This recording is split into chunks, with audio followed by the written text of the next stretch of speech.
Buttler and Burns. But Jimmy and Broady have also been involved as well. I get, actually. Yeah, Zach Crawley is very close with Shane Warne, who's a poker player. Is that one of those? Does he think he can count the cards? Mate, he is guessing when it comes to that game. He honestly, well, you do obviously have to guess, but he is. He thinks he knows it all, and obviously he's chairman. So if you do hear us shout chairman out, we're probably chatting about him. But he gives it big ones actually in the game of cards. Shows how time has changed. When I started off like your age, Dom, Railingworth and co would retire to the physio's room and play bridge. That was that was in game then. And light up a pipe. Oh dear. Oh well, so lots of cards and stuff. But it doesn't help either. The confinement of the bubble either. I guess. I mean, everyone's feeling a bit stir crazy now. Yeah, it is. It's getting a bit tedious. But again, like we said, everyone that's put so much into this to get this going, get the games going in this situation, I think it's testament. So, I mean, us staying within the bubbles probably isn't that bad in terms of obviously what's going on. And like we said, everyone who wants to get cricket back on, it's not that big of a problem staying in the bubble and sitting around, I guess.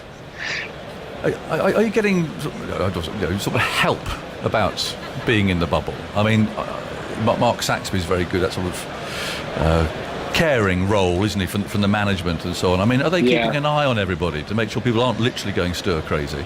Yeah, I think they are. I think for the lads who are playing, obviously it's a little bit easier because you're concentrating on the game. But I guess the lads who aren't playing and obviously in the reserves and haven't gone back to play any cricket, I think it's tougher on those lads. Obviously doing 12th man, it is a taxing role. You always sort of give in to the team, which is a great thing. But on the other side of that, you're not playing. I think it can get really tedious, and I think that's where I think a lot of the effort's got to go into. And I know Sax does an amazing role, and everyone who knows him knows how important he is to the squad and the team. And I think he obviously does a fantastic role, but it's also just keeping an eye out on the lads, obviously, who might not be playing as well, making sure they're all right. And again, it's sticking together as a team. I think it's really important. Must be hard for Jack Leach, Ben Foakes and so on, especially now that there is some county cricket being played. I mean, they haven't featured at all this summer. So I mean, are you sort of making big efforts to involve them in things, of evening activities and so on? Yeah, I think it's not like we've got to push them. Obviously, I think we're a really tight squad, and I know that. So myself, I know folks in Leach have been playing quite a bit of cards. They've obviously been around the squad as well. So no, they're all good, and if there was a problem, you'd like to think they'd obviously come and chat to us as a squad. I think, like we said, we're a very tight squad, so there's no dramas there. And I think everyone who's playing and everyone who's sort of within it knows actually how tough it probably is for them being a reserve and sort of doing the 12th man, trying to train with it. Obviously not going back and playing county cricket. It's quite a tough one. And how are you feeling about your Test career, Dom? Are you still at the pinching yourself stage, or have you settled into things a bit more now? Yeah, I've settled into things. It's been a really interesting one, actually. This summer's been, I found it quite tricky. Obviously, I don't feel like I've been involved as much, and it's quite interesting, I guess, sort of playing as the first spinner, learning my trade at this. It's been an amazing experience. But the big thing as well, I think people have got to realise how good our seamers are as well. Yes. You've got a squad of seamers that keep taking poles, and so I'm trying to find my role in actually facilitating potentially the other end, picking up, or not even picking up poles, creating chances and keeping it tight. I think that's my role at this stage. Obviously in England, when probably we've had not the greatest weather, when the lights have been on, it's been nipping around. Our real strengths obviously are seam attacks, so it's trying to understand how to go about things in that aspect. I think I feel like I've been bowling really nicely, and like I said, the main thing for me is creating those chances. And I mean, you go back to last Test match, I feel like I created 3 chances, took a wicket, so I feel like I'm in a really good space. Dom, I can see the chairman down on the outfield, just to our left, Zach Crawley. The chairman's just having a chat with Rob Key. From you personally, Dom, how frustrating is it when you don't get those long periods of spells, the 25 overs in a day regular, when realistically as a spinner that's what you need to get the rhythm, to get the confidence?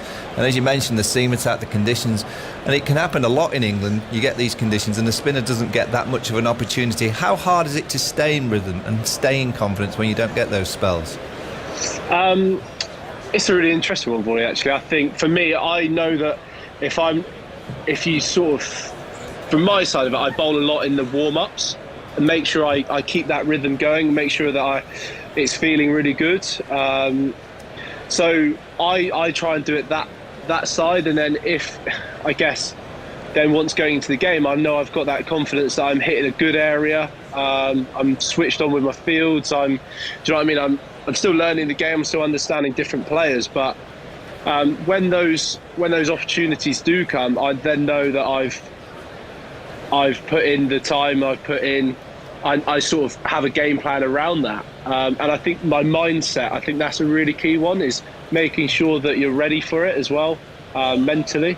So understanding that it might not be your time, or do you know what I mean? You might just get the ball for 2-3 overs before the new one, and what is my game plan then? What do I have to do for the side, for the team? And it's probably not picking up wickets. It's trying to minimise as many runs that I go for, because they're probably going to try and take me on a little bit. And if that creates a chance, then I've done my role for the side. I'll just wait a second. Let's say the umpires are inspecting at the moment, Dom. Let's let listeners know it's 11 o'clock, people tuning in expecting cricket. There's been a downpour here overnight, so the umpires are having a look and they're studying a very wet area over to the left, where clearly that's an area that they're not happy with at all. There's a little point as well in the middle. I can see Jack Leach. I mentioned the fact that the groundsman was mowing the pitch for Friday's game. Jack is there saying, take that mower away. Take that mower away. He might even dismantle the engine himself, because he just wants to away. He wants to play. He wants to just shave it with something. Not that little mower that's doing a nice job, but just get it absolutely shaven. He might get a game. But anyway, that's what's happening out in the middle. Don Bess has joined us from his room. Because there's going to be a delay. It's a question of how long, and the umpire's just walking around there studiously, arms one at the back in umpire Kettlebrew's case, and thrust in his pockets in umpire Goff's case. But they're having a look. They've been looking at it all morning. They know what to expect. Dom, favourite wicket so far? Who's your favourite? What's your best one? Best? Well, I'll take any, to be fair. Well, I'm going to throw a name at you from the winter, because this was a spell of bowling where you bowled beautifully. And the bit I liked particularly about this wicket was because you got Joe Root just halfway back to the long off boundary, and you were just tempting this experienced batsman who'd been there for a while, and he holed out there on 88, and that was a beautiful piece of off-spin bowling, I thought. I'm talking about Dean Elgar, of course. I mean, does that ring any bells? It certainly does, because that was the only one I think I got in the game at Cape Town. Well, no, but it's a beautiful piece of bowling. Yes, it was. It was a good toil. I think you talk about a bit of rewards, and I certainly felt that at that time. I know he was sort of set in stone, and I guess he tried to take me on. Obviously, he knows me at Somerset, so yes. I bowled a lot at him before that. So you got to play at his ego as well, I guess, and it came off quite nicely, that. And how is captains, as we know, get so little opportunity to prepare for being England captains? So they just don't captain in county cricket anymore, of course, and they're learning the job as they do it. How are you getting on with Joe Root in terms of? I mean, that was a lovely field position that he put himself in there. How are you finding his sort of understanding of off-spin bowling? I guess it helps that he bowls a little bit of it. Yeah, I've got a great relationship with Rooty. I think we try and bounce ideas off, and the good thing about him as well, he challenges me on a field, and I've got to really think about it. I think that's, even in the nets, coming into this game, he hit one back at me and actually got me, but we always try and compete against each other, and we're trying to work out different fields and things like that, so it's always getting me thinking. And when we get to a game, I feel like we're on a very similar level in terms of chatting about fields and what he thinks, what I think, what we need for that sort of time, I guess, in the game. So we bounce a lot of ideas off, and I think it's a sort of a great relationship, and hopefully it will keep growing. Yeah. And you do bowl, I suppose some people could call it an old-fashioned line, really, don't you? I mean, you do like to bowl that little bit of fourth stump, sort of outside off stump, don't you? Try and open the batsman out a little bit. I mean, will that continue, bowling that way? Again, I think you've got to be very, I know it's quite cliche, but very adaptable to what the pitch is, what the conditions are, and what the side needs. I think, obviously, you look at West Indies.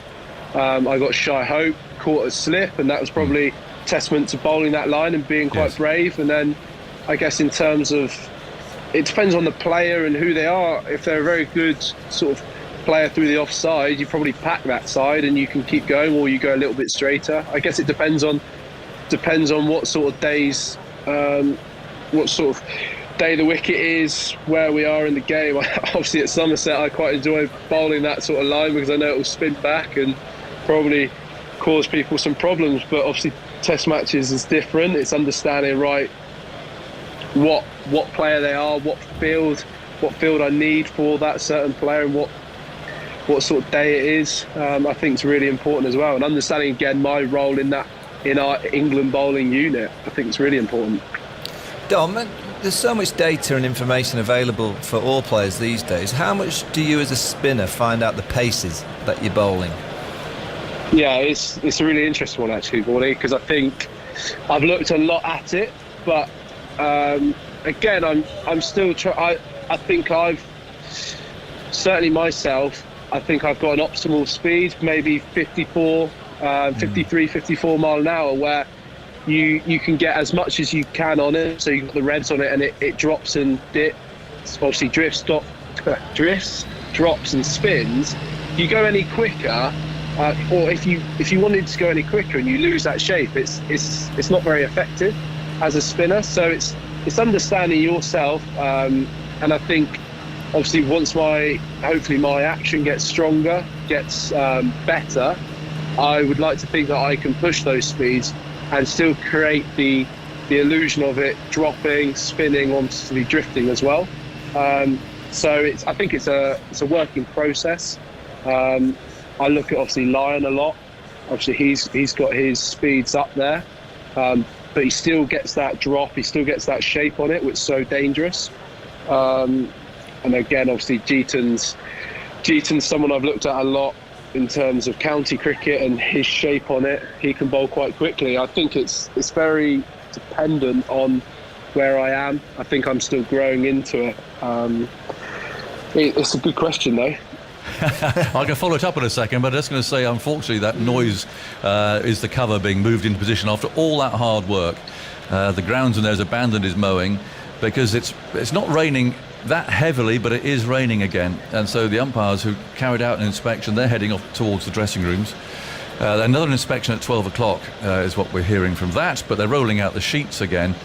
And well, let's hope that it hasn't undone all the hard work they've been doing up to now. Can you just explain, Dom, about pace? And we had this a wonderful bowling masterclass from Azam yesterday, actually, for seam bowlers. But just explain to club bowlers, youngsters, about the pace of a spinner, because it's not often something that people would think about, would there? About, you think about pace as a fast bowler, but that optimal speed. What does it do? What does it mean? What are you trying to do? Yeah, so like I said, I think it's very dependent on player, and again, if you've got a world-class player, your optimum pace probably has to be, you have to be so accurate with it, because like I said, if you as a spinner, if you're bowling too quick, and when I say too quick, you're losing your shape, or you're losing your action because you're trying to force it down there, which means you can't get your drift, can't give your drop, can't spin it as much. It's just flat, in other words, just bowling flat. It's ineffective. You might as well be another medium pacer. So it's finding that right balance in terms of still making sure you've got that illusion. Like I say, you've got that spinner. You can actually spin it and you can drift it. You can make it drop. But with that, it's it's finding that right speed, I guess. And instead of saying speed, I'd like to think trajectory. Find that right trajectory in terms of having it, creating that illusion basically, and making a batter think it's doing something that it potentially might not be doing, if that makes sense, in terms of drift or drop. And that's something, again, as a young spinner, certainly still learning my trade, I'm still understanding, trying to learn what is the best pace. And I think, again, I sound like a broken record, but it depends. That's interesting. On the pitch. It's good. It depends on the pitch. It depends on the player. So you go back to last Test match when potentially I was bowling with a football in terms of how soft it was and how big it was, and I was actually trying to put more revs on it and more pace on it to try and get something out the wicket, when actually potentially more is less. So maybe dropping my speed, and because it being a softer ball, bowling it maybe a touch slower and setting my field, it might be harder for the Pakistani batters to hit it and get it off the square. And that's something, again, I was learning during that Test match. And that you talk about learning on the job, that was something I was trying to work out. I was trying to understand. I felt like Rizwan and Asad was playing me very nicely off the back foot, cutting me, because I was trying to create that more energy. And we talk about more, making it spin more, making it bounce more. But actually, like I said, more could be less. And you talk about the trajectory, you talk about that illusion. I could have just maybe dropped my speeds off a little bit, and it could have been a little bit harder, a little bit more challenging. Yeah, interesting. Well, it's interesting. You are learning.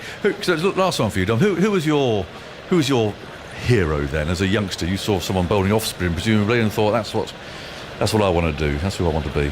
Yeah, so like growing up, obviously, I always watched Swanee. I remember growing up playing club cricket, sort of him on the TV, watching him, how he bowled, how he played. I really liked the way he went about things. Again, the attacking nature of his bowling, I think, was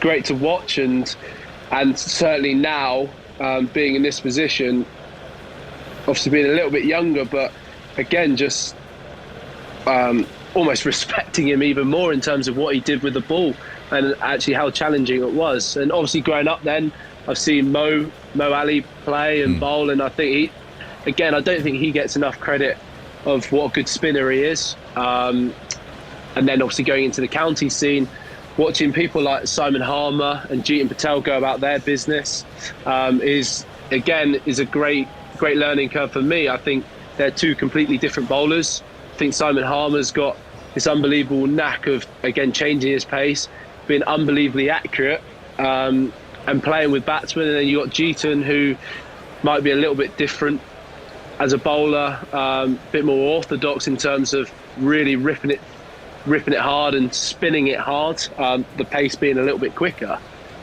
And for me, I just love watching that sort of, I'm still young anyway, and watching how they go about things. Because hopefully I say when I am, but certainly from now and onwards, I can keep pushing my international career and keep learning and keep getting better, and hopefully keep performing for an England side, so we can win. And if that's by going 1 for 80 off 30 overs and holding up an end, or taking the fifers that we need on the last day, any contribution to this England side, I'll be very proud of. I'm going to give you 10 seconds to do my job, because people are absolutely fed up of me describing what's happening out in the middle. So, Dom Bess, this is your chance on Test Match Special to commentate on what you can see out of your window at this very moment. From my hotel room, right, it's raining quite hard. Feel ill, the team manager's running over. Don't know why, because I don't think much will be happening. Covers are on. Ground staff have gone back. Yeah, good ground lad, staff you got are them, back into their hut, and I'm sat on the balcony. And you've been great company, Dom. Thank you very much. Have a good day today, whatever happens. Cheers. Cheers, Dom. Good luck with the cards. We'll catch up with you. Well, he's right. I'm sorry, I had to let him do that, because I'm fed up of saying it. but it just looks dark again over there about 11 o'clock as we look out over the ground. Is that where it's coming from today? I think it might be. It's not really coming from anywhere because there is no wind, but it's just filled in. Look at that over there. It really is. It's just dark. And it's coming over here. And they have got the covers on, but what isn't covered is the area that they really are concerned about. And that's beyond the covers on the left. I mean, there aren't any covers that would go out there. Only in Sri Lanka do you see covers that cover the whole ground. Agus, can I bring some to your attention? Now, Yeah.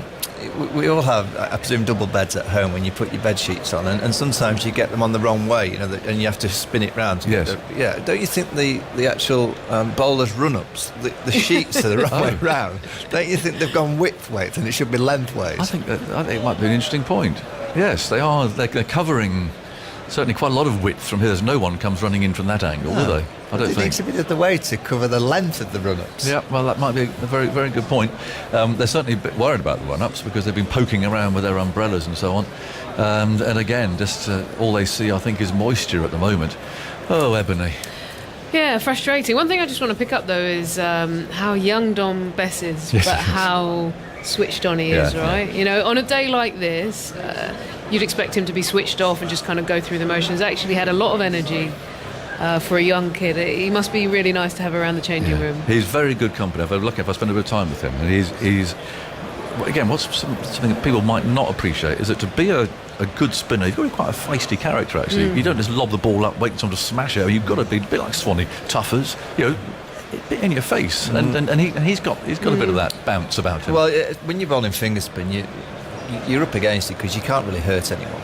You're not really going to bamboozle many with a dusha because he hasn't got that in his armoury. So you have to create a little bit of theatre with your energy, your positivity, your body language. And that's exactly what Dominic Bess does. I feel for him because, this is going to be 2 test matches out of 5 that he's not had a bowl. Yeah. Now, what's going to happen in the winter? England are going to go and play wherever they may play. It might be in India, it might be in Sri Lanka, it might be in the UAE. And all of a sudden, Dominic Bess is going to have to bowl 30 overs a day. Go on, Dom, bowl them out. Yeah. And he's just not having the opportunities in his own backyard to get enough bowling to get that confidence. To then he comes up against better players on better wickets, who and you're expected in these conditions. Obviously, the seamers are expected, and we have a senior pack of seamers that can deliver. Now, somehow England have got to get him more experience and more overs regularly, so he does get confidence. He's a young spinner. He's 23, 24. And we all say that spinners don't really come into their own until about 28, 29 when they've had 6 or 7, 8 good years of bowling spin. Somehow England, over the course of the next couple of years, have got to get him more overs. Yeah. And if it's not in the team, they've got to get him back in county cricket bowling. Even in periods where the one-day series are happening, you look at it, this calendar, if it had all been right, England would have gone to India to play a bit of one-day cricket. What would Dominic Bess have done in that time? It's so important. In those times of rest, he gets some cricket somewhere because you're only going to become a high-class, world-class spinner by bowling overs. Well, and I just feel that he does not get enough overs to get himself into that confidence What about state. Jack Leach, who Correct, hasn't played Both since before Christmas, and he's just pottering around here. I saw him dragging his bag out again there. I mean, he's getting no cricket at all. And you have to wonder whether they've got to let him out of here, at least go and bowl some overs. And the big series overseas, you need spinners. You're not going to become the number 1 team in the world by just having a holding spin ball. Your spinner has to do some damage. And you look at the last time England won in Australia in 10-11, Graham Swan, bowled nicely, particularly at Adelaide. When required, he delivered.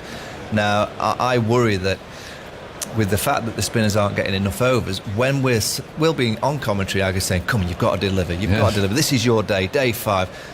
And how are they going to deliver when they've not got the confidence of overs behind them? So somehow English cricket has got to find Jack Leach, Dominic Bess, Verdi from Surrey, the next generation of young spinners, not just bowling to a cone, not just bowling in the nets, game situations of bowling 25, 30 overs in a day, because that's the only way they're going to improve. Another question I picked up, it's a question for you guys really, because I don't know spin well enough, but he talks about his ideal pace being around 53, 54.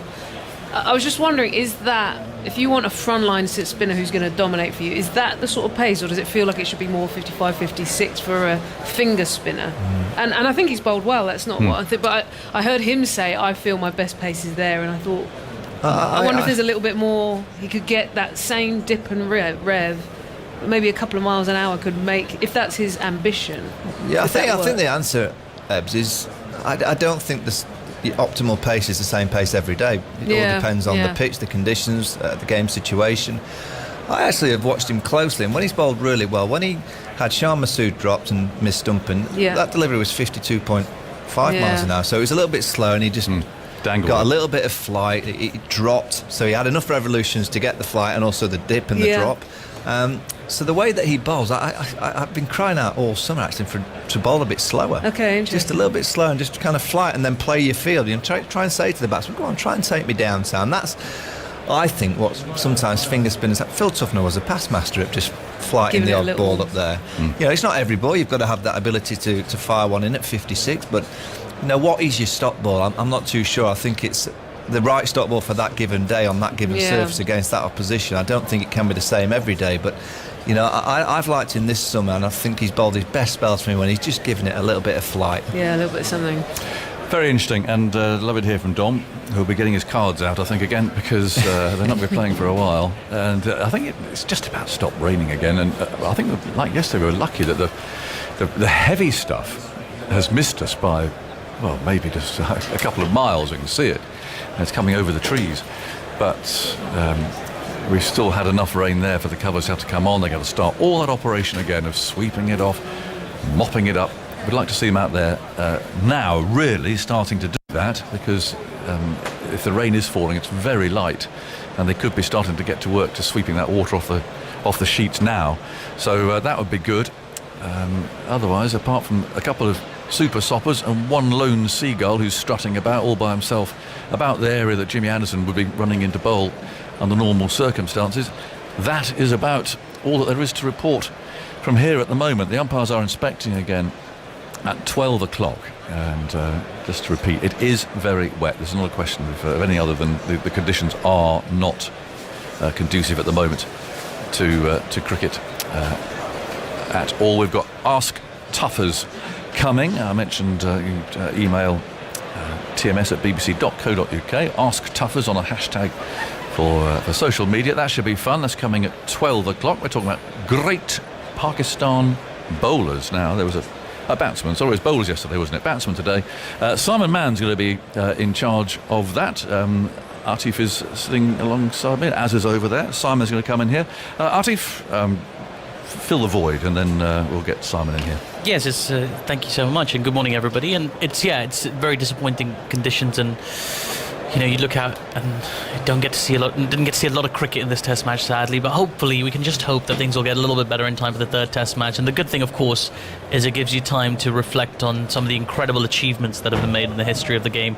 In Pakistan, we often think about their contributions with the ball, but with the bat, they have contributed some great characters and some great overachievers in the game of cricket. And it'll be fun to talk with Azhar Mahmood, Andy Zaltzman, and of course, Simon Mann. How are you, Simon? Very good, Atif. What a storm this morning. I know people have mentioned it. I did get up and have a look actually out the window, and the ground was flooded. I've never heard a clap of thunder as loud as that. It sounded like a bomb going off. It was remarkable. Anyway, no play, predictably. I think we might struggle today, you know, I really do. I mean, we struggled so far, so after all that rain we had last night, I mean, until last night, it hasn't rained that much, but there we go. Anyway, it's been a very frustrating Test match. Right, after the great success of Pakistan's great bowlers yesterday, it's Pakistan's great batsman this morning. We can talk about Zahir Abbas for 35-40 minutes if you want to. I remember watching him so much when I was growing up. What a magnificent player he was. You know, just so avaricious for runs. Didn't like fielding very much, but he certainly liked batting. I remember one summer he scored 11 centuries, 11 championship hundreds playing for Gloucestershire. It was great to watch. Fantastic stylist when you're growing up to watch a player of that quality. But let's have a look at it statistically to start with. I don't know, Andy, if you've got your computer fired up. In terms of highest run scorer for Pakistan in Test cricket, we're talking about. I mean, we don't have to confine it to Test cricket. We can talk about one-day cricket as well.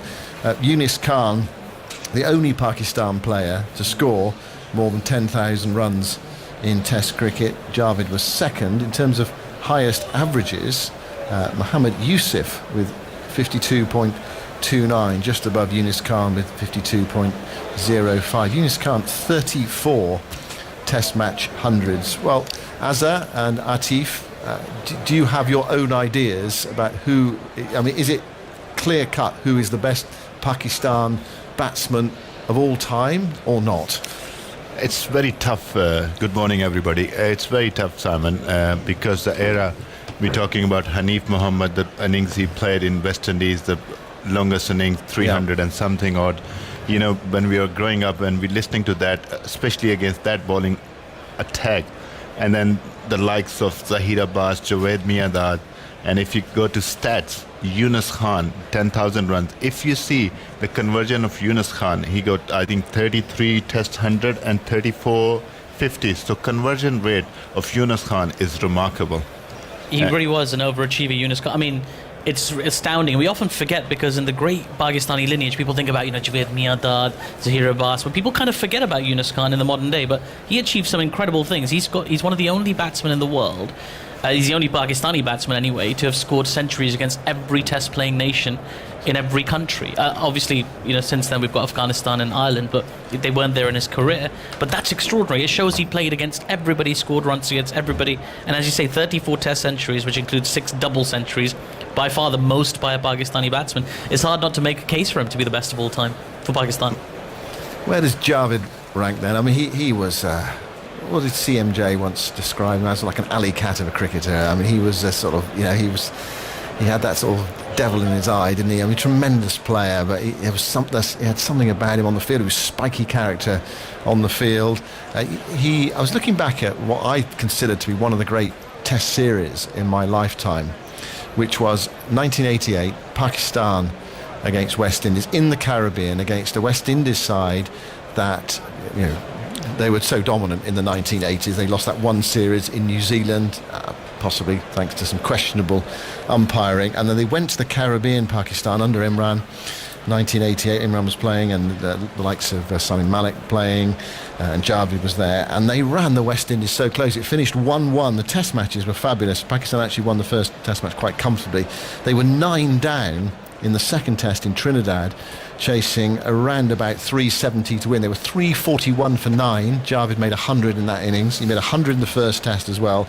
And then the third test in Barbados, with Pakistan looking to win the series. It was an amazing story to win in the West Indies in those days.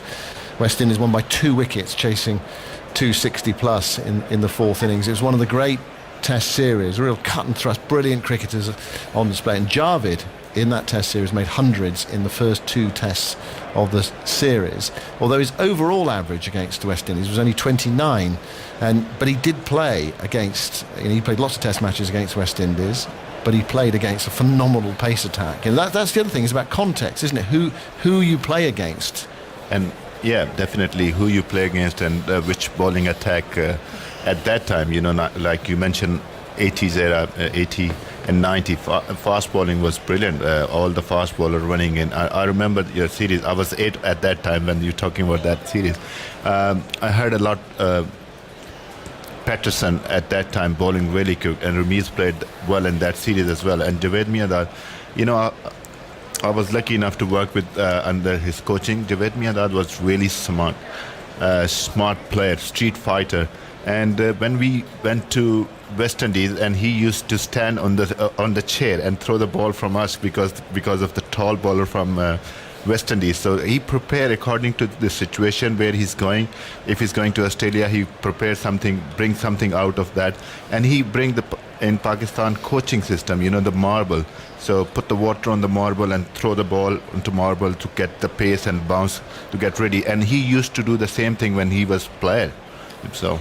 His really memorable moment for me was and how he became this huge superstar in Pakistan was that last ball 6 against India in Sharjah. And in Pakistan we love a cinematic moment.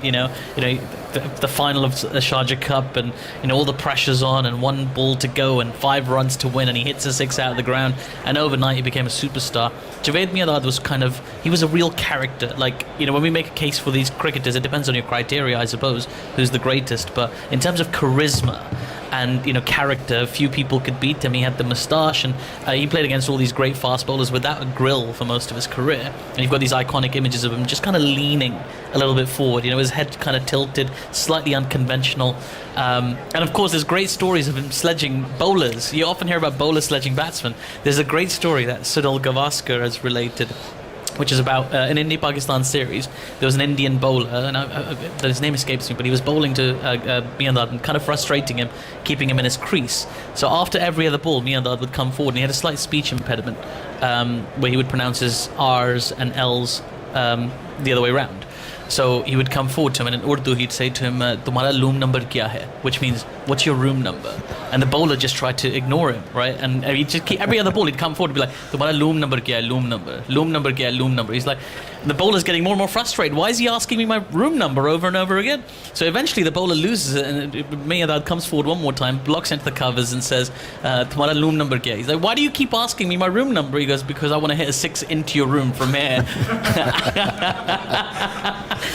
And that's the kind of character he was, and he would just sledge his way past the opposition. And it's become this kind of iconic story, and he still talks about it sort of through slightly gritted teeth, because I don't think he's a bit sensitive about the speech impediment. But it was a great character, and even if you ask him to this day, and I had the fortune of interviewing him just over a month ago, he really recalls in vivid detail his great innings. And you meet some players who you remember. Did you remember that innings? Oh, to be honest with you, all kind of blur into each other. So he's the Jeffrey Boycott of Pakistan, is he? In that aspect, yeah, absolutely. Not in terms of his batting style, but in terms of his memory. His recall, great recall, good diet probably, and good genes. But yeah, an incredible man, and one whose legacy's right the way up there. And Yunus has got the numbers, 100%, all the records and the conversion rates, and the record around the world. And it's also quite a humble guy. But Javed Miandad had that kind of personality that was quite hypnotic in a way. I mean, you hear all sorts of stories about him. The one I heard was, he facing a bowler he didn't particularly rate, he would say a spinner who you just thought, I'm going to take this guy apart, but he would pretend that he was in trouble against him by deliberately sort of making it look as if he was struggling, to bring the field in and keep him on for longer, but gradually sort of just take him apart, but sort of persuade a captain to keep the bowler on, because he knew he just couldn't get him out. He was really cerebral in that way, that he was kind of thinking ahead, like, how am I going to milk this guy but make him feel like he's the kind of guy who knows how to get maximum value from a bad bowler. He was a great brain, always think about the game out of the box, and like you mentioned, he always he's bowling well, and he feel like, he's really bowling well, and suddenly hit for 4, and then keep him going for a long period of time. You don't want to face the fast bowler when someone is really bowling well from the other end. He wants a spinner, keep him guessing, and he was brilliant. He's whenever he coach us and whenever he talk about cricket, things he teach you and tell you is beyond my expectations. Can you give us a few examples, or I can let you think about a few examples? Azhar, bring in Andy at the far end of the box there. What do you want to say, Andy? Well, looking at some of the stats, he actually has slightly ahead of Mohammad Yusuf, the best batting average in tests for a Pakistan player, 52.5. The runs away from home, mentioned Yunus Khan was so good. Yunus averaged 48.7 in away tests. I'm not including tests on neutral grounds, of which Pakistan obviously played a lot recently. Inzamam averaged 46.7. Javed Miandad, third on that list, averaged 45.8 away from home. And looking at your hero, Simon Zahir Abbas, his overall career average was 44, but he had a relatively slow start. A couple of big double hundreds early on, but quite a lot of inconsistency as well. He's one of only 6 players, visiting players, to have scored 2 double centuries in England. That list is Don Bradman, who had 5, then Zahir Abbas, Viv Richards, Gordon Greenwich, Graham Smith and Steve Smith. If you look at Zahir's peak from late 1976 to late 1984, he averaged 55 in tests, which is the best of any test player at that time. And we tend often, when we look at great players, to prioritise test cricket to a great extent, which is fair enough, but as a one-day player, Zahir Abbas was one of the best batsmen there's ever been in ODI cricket.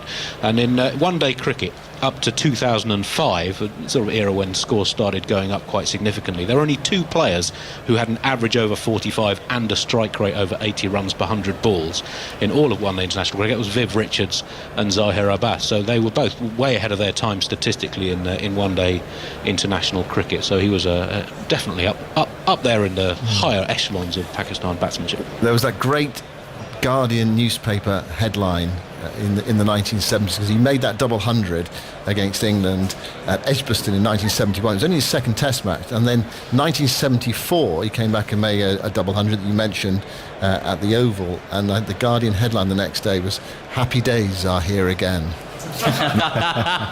Because it's a niche stat for you. He's one of only 2 players to make a double century in his second Test. 5 have done so in their debut Test. Only Zahir and David Lloyd have done so in their second Test. Yeah.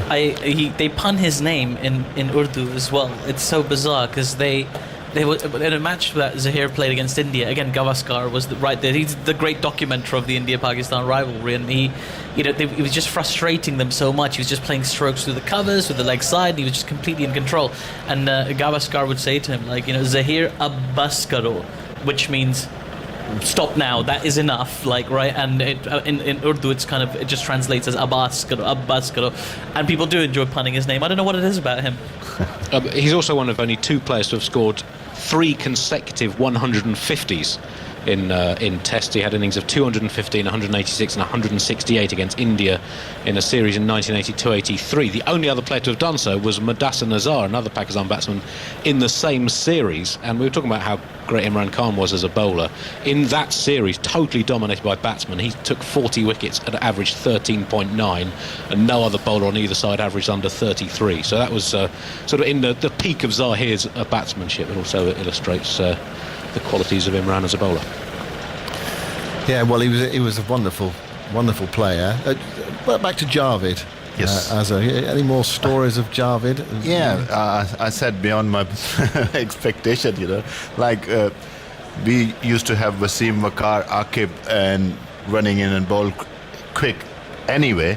So we were going to, I think, Australia, and he said to the bowlers, you will bowl from 18 yards in the net, and we were facing Wasim Waqar, and with the new ball 18 yards. So these sort of things, he always... Thanks very much, Skip. Yeah. So, and then standing on the chair and throwing from there, and with all sort of things, different things. Coach, coaching, when you're doing the wicket keeping coaching, he put on those days there were coffins, the big hard kit bags. So he put coffin there, asked keeper because standing down he can't see it, and then he asked them to keep that way.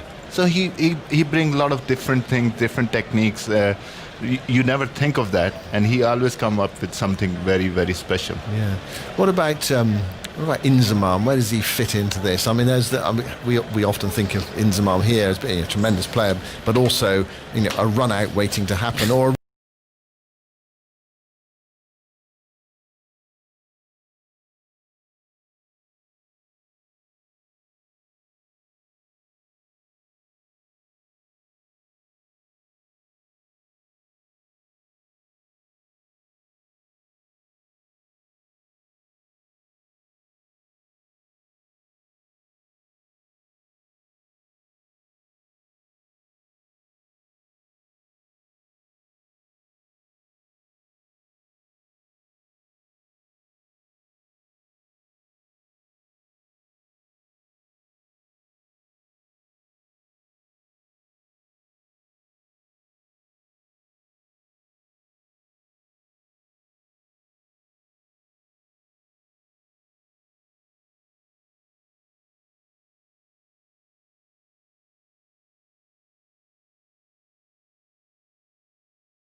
and understanding they have, and running between the wickets and everything about that. These two guys were unbelievable, and great team men as well. One of the great partnerships as well, like in Pakistani cricket. You think about these kind of duos when you think of Pakistani cricket, and Yusuf is that rare one that has two. You know, he's got a great partnership with Inzamam that everybody remembers, but he's also got that great partnership with with Yunus Khan, because he played across both eras, and again, really kind of impactful innings that won Pakistan series, won the matches. You know, these classy knocks, and it was this beautiful contrast to the rest. As Azhar says, you know, Yunus Khan, incredible record, great player, probably the greatest Pakistani batsman of all time, but he didn't have that textbook, picture book, you know, the photographer's delight. That was Mohammad Yusuf. Yes, looking at those stats, which I've just managed to close down. The most runs in a year. 2006, as I said, 1,788 runs, averaged 99.3, 9 centuries and 3 other 50s in just 19 innings. The most runs in a calendar year, overtaking Viv Richards' 1,710 in 1976, and also the most hundreds in a year. No one had ever scored more than 7, well, before or since, than Yusuf's 9 that year. And looking at his partnership with Yunus Khan, they batted 42 times together in tests, over 3,000 runs, average partnership of 78, with 9 century stands and 12 other 50 stands. Mike Allison was in the box the other day, and he said that playing in that 2001 series in Pakistan, he said the pitches were so flat. He said like the ball just didn't do anything. So is it worth, Andy, looking at the best Pakistan batsman outside of Asia?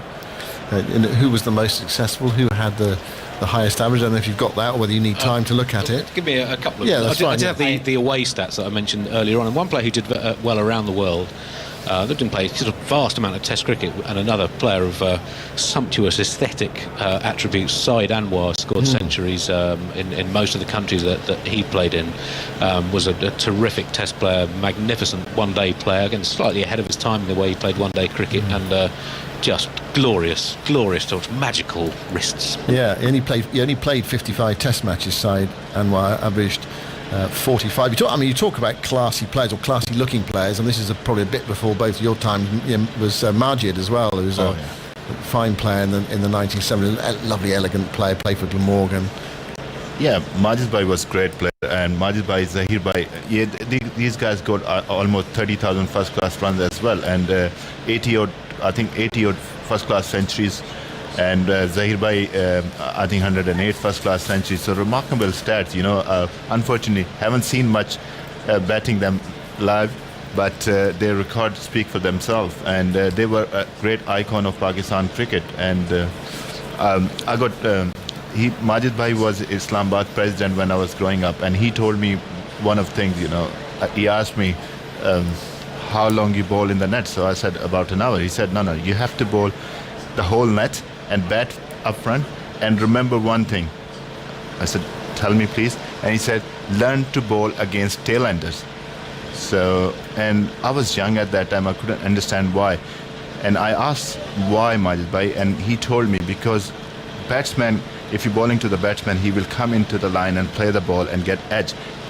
By the time you're bowling the tailender on those eras, they'll hardly be there for your ball. So your ball will go on, and you learn to make a ball against the tailender. And that's why I tried to bowl against tailenders. So that was the good advice. Yeah, that's interesting, isn't it? Because they play in a different way. Yeah, and there's also plenty of rabbit pie to have as well against the tails. A chance to improve your figures. You just want to get a hold of the ball at that point. You just hope to get the ball thrown to you. Actually, in my Test career, I never got a chance to bowl against tailender because I was playing with these legends. Yeah. And in my ODI career, I got only 13 wickets against tailender, batting at number 8 to 11. So all the wickets were against the batsman. Yeah. Well done. I mean, that's those should be in Andy's stats as well, isn't it? Who you get your wickets against, Andy? Pakistan batsmen outside Asia, the best average of players who played 10 or more tests is Javed Miandad, 46.3. Then Mohammad Yusuf, 45.5. Inzamam, 44.8. Inzamam also has the most hundreds by Pakistan player outside Asia, 10 and 21 other half centuries. Then Tawfiq Umar, who played not so much cricket in the early part of the millennium, and Salim Malik and Yunus Khan. Just to... You mentioned Salim Malik there. Actually, someone I wanted to talk about, Salim Malik. It's a sad, distressing, bad story. But he's right up there too. He's 6th in the list of all-time Pakistan run makers. He played over 100 Test matches. His average is a fraction low, 43.69, 5,768 runs. How is he thought of in Pakistan?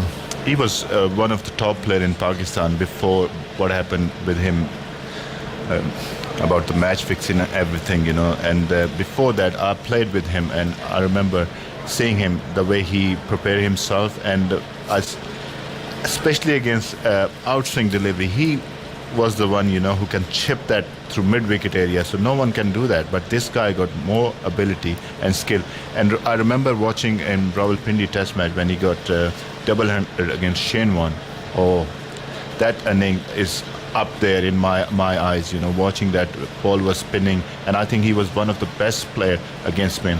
And innings he played in India when he got 88 in ODI cricket, it was remarkable. It was up there. A lot of young players look up to him. Yes, of course, and he was brother-in-laws with Ijaz Ahmed, another great Pakistani batsman, and they love to just chat about cricket, all accounts about their friendship. They always talked endlessly about the game itself, and both great sort of back foot players. You don't often in Pakistan, because of the way the pitches are so flat, players get so used to getting forward and playing these flowing drives and off the legs and stuff, but they were really good back foot players. They were known to kind of stick in their crease and push the ball out. Tremendous moustache as well, Salim Malik. How is he thought of in Pakistan? I mean, I think he's kind of one of those difficult topics to talk about, as you say. It's like, yesterday when we were having this discussion about the great Pakistani bowlers, we talked about Mohammad Asif, but it's always with a little asterisk, isn't it? And sadly, the asterisk has always been there with Salim Malik as well. And if you concentrate purely on the cricket, he did contribute to Pakistani cricket, and he was a great player. And he's contributed, particularly when we talk about the partnerships, him and Javed Miandad had a really stabilising partnership for Pakistan in an era where the openers were quite volatile. Amir Sohail and Ramiz Raja both quite attacking at the top. Then you'd have Javed Miandad and Salim Malik in the middle, who would calm things down a bit, and they were that calming influence in the mid-90s. But nowadays, generally in discussion, he's left out. People just don't want that awkwardness. And that's kind of the price your legacy pays for some of the things that allegedly happened. Mudassir Azhar.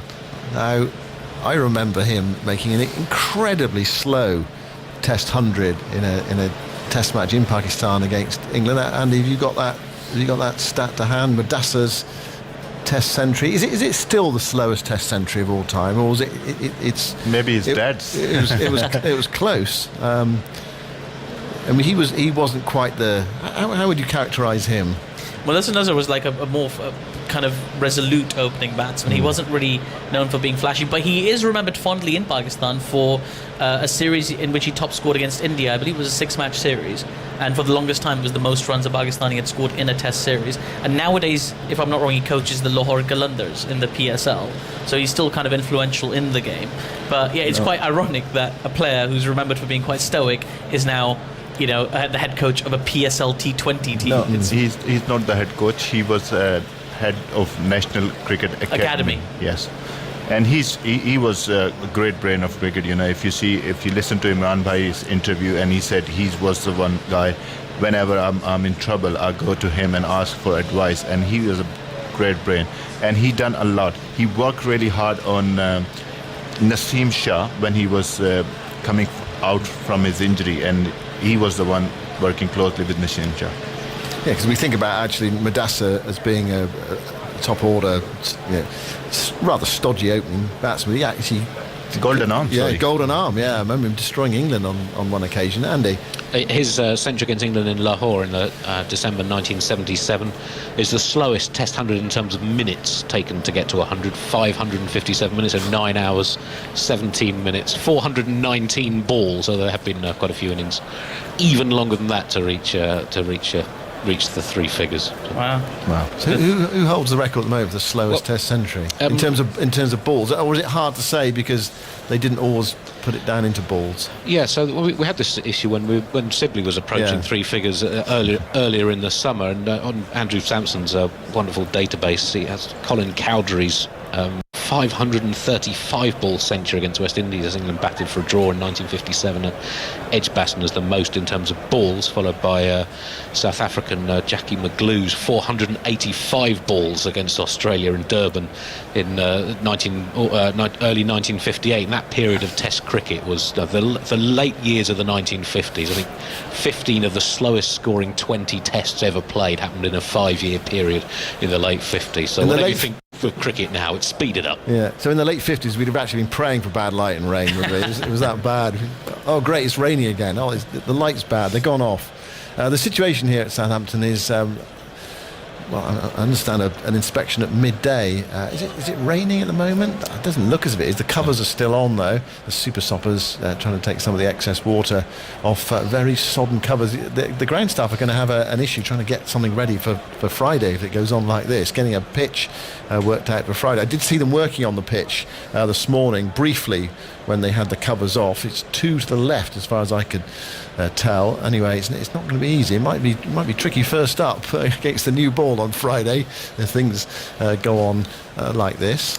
I saw Misbah standing chatting to umpires. And Misbah. We haven't mentioned Misbah yet. Yeah, so Misbah is one of the guys, after 2010, I think he's the one who handled everything very well. And he's taken Pakistan team to number 1 in West Indies, and first time Pakistan ever won the series in West Indies. I don't know how many years. So he was a great guy. I was talking to umpire, and umpire said, you guys stay in the hotel, so don't go to the ground. If you want to go, you can go. And Miss was saying, please give us a 20-hour on this pitch in these conditions. So it was.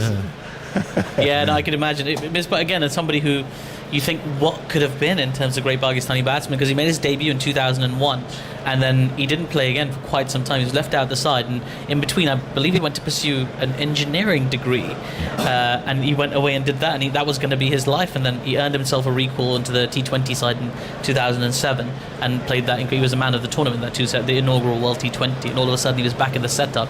People were kind of bemused by his inclusion at the time in the Test side, but he was one of those incredibly multifaceted players. He could bring it in the T20s and give you that kind of high octane super fast innings, but equally in Test cricket he could slow it right down. So I believe he's got the record for these are joint fastest Test 50, but also amongst the 10 slowest Test 50s.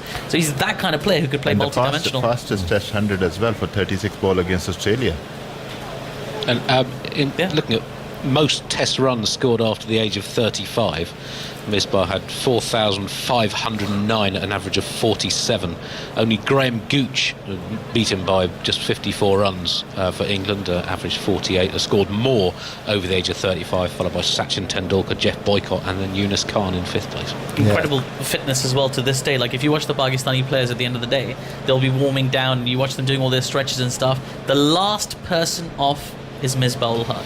Well, I remember commentating on his 100 at Lord's, where he did the press-ups after it went down to third man, and he got his 100 and he did the press-ups. That was part. I mean, it's strange actually, because England sort of took the hump a little bit there about that. Well, some people seem to, but I thought it was it was a fantastic bit of showmanship, and it was actually, I think it sort of showed about how they prepared their fitness for that tour. That they did a lot of work with the army, didn't they? Getting fit for that tour. Yes, they were in the army camp with Pakistan Army, and they said if we won the Test match and we do the push-ups, and when he got 100, he done the push-up, and then Yunus Khan came in, asked everyone to do the push-ups for the guys who worked really hard with the Pakistan team to get them prepared to play cricket here. So it's a great gesture, I think.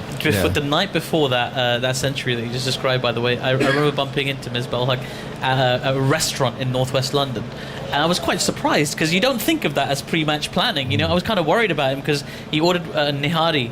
How would you describe a nihari in English, Azhar? lamb curry type. Like a lamb curry type thing in a hurry, and it's quite heavy, so you don't think of it as great. But it did wonders for him the next day because he got his ton, and the proprietor of that restaurant in Northwest London has a picture of Misbah al-Haq that says this is the dish that he ate before his century at Lord's, which was quite extraordinary. Well, I'm not surprised. If you eat at your restaurant, then score 100 the next day, why wouldn't you put a picture up? Okay, our Radio 4 long-wave listeners, we're going to keep chatting everywhere else, 5 Live Sports Extra, etc. But our Radio 4 long-wave listeners are leaving us briefly now for the shipping forecast. Misbah scored 2004 test runs after the age of 40. Only Jack Hobbs has scored 2,000 test runs over the age of 40, other than Misbah. A truly extraordinary shaped career. Yeah, I think was he 41 when he scored that 100 at Lord's? I think he was, from memory. But yeah, just kept on going. So what we've done here, we looked at a lot of test statistics. I know you talked about Zahir's great one-day strike rate, Andy. What about in terms of best one-day batsman for Pakistan? Are we talking the same players, or does someone in particular stand out in terms of white ball cricket? Oh, okay. Well, I'll jump in there. I mean, there's a few players over the years, but they haven't had the same runs. Saeed Anwar, we've already mentioned, but of course he had that 194, which was the highest individual score in one-day cricket. That record stood for something like 15 years until it was equalled and then subsequently beaten. But he was this. When we talk about Pakistani top orders, you don't often think about stability. But we mentioned Saeed Anwar briefly, but he really gave you that reassurance at the top of the order that you're going to be okay. In that famous '99 World Cup final, that Pakistan were kind of one-sidedly thrashed really by Australia. It was the fall of Saeed Anwar that signalled that innings was going apart, because he was still in form. Okay, there were 3 players that fell before him, but he was still playing these beautiful cover drives, and he played a shot which took an inside edge onto his pads and then onto the stumps, which felt terribly unlucky. That was the point where Pakistanis gave up hope. But he was this kind of beacon of stability in a famously unstable team. So, and in one-day cricket, he just gave you that amazing start at the top after the era of Jayasuriya and Kalavitarana in the '96 World Cup. They reinvented the way you approached the first 10 overs of the game, and Saeed Anwar and Amir Sohail were Pakistan's kind of answer to that. And subsequent partnerships were all about that explosive opener. We had like Imran Nazir for a while, and later on you had people like Nasir Jamshed, Imran Farhad when he started his career. These were all really aggressive top order batsmen, and of course Shahid Afridi, right? He was the quintessential, and Fakir Zaman as well in that Champions Trophy final. So this is it. I mean, the fiery openers are something that Pakistan has always been very fond of, but not been very consistent in backing. I think Saeed was a special talent, and he was. We saw some of it innings. It was remarkable, especially 194. I was there. I was playing in that game, and he looked. When he started, it was really hot. And Saeed Anwar, one thing, whenever Saeed Anwar scored runs, 12th man has to do the fielding for him. And in my career, I've done a lot of fielding for him.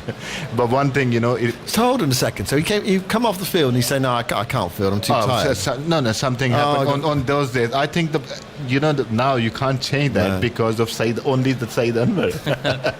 They used the runner as well. Yeah. They used to use the runner quite a bit. Yeah, he fitness. I think whenever he goes to the fitness trainer, so he come up with the fittest guy in the team. Welcome back to our Radio 4 long wave listeners. As I was just talking about Saeed Anwar, who liked batting but didn't like fielding very much. Nah, that's the one thing, he never liked it. But he was a remarkable player. Timing. Especially against Spain, and Murli was one of the best bowler, and whenever he sees Saeed Anwar, and he said, "Please, not today again, please don't do it." And he was one of the best players, I think, in Pakistan in terms of left-handers. Absolutely, probably one of the best left-handed batsmen we've ever produced. And so you have this kind of, people often talk about the wristy South Asian players. I mean, he's right up there with the very best of them. He has incredible wrists. He could turn his wrist on the ball, push it through the leg side, looking very classy, very graceful, and super stable at the top as well. But yeah, it makes me think like he was one of those few kind of consistent opening batsmen that had a long run at the top, particularly in the 90s and the noughties, and now into the 10s.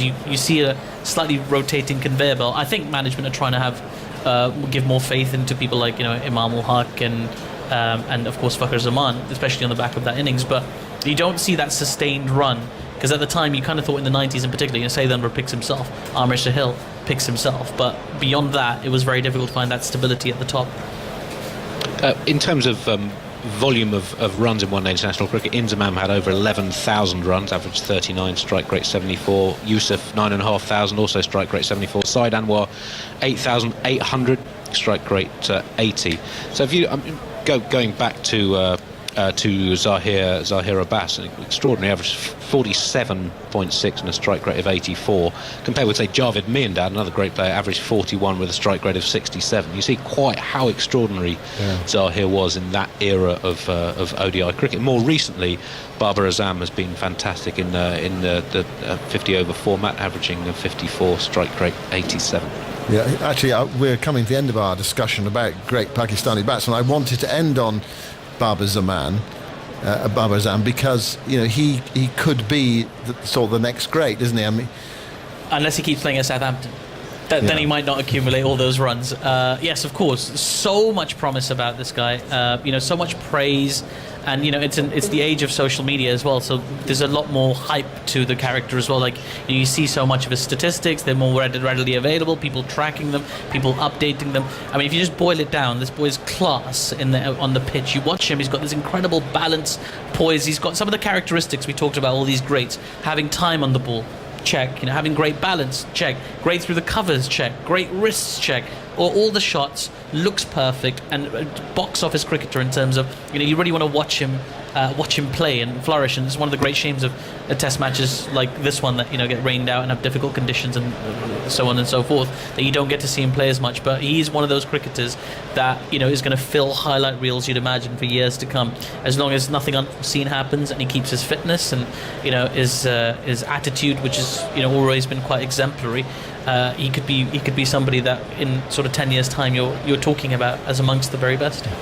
Yeah, he worked so hard on his fitness, his technique, and everything. He was averaging 50 in T20 cricket and 50 over cricket, and now for the last couple of years he's averaging 65 with the bat.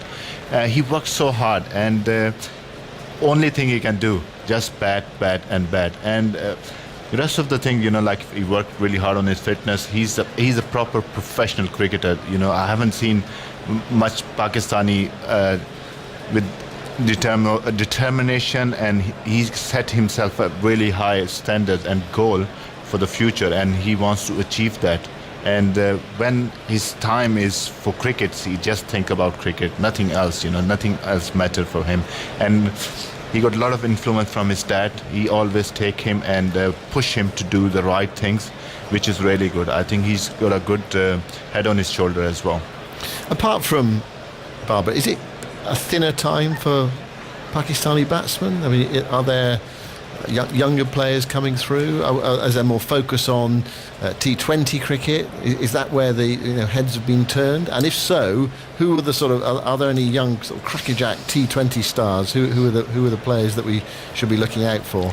Look, Imam-ul-Haq averaging 50 in ODI cricket and T20. Fakhr Zaman, we got Fakhr Zaman, but in this squad, they picked the one guy from Haider Ali. Haider Ali. He's a really. He's only 19, isn't he? 19 years of age. And then we got in the T20 squad Khushtil Shah. He was with us in Multan Sultan. Clean striker of the cricket ball. He can hit the ball long way. And these are the guys that are really good. But what Pakistan Cricket Board did this last year, they changed the scenario, changed the domestic structure from 18 team to 6 team. And we are seeing now the quality cricket. And because we saw this year using the Kookaburra ball before, they never used the Kookaburra ball, better pitches. And now batsmen are getting more and more runs in first class cricket, and we'll see the quality first class cricketers. Absolutely. I mean, that restructuring has had a huge impact on the way Pakistanis play cricket internally. You've got quality against quality more often. You've got like a fixated squad of people that you're constantly showing them that you're following their cricket, and you've got a system to prove yourself. And then of course, initially I kind of worried. I thought you were shrinking the top talent pool. Imagine taking 18 counties and shrinking that into 6 teams. that it's quite daunting and actually quite worrying, really, when you think about it that way. But with this infrastructure they've put in place with second 11s and third 11s and youth teams and things like that. Azhar was explaining this to me the other day as well. The impact of those second and third teams where they play against each other on a frequent basis. The best players in Pakistan playing against the other best players in Pakistan just cultivates them and takes them to a whole new level. And the two players that to watch from the squad, I would pick exactly those two players. They're very, very good. I do worry about this kind of identity crisis that Pakistani batsmen find themselves in, because on the one hand, with the proliferation of T20 cricket and the PSL going from strength to strength in Pakistan, it's quite attractive to build yourself as a T20 cricketer, a stroke maker, somebody who's quite pleasing on the eye. When you think about the most lucrative cricket contracts, lucrative endorsement contracts in Pakistani cricket, it's not Mohammad Yusuf, it's not Yunus Khan, it's Shahid Afridi, right? And his career stats don't really compare to either of those guys, but he's built this persona, he's built this character that people really gravitate to. And young players sometimes look at that and think, he's got a heck of a lifestyle, maybe I'd like to follow in those footsteps. So I think the PCB has done a great job in incentivizing them to play good cricket, be well-rounded cricketers, breaking them down a little bit. They've taken a more kind of mature approach, particularly with the 6 teams, and Wasim Khan looking after his cricketers as well. I just hope they show faith in these cricketers when they bring them over. Like we talk about Fawad Alam, you mentioned it a few times. It would be heartbreaking if that was it for him. Could you imagine 11 year wait, you come back in the side, you score a duck in difficult conditions and nobody looks at you again? That's heartbreaking. I would really love it if the coaches and the selectors had a chat with him before and said, listen, we know that happened and you didn't get a chance in the second innings, so don't worry, you will get another crack. Part of our setup, just be confident, go out there and just play your game. And you can, in that kind of environment, you'll produce something like your best cricket. But if you're always kind of worried about it and you're carrying the weight of one and done, it's hard to flourish. Great stuff. Thanks very much, Pakistan batsmen. Probably if the weather goes on, we'll get on to Pakistan's best square leg fielders over time, but you never know. Let's hope there's not. A shout for that. I would probably say Yunus Khan's got a good shout. He's got 270 dismissals, of which I don't know how many were on the leg side, but some way to start. Yeah, there we go. Great Pakistan batsmen. There have been plenty of them. Javid, what a tremendous player he was. The situation here is that we're going to have Ask Tuffers now. So your questions to Phil Tufnell. Only the central hover cover is on at the moment. The super stoppers, or whatever they call them these days, are going around the outfield. There's plenty of blue sky above. Mind you, there was blue sky yesterday at 4 o'clock in the afternoon and until it got dark, but we didn't play then. So we'll wait and see. It's been such a frustrating test match, and we would actually need something dramatic, spectacular, beyond all wildest expectations for this game to be revived as a sort of contest in terms of a positive outcome. But I suppose it would be nice to see some cricket, and also nice for the players to get out there and play a bit, especially with another test match coming up in a few days' time. So Tuffers is settling in for the next I think 3 days. Tuffers, yes. 3 days until the next game. You'll be here. I'll be here. And Isha is going to host and filter the questions that are going to be coming in, and we'll keep an eye on that inspection. 12:50 inspection, not 12:15, 12:50 inspection. So, the chances of play seem to be sort of slipping away. I don't know, we get any more rain today? Who knows? If we don't get some rain, we perhaps should have some play. Although that was a tremendous thunderstorm overnight, it really was. Tuffers, well, I'll let you say something. Yes, hello. Isha is going to... Hello. Yes. Isha's going to come in. Yeah, no, there is a bit of movement out there. They're rolling up the covers. There's lots of forks stuck in the ground trying to get rid of all this water, but was out there this morning and it was coming over my posh shoes, and they're suede as well, which is a bit disappointing, so I'm going to have to dry them out. But at least the super soppers are out and they're looking busy, and wouldn't it be ironic if we actually then call the game off with the first bit of blue sky we've seen for 5 days. Isha, hello. Hello to you. Yes, I was with you out on the pitch this morning, and I made the right option not to wear my expensive shoes. No. In fact, wellies would have been a better option. And I can see one of the ground staff actually walking back to the covers. He's got wellies on. He made shrewd. the right move. Yeah, very shrewd. Very, very shrewd. But it was squelchy out there. And you used a ball to demonstrate just how squelchy it was. It just landed in the puddle, and the umpires didn't look too happy about things certainly this morning, but they've been out there assessing the situation. Covers have come off, but the hover cover remains on the pitch. Super Supper is in operation over to our left. Bright blue skies, as you mentioned, tough as a couple of clouds dotted around. I mean, we did have bright blue skies last night, but the outfield was deemed unfit to play, and it was going to take too long to dry up. So we'll just have to wait until 12:50, at which point we should have some further news. It's going to be tricky as well for the players, isn't it? Because it's an awkward sort of position for the players now, because you're just going out there on a bit of a lively pitch. The batsmen have just got nothing to gain by it. I suppose someone like Crawley, if he gets a score, can sort of like just stick his hand up again and sort of say, I really want to be in this side, batting at 3. But yeah, tricky times for the players. You're only just playing for your sort of your averages, really. Yeah, but as you say, you've got to see it as a positive that you want to be out there and having to face up to tricky conditions. If you manage to get through it and show character, then that's a massive tick for you going forwards. Zach Crawley, who missed out on a couple of test matches this summer, and they will be back here in a few days' time for the 3rd test match, so chance to get an eye in against some quality Pakistan bowlers. Interesting to see that the covers are being rolled back out again, actually.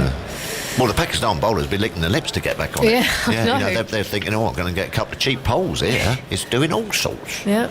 All sorts. Help their averages as well in Test cricket. And, so while we wait for that news, we're going to get on to Ask Tuffers. We've been asking you to send in your questions to us, tms@bbc.co.uk. You can also get involved on social media, #AskTuffers. Have you vetted them? I haven't. I'm hoping producer Adam has. I've got a slight little bead of sweat trickling down my forehead. I remember you filling Barbados in 1990. Yes. Can you recall yourself in Barbados? Well, no, so anything could happen.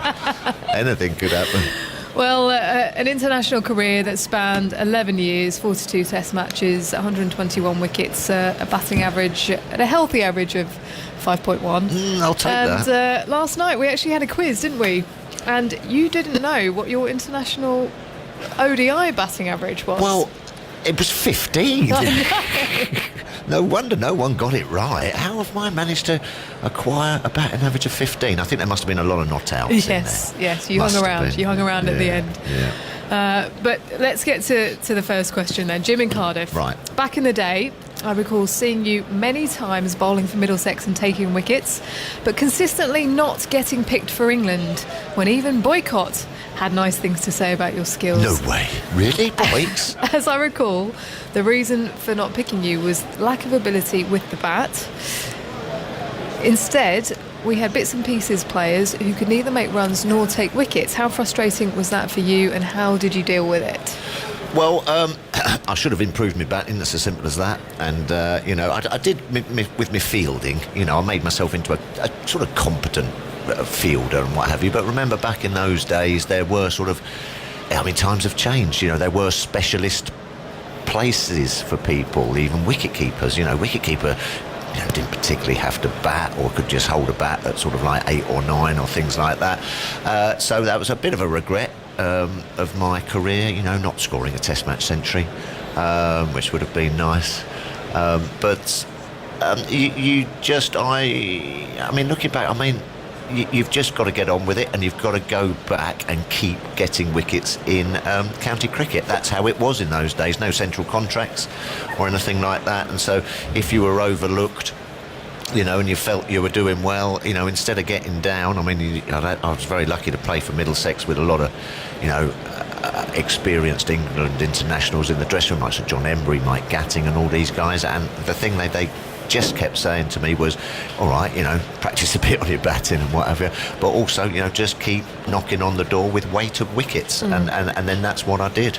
And eventually, got me go. And then you had to then make sure that you grabbed it with both hands as well, because you knew in those days you could feel the old guillotine, just getting sharpened. It was quite an awkward time, really, in those sort of like late 80s, early 90s and what have you, with selection and everything. So once you did get your run out, you were under pressure to perform. Otherwise, crikey, I played with so many players who only played one test match or a couple of test matches and then never seen again.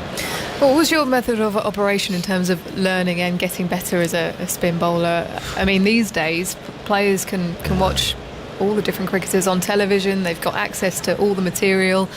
They're involved in tournaments around the world where they can actually go up to players and speak to them and extract advice. What was it like for you? How were you looking to better yourself? Well, that was the one thing, as I say, looking back again, it was a little bit disappointing, really, is because, I mean, nowadays, Don Bess went over to see Harath, and there's all these low arms, different grips and everything like that. You tinkered with yourself, really. I mean, and I'd got to a stage in my career when I was about, 21, 22, that I could bowl. You know what I mean? I was a good bowler, you know what I mean? And I had some variations of flight and pace, arm balls, and sort of like then tinkered about with release points and what have you, but only sort of tinkered around with it. The main thing that I learned, was things about how to study an opposition batsman, how to then set fields to make him play in places that you wanted him to play and not for him to dominate you like that. But I would have loved, all of this this analysis and going over and talk. I mean, I was listening to Azhar about talking about all these different thumb positions and everything like that. We never really sort of did it in those days. You know what I mean? You had what you had, you worked on it, you honed it. And so sometimes I was just sort of bowling in the nets, just thinking, well, I can do this. Yeah. This is just a little bit of a waste of time. I've grooved me action. I'm in good rhythm. I only need to be out here for 10 or 15 minutes because there's nothing else. I wasn't really working on anything. My accuracy was there. My stop balls were there. My variations of flight and stuff were there. And I sort of wanted a little bit more, but there wasn't particularly any more knocking about. And so you just sort of went, oh, well, okay, then I'll just keep chugging on, So you're saying that in the nets you felt incredibly confident. Yeah. Were there any times where you did doubt yourself out in the middle and perhaps had to go back to the drawing board and say, well, actually, I need to be better? Well, no, but it then came down to, really, for me, the surface you're playing on. Yeah. You know what I mean? If you lost the toss at Brisbane, and you're sitting there and you're going, oh, crikey, well, it's not really up my alley, this one. You know what I mean? And you're bowling before lunch on the first day, crikey, or Ollie, and then Warney turns up and spins it a mile. You know what I mean? There's not too much you can do then. But there again, you see, just after my time, they sort of came in and there was the strategy of you're not actually going up against that person. Do the best that you can do. When I was playing, I always wanted to be the best in the world, so to speak, you know what I mean? But then sometimes, you just can't do that, you know what I mean? Because of the pitch and the revs you put on the ball and this, that and the other. But that was never really explained to me. And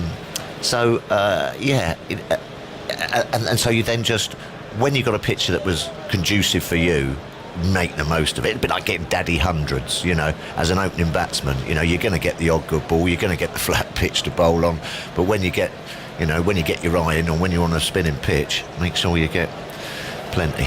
Absolutely. You might have just heard that the hover covers there. For the first time today, the pitch has been revealed. Sunshine! You can see the 22 yards and the grass upon that wicket as well. Simon Lee, the head groundsman, left a fair amount of grass on there at the start of the test match just to hold things together, increase the pace in the wicket. I think the wickets have been good-ish, Yeah. I really like the Old Trafford pitches that we played on up there.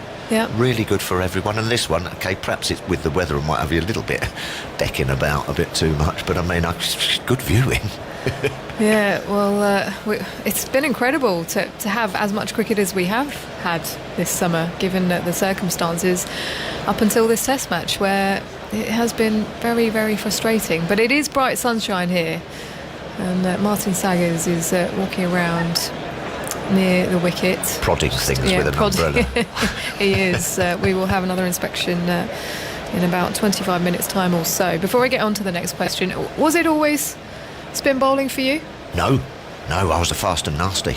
Yes. Right. No, I used to steam in. Very good. Used to open the batting as well for the school. Used to do everything. You know what I mean? So where did it all go wrong? Well, there you go. There you go. Well, where it all went wrong. Well, no, where it all went right actually for the bowling was when I was playing some Middlesex, age group cricket. You know, I think I was about 8 years old playing for the under 11s. You know what I mean? So was doing a bit of everything. Could bowl, could bat, and everything. And then there was a chap there called Jack Robertson. He used to play for England. Wonderful cricketer, batsman. And he said to me, have you ever thought about?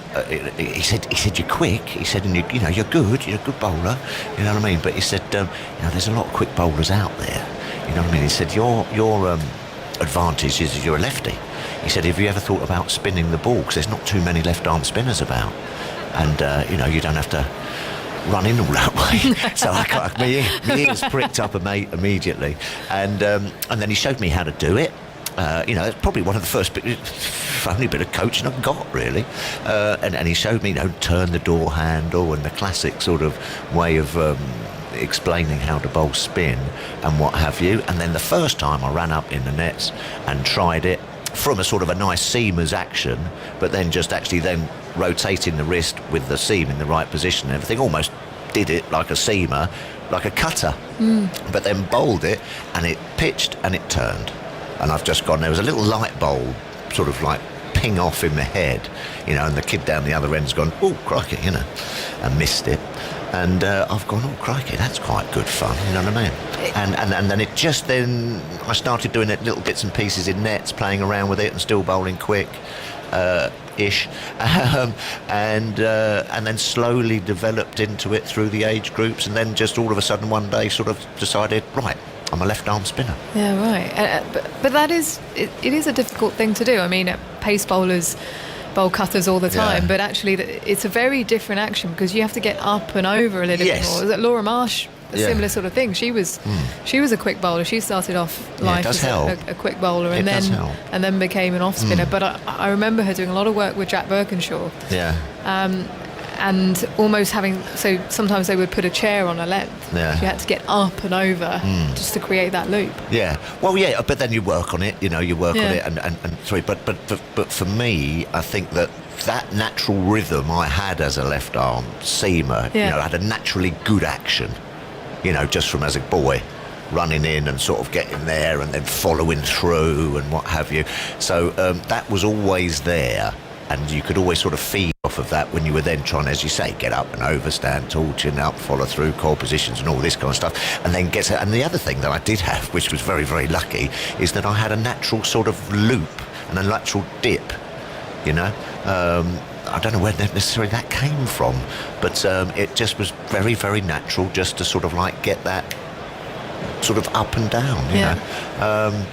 And I think sometimes you do see spin bowlers who have obviously just started playing cricket as spin bowlers. And I think that, you can just see in their actions sometimes they're a bit sort of stuttery and perhaps, because they when I was playing, they were the kind of ones that got the yips a little bit because they didn't have that natural sort of like action from being a seam bowler to then sort of call upon. So when things were slightly going wrong for me, I just used to run up in the nets and bowl sort of like medium pacers just to get your sort of your action through and get yourself following through and your little trigger points as a bowler. That was my sort of fallback, just to do that, and then just sort of said, oh well, that's better. I'm getting I'm getting through it. So you now. added to your workload. Well, yes, but I mean, very, very, very rarely did I lose this. But occasionally, it just helps. That's quite a good tip, actually, for spin bowlers. Yeah. Sometimes obviously you want to run up and bowl, hard and what have you, and spin it hard. But then sometimes, when you just feel that your action's a bit jerky and a bit juddery, just run up and bowl some nice little sort of slow medium stuff, just to get yourself sort of in rhythm. I like it. And the batting? Well, the batting. I was a good batsman, I was a good batsman. But then I played all the age groups cricket up till I was about 16, and then I got myself a moped, and started going to work with my father, and might have popped into the odd, libation house, you know what I mean, and what have you, and girls and things like that, and gave it up. And then for about 2 or 3 years, and then got back into it. And as I said, the action and the bowling was still there, but everyone had got bigger.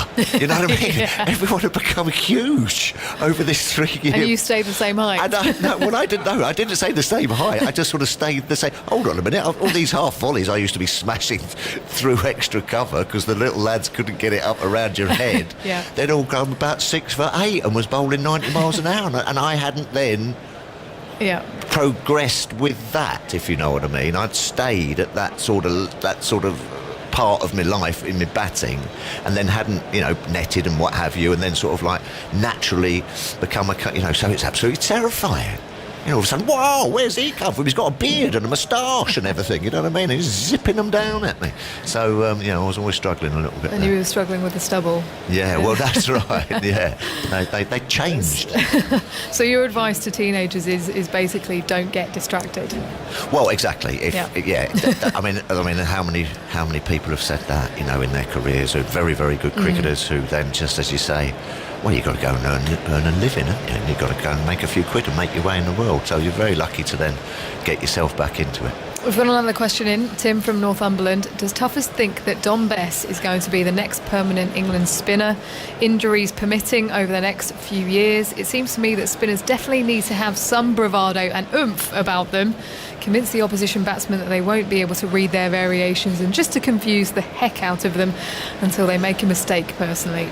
Well, you've got to have some bravado, that's for sure, because at the end of the day we're bowling slowly. Yeah, and so you've got to be able to kind of put a it's sort of intimidating by I tell you what I'm going to do, I'm going to really mess you up, I'm going to bowl it even slower, you know what I mean? It sounds a bit strange, but you've got to go out there and believe in yourself, otherwise these guys nowadays will just take you apart. I think Dom Bess is learning on the job, isn't he, really? I mean, what a wonderful place to be. Listening to him this morning, you know what I mean? It's great to just be involved in the setup. He's getting games, okay, not playing too much part in them, and what have you, but he's got his wickets, he's got his fifer in Port Elizabeth, I think, and so he's learning on the job. He's a young kid, and he's obviously got the right attitude, I think, and the right character, because that's what they've seen in him. He bats all right, doesn't he, at 8 or 9, throws himself around in the field, and with all these coaches and all this stuff now, he can only get better for me. What would your advice be to any sort of young county cricketers wanting to bowl spin and make it to England level, especially on the pitches that they play on here in the UK? It's difficult. You've got to get outside the bubble, haven't you? I mean, it might be difficult at the moment in these times to get away and go to the subcontinent. Yes. But would that be the advice to get into those sorts of conditions and just try and play and train there as much as possible? Well, what I did when I first got onto the Middlesex staff, they were all very keen. I went to Australia when I was about 18 or 19 and played for Queensland University, which is a bit ironic.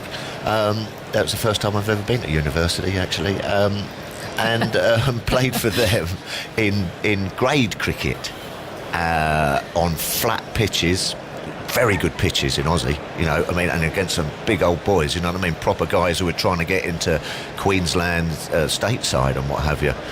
Very, very good standard. And there was also then that feeling that, hold on a minute, well, they've taken me over here, I better do something here, otherwise they're all going to start taking the mickey out of me. And these fellas were, proper players, these guys, and they were looking to take you down, because you're the old pom and what have you. Yeah. And so that made me grow up quite a lot and quite quickly, and then had to make me think on my own feet a little bit. You're away from home for 6 months. You've got to look after yourself and do your washing and everything, as well as find a way of surviving this. You know what I mean? And I did. Bowled nicely, and we won a couple of competitions over there. But that was a great learning curve that you could actually then adapt yourself without just perhaps keep going to coaches and keep going to books and keep going to this and keep going to that. Well, hold on a minute, it gave me a lot of confidence that I could do it myself. Australia, though, that's an easy place not to get distracted. Yeah, well, there you go. We had a good time, I tell you. Especially with the uni boys. They were great fellas, actually. They looked after me really well, and we had a great time. James Lewis, I have just watched the 4 best catches from Phil Tufnell on YouTube during the rain break. Well, thank you very much. Outrageous that Phil has been ridiculed for his lack of fielding prowess. Couldn't agree more. One has just got to watch a running catch to get Slater, That's who was right. on 103 at the time. Well, my favourite, another similar catch to dismiss Lara on 64. Yes. Have you been unfairly criticised for fielding? Not really. No, I have a little bit. As you said, you had to make yourself into a... Listen, you're never going to be Jonty Rhodes, you know what I mean? There's only some people who can do that, I'm afraid. But then you make yourself, and that's just through weight of catches, really. You're just out there, come on, give us another, you won't go in until you've caught 100 or something like that.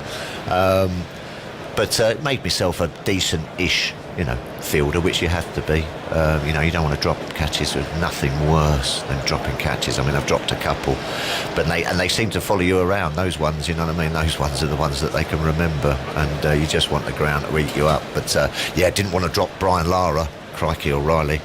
I don't think my fellow bowlers would have talked to me again if I'd have dropped him. So I made sure I clung on to him. What was the worst one? What was the worst one you ever dropped? There was one. I still can't. Well, of course, the run out in Sydney when Eddie Hemmons just threw it back to me and Mark and Steve were at one end, and Steve was walking off, taking his gloves off, and it just hit my hands and pinged off to mid-off, and I've turned and tried to throw the stumps down and missed. It was just horrific. But the other one I can remember was I think it was Ken Rutherford in Dunedin, in a World Series match, England versus Australia, on a bowl, just beautifully flighted, spinning, dipping, left arm orthodox delivery, which turned and bounced and was wonderful. And Ken's just gone to knock it through mid-wicket, and he's got a leading edge, which I'll tell you something, if I threw a ball to you right now from here and just went like that, it came back to me like that, and I was so... I was celebrating before it actually hit my hands. Yeah. You know what I mean? I've gone, yes, and then actually just forgot to catch it. And I think the lack of pace and it was so simple actually then sort of did me. I'd completely taken my eye and my mind off of the ball and what have you, and down it went, down it went. Oh, wow. Oh, dear. Don't worry, Toppers, you're in good company. Yeah, I had a similar one. Yes. Meg Lanning, chip back. I know. And it... we didn't have that many televised games at the time. I know. And I dropped it literally both hands. It was the simplest of catches, and it just fell onto the floor. And when you just pick it up as yeah, no one saw that. Yeah, no one saw it. Bumble. Walked back to the top of my mark, hoping that no one's seen it. Yeah, it's. But and to this day, I still don't know how I dropped it. You know what I mean? I sit there. Sometimes waking up in a cold sweat, you know what I mean, in the middle of the night, going, but you get done. Yeah, it's definitely embarrassing, especially when it gets put all over YouTube, that's for sure. What about your first Test match then? Because you returned to Australia, 1990, That's right. Melbourne. Yeah. His first Test match. What a what a place to play. It was a little bit ticklish. That was a little bit ticklish. Very excited, obviously.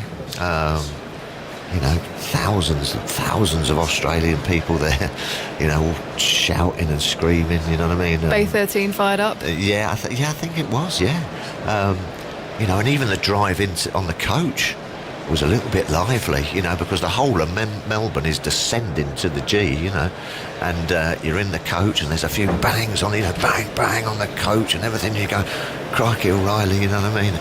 So you're trying to keep your emotions in a bit of check. But I can't actually remember my first 2 deliveries. I got thrown this dog ball, which had no seam on it.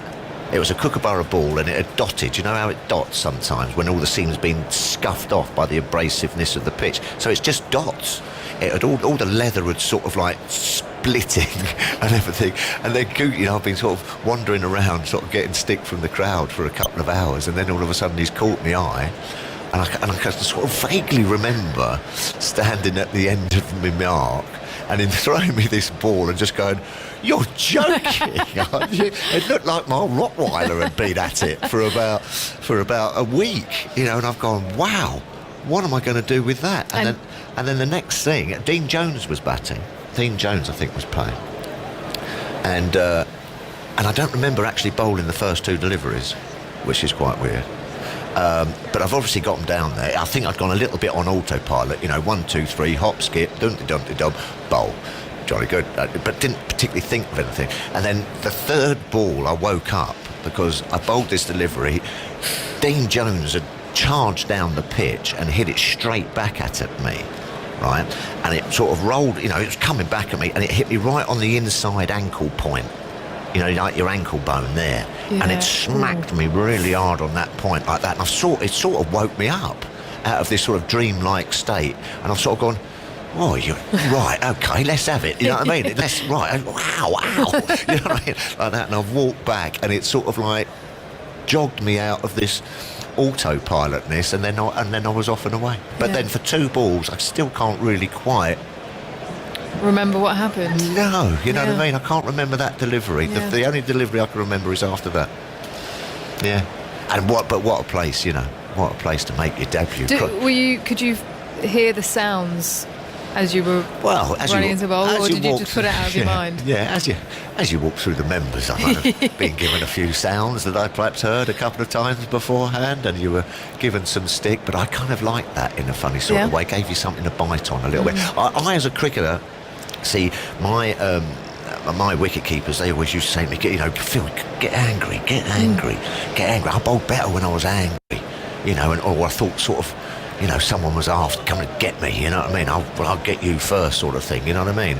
If everything was all beautiful and I was bowling for other people and bowling pretty stuff, it didn't quite have the same effect. I wanted to get, you know, so sometimes my keepers, you know, they used to wind me up a little bit, so I used to fight them a little bit. I used to like that. So you had an alter ego on the pitch. You went from being the cat to the tiger.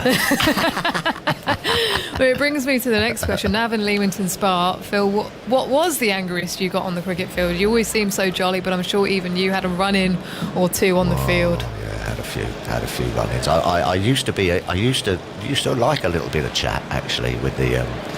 Well, I learned that very quickly, not to have a chat with the umpires, because, you know, at the end of the day, they just used to smile at you when they were completely stone dead and give them not out. So I learned by my mistakes very, very quickly there.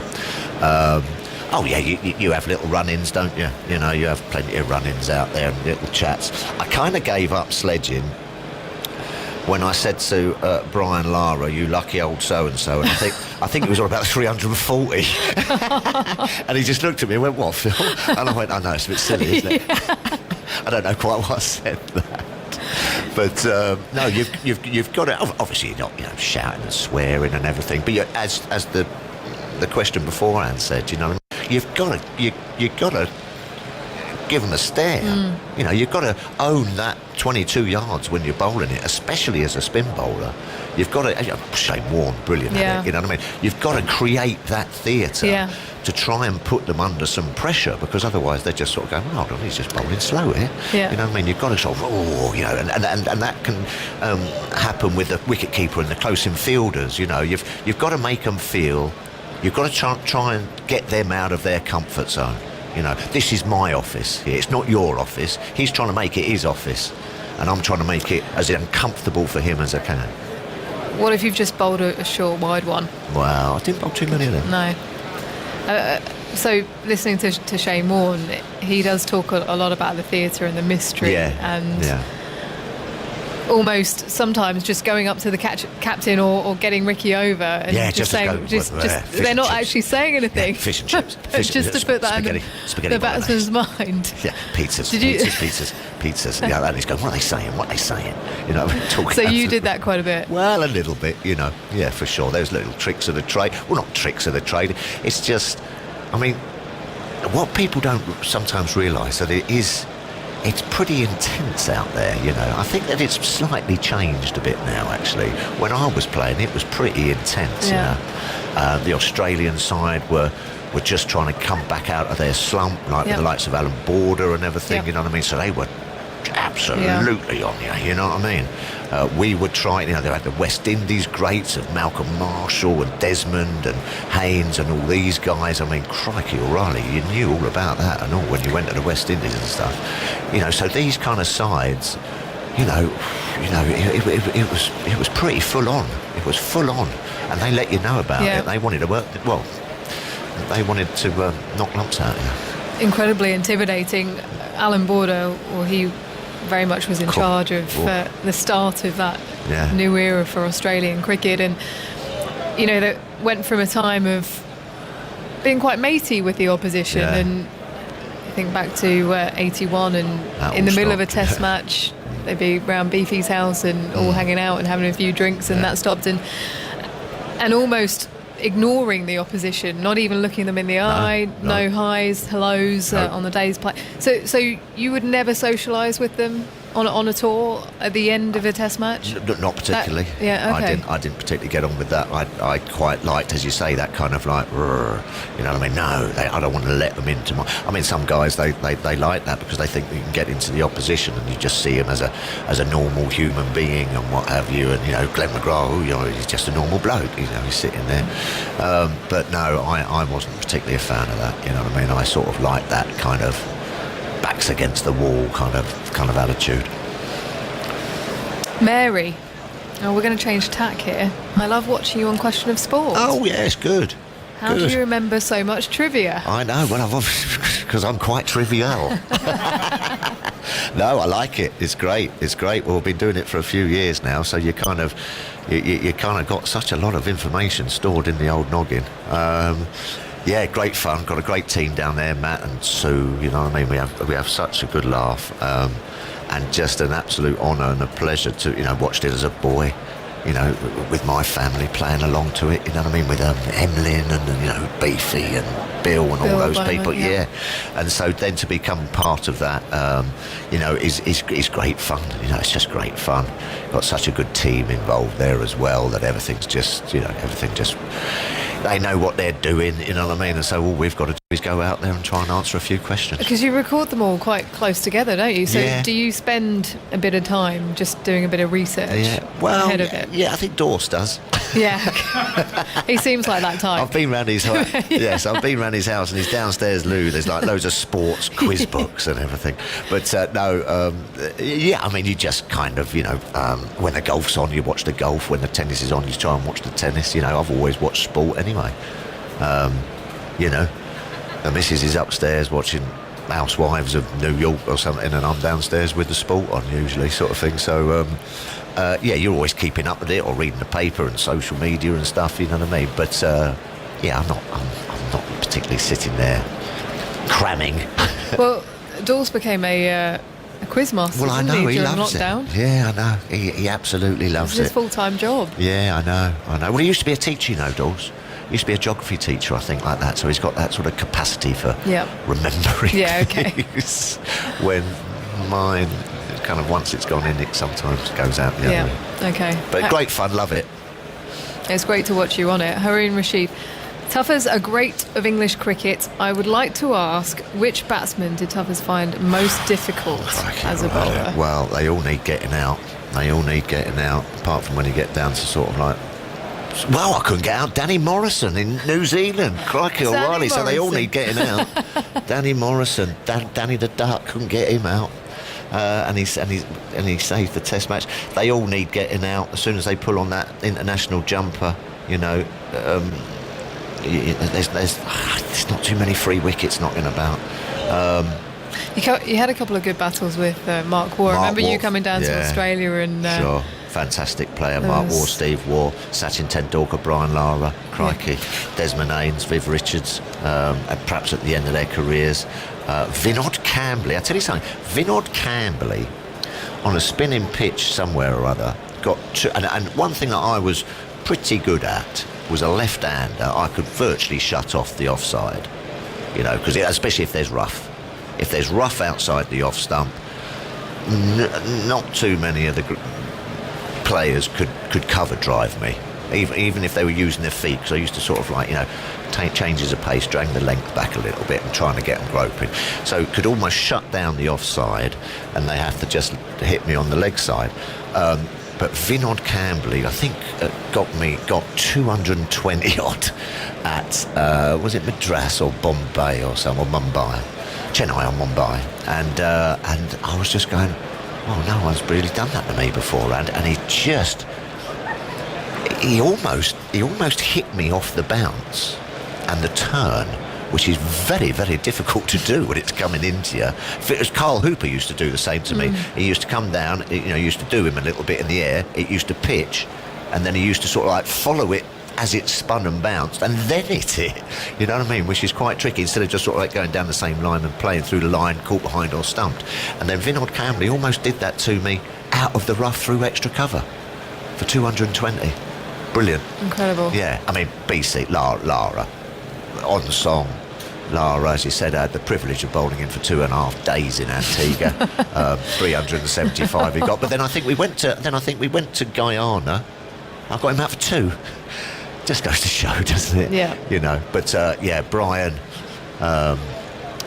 all those people, you say that the best batsmen that I've played against hit the ball where the fielders weren't. Simple as that. Andy? Tough as I got a stat you might like. Come on. Most forfers by England cricketers in their first 7 tests. Yes. Phil Tufnell, Yes. 4. Top of the tree. Not top of the tree, Oh, you built in me fact, up. just off the podium. But only 8 England bowlers have taken 4 or more forfers in their first 7 tests. Going back, George Lohman, Tom Richardson, F.R. Foster, and S.F. Barnes, all before the First World War. Morris Tate after the in the 1920s. Then since then, only Ian Botham, Nick Cook, another darn tweaker in the 80s, and yourself. Thanks for that. Just one of the first days of Test cricket I went to, you took 6 for 25 against West Indies at the Oval. It was an extraordinary day. Talk us through sort of that day, and because that was quite a big breakthrough for you, wasn't it? Yeah, well, I think that might have been my first home test. So obviously nerves again. Won the toss, thankfully, and I think you always wanted to bowl last, I think, or second on the oval pitch. And I can still remember Clayton Lambert. Clayton Lambert was my first first delivery. Gucci again, tough as come and have a go. Was talking about it, and as I've looked up, Clayton Lambert was practicing the slog. That's all I can call it. It wasn't he was just practicing, just going whoosh, whoosh, like that massive, big old bloke Clayton, and smash, and he was just practicing it. I was looking at him out the corner of my eye, sort of going, oh crikey, O'Reilly, don't let him see I'm a bit worried, sort of thing. You know what I mean? He wasn't practicing leaving like they do, you know what I mean? He was just practicing slogging me over the cow corner, and I've run up, bowled him this little flighty one outside off stump, and he's played exactly that shot, hit the top edge, and Ramps caught him, and then, as you say, just got on a roll, and they kept coming in and they kept walking out. I think I might have got in that. I think I might have got 6 for 4 or something, didn't I? Something like that, the actual spell. So it was 158 for 3. Then when Lambert was out, the 176 all out. David Lawrence got Jeff Dujan out, and you got Marshall, Richards, Ambrose, Walsh and Patterson for a total of 4 runs between them. Yeah, 6 for 4. You were just luring them in, weren't you? Well, it's just funny, isn't it? It's your day. When it's your day. When it's your day, as we said earlier, you've got to make the most of it. Well, speaking of your days, Australia, the Oval. Well, that was another 97. belter, yeah. I'm going to run through the batsmen you got out Go here. on. Matthew Elliott, Mark Taylor, Greg Blewett, Mark Waugh, Ricky Ponting, Ian Healy and Young. So that was 7 in that that's some decent players there. Australian innings. And the 4... Keep going. Yeah, I'll keep going, I will. You got Mark Waugh out twice in this. Oh, did I? Unlucky Mark. Ponting, Warne and McGrath. Yeah, there you go. McGrath to win it at the end. That was an amazing game, actually. Amazing game. Won by 19 runs. And there was something about the Oval. I mean, I love Lords, played at Lords all my life, you know what I mean? And there's that lovely hum and what have you. But that day at the Oval, and also the West Indies day, there's something about the Oval that when you get on a roll, the crowd and I can remember commentating it as well when England beat the Aussies and win the Ashes, you know, with Freddie and Swanee getting the last wicket or something. Yep. You know, Stuart Broad also got a bit of a roll there. There you go. Stuart Broad got on that roll, and there's something about the Oval that when you get on that roll, you just feel the place right with you, you know. And I can remember sort of going down to the fine leg and what have you, you know, in between overs, and there were people sort of hanging out of windows, you know, just going, you know what I mean, screaming and throwing beer everywhere, which, you know, it sucks you along. Great support I've always had at the Oval. Yeah, it's brilliant. Special memories. If you're just tuning in, you're listening to Ask Tuffers. You can get involved, #AskTuffers on social media. Bright sunshine here at the Aegeus Bowl, and got an inspection happening out in the middle. Michael Goff, Richard Kettleborough, Martin Saggers all out there at the moment. The hover cover is off the pitch. Super Soppers working their magic, and we haven't had rain for a fair amount of time, which is a huge surprise here at the moment in this Test match. And hopefully we'll get some news for you very, very shortly. England trailing by 229 in this game in the second innings, and well, we're not going to get a result, but we might have some play. But as I say, I'll get you that news as and when. Andy? So that game at the Oval Tuffers was the only time since 1974 that an England spinner has taken 11 wickets in a home Test. There you go. Monty Panesar did so away from home. Happy days. What fun. It was great fun, you know. Had such a laugh messing about there. It was great to turn up there, and I love the crowd. I mean, we're talking about, you know, no crowds here. It is lovely to you know, to play, and I think it does help some people, doesn't it? But I mean, I love the crowd, you know. Walk down the steps from the pavilion and everything, and everyone's shouting and screaming and you know, supporting you, and you just want to do your best. You really do feel it's a bit like going on stage a little bit, really. You know what I mean? That's your stage, you know. And some people sort of like find it a bit tricky, but I always quite enjoyed it. You know what I mean? I love bowling. Yeah, it was great fun. I'll ask you about Strictly in a minute, but Georgina in I didn't fancy that too. Birmingham, who were your cricket heroes growing up? Was there a moment you were out on the field and you had to pinch yourself with who you were playing against? Well, Viv at the Oval. As a boy, I used to sit there with my cup of tea and my digestive biscuit watching Viv Richards when he was about 20 and 25, running about, running people out, smashing Bob Willis and Beefy around. Managed to bowl at him, got him out. So that was pretty good. Yeah, 2, I think. He got 2 in that game. Yeah. So that was kind of funny. Ian Botham coming into the dressing room, because I'd started playing for England, and as you say, it was quite tricky times in those days. You know, everyone was a little bit kind of, you know, you weren't particularly come together as a team. You know, there's a couple from Kent who sort of sat over there, a couple from Middlesex, we sort of sat over there. You know, a couple of Surrey boys, a Gloucester boy, you know what I mean? It was all a bit sort of higgledy-piggledy and a bit bitty. And so I was actually sort of a little bit disappointed with the whole sort of England experience, really. Right. You know, but obviously, you know, loved playing and everything, but I thought there'd be more to it, you know. And that didn't change at all? Well, no, it did when then Beefy got reselected, and I think that was for the Oval, wasn't it? And it got reselected, a slightly older Ian, you know, and that was the leg over with Aggers and what have you, know, that comment with Johners and what have you. And he then came in and sort of like broke all those barriers down a little bit, you know what I mean? Which I was very sort of happy to see, and everyone sort of relaxed a little bit and started to enjoy things, and you know, catching practice was a bit more fun, you know what I mean? And you know, the evenings in the team room were all a bit more together, and so it's amazing what just one chap can sort of bring to a side. You know, instead of all these sort of youngsters really sort of nervous and worried about what they're going to do, and you know, is their place up for grabs, and who, oh crikey, what's going to happen? You know what I mean? He sort of came in and just said, listen, you know what I mean? Not in a speech sort of way. You just sort of went, oh, oh, well, that's a bit better. You know what I mean? We can all relax a little bit and start to try and sort of like show what we can do. Yeah. Yeah. And that helped performances? Yes, I think it did. Yeah, it did. Well, then we went on to the 1992 World Cup final, you know. Yeah. And that was mainly because of that, in a funny sort of way. Claude in Cornwall. Hi all, thanks for this feature. Toughest has been as entertaining as ever. I have a very simple question, Go on. Phil. When facing Shane Warne, what was with the legs? I don't know. I fell over. That's on YouTube as well. I don't know quite. I think I've actually missed a ball by a record margin, because I decided to come down the wicket once to Shane just through frustration of not knowing what was going on, and I've run down the wicket and had a great, well, not, you know, just Heave-ho. a little, yeah, I've had a complete heave-ho, and then I've watched it on the highlights the next day, or that evening. I reckon I missed that delivery by 6 foot.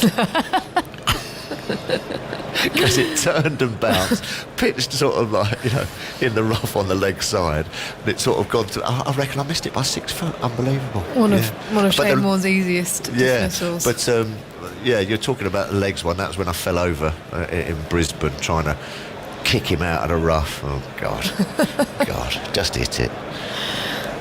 You can be redirected to YouTube, is that what you're saying, to be able to watch that again? Go and watch the catches. Go and watch the catches. Yeah, they're better. Yeah. A fantastic life that you've had in cricket, but off the field as well. And Claude mentioned you being incredibly entertaining. Won the Jungle. Yes. Early 2000s. Yeah. And then on to Strictly in 2009. Which was your favourite? Well, I think the Jungle. You know what I mean? Because all you had to do was sit about and eat a few rice and beans and have a chat. It was quite nice. Occasionally a little bottle of wine would come down, just to sit around the campfire. So no, they thoroughly enjoyed that. They did very, very lucky again, really. Managed to.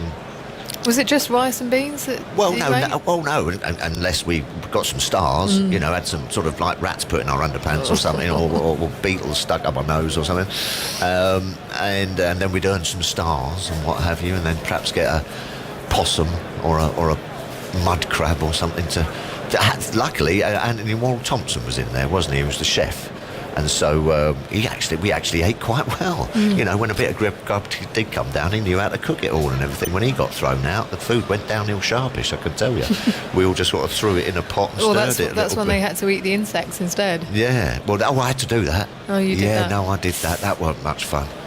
No, that weren't much fun as well. And Dr. Bob says that, who looks after everything under there, and he said, well, listen, you know, they've all been sort of purged and everything, I don't know, whatever. He said you will feel them go down for a second or two, and you will feel them running around for a little bit. No, sorry if you're having your lunch.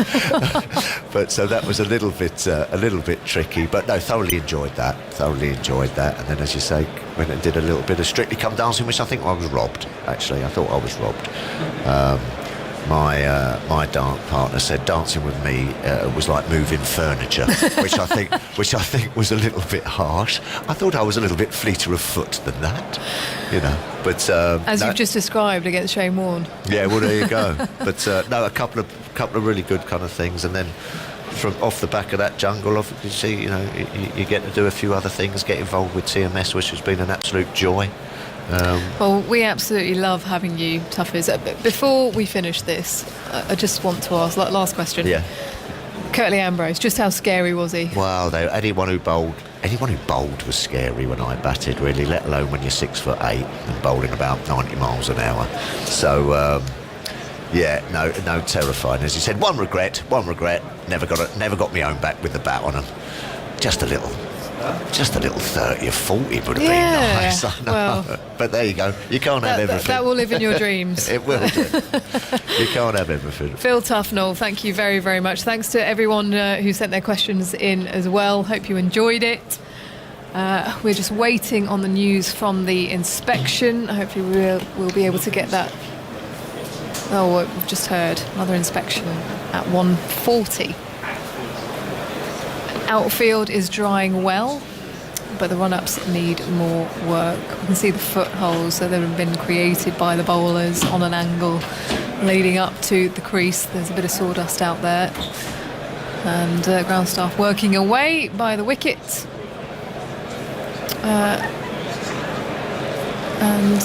I can tell you it's still blue skies here. We've got some clouds over to our right, but that's the direction that the clouds are heading. And hopefully we can get something out of today. Andy, a few words from you, and then it will be Jonathan Agnew coming in. Well, yes, apparently the issues with the run-ups, there's a chap sticking a fork into them. I don't know entirely what good that does. Just another quick thing on Tuffers is stats interesting. They played 12 home tests and 30 away from home. So must have been a good tourist to have in the squad, Aggers. Indeed, thank you, Andy, for filling that particular void. Well done. We're getting used to these changeovers, but it takes a little bit of time. The sun's still shining. We're going to have another inspection here at 20 to 2. Still some work having to be done to the run-ups. I think I'm a bit happy with how it is over on the left over there. And certainly looking at the rain radar, there doesn't seem to be any showers on the way. So we may get some cricket this afternoon yet, which would be fantastic. Now, we'll be assembling our virtual journalist panel in a second. I've got them on my screen here, like sort of 3 mug shots in there. They're rather like sort of prisoner photographs on the laptop screen, but they're getting ready. Who have we got? We've got Usman Sumaden, we've got John Etheridge, and we've got Tim Wigmore. So lots of things to talk about over the things that have arisen over the last couple of games. We didn't have one, of course, in the last one. So that's coming up. First of all, though, let's find out what's going on, if there is any play today in the Bob Willis Trophy. Kevin Howells is at Warwickshire against Somerset. Hello, Kevin. Of course we've got play. And quite a lot of it, and we're very grateful for it as well. There are some matches that have been affected today. Thankfully, this one in Birmingham so far today hasn't been affected, and Somerset are making very good use of their time. Remember, it's a Bob Willis Trophy where the final is at Lord's at the end of September, and it'll involve 2 of the group winners from the 3 groups. Somerset currently top the central group, and they're really piling the pressure upon Warwickshire in this game right now. The latest score, they've not gone to lunch for some reason, but anyway, 351 for 8 is the current Warwickshire score, Somerset score, I'll get it right now, Somerset. And the man that really has grabbed our attention today is Steve Davis.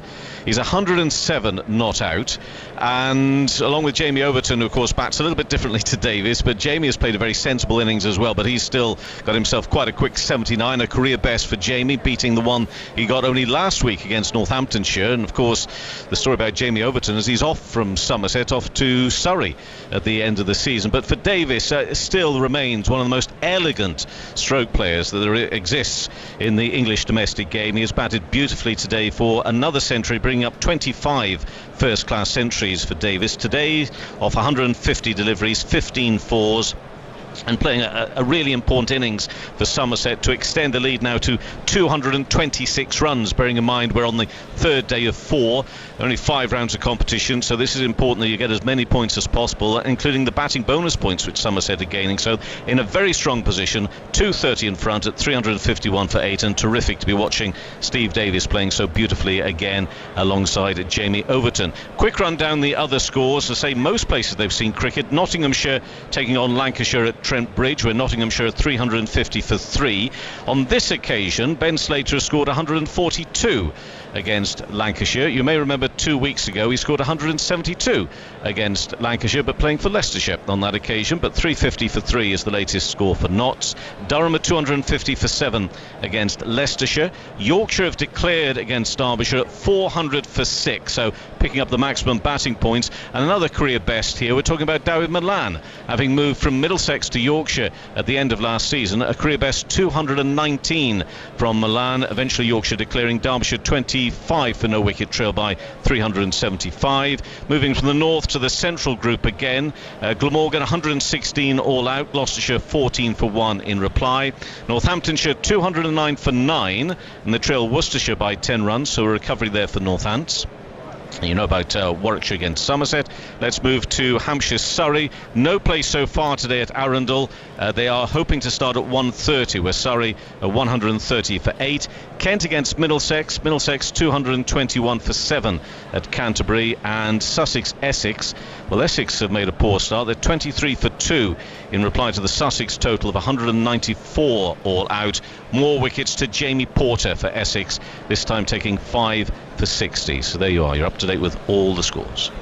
Excellent. Kevin, thank you very much indeed. Enjoy the cricket. At least there's been play there. None here at all.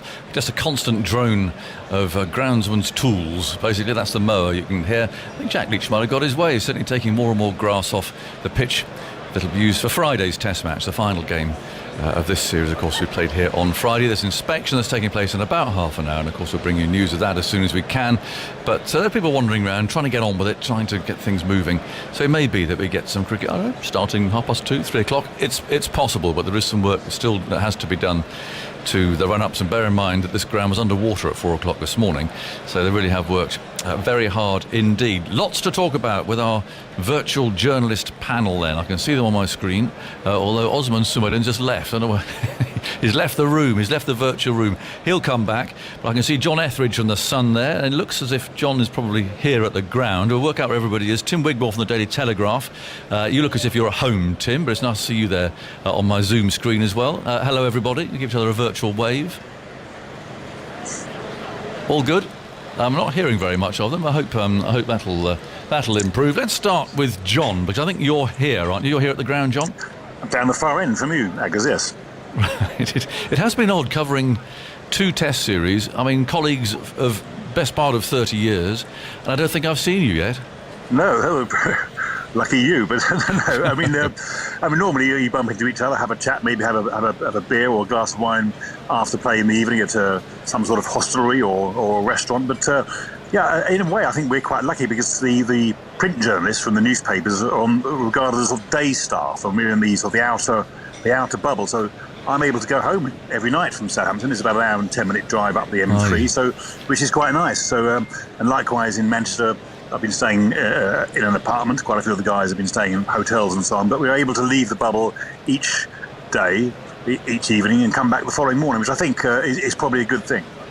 And having been doing this job for a long time, John, how has it been? I mean, the press conference, the normal routine of a day at a Test match, how different has it been for you?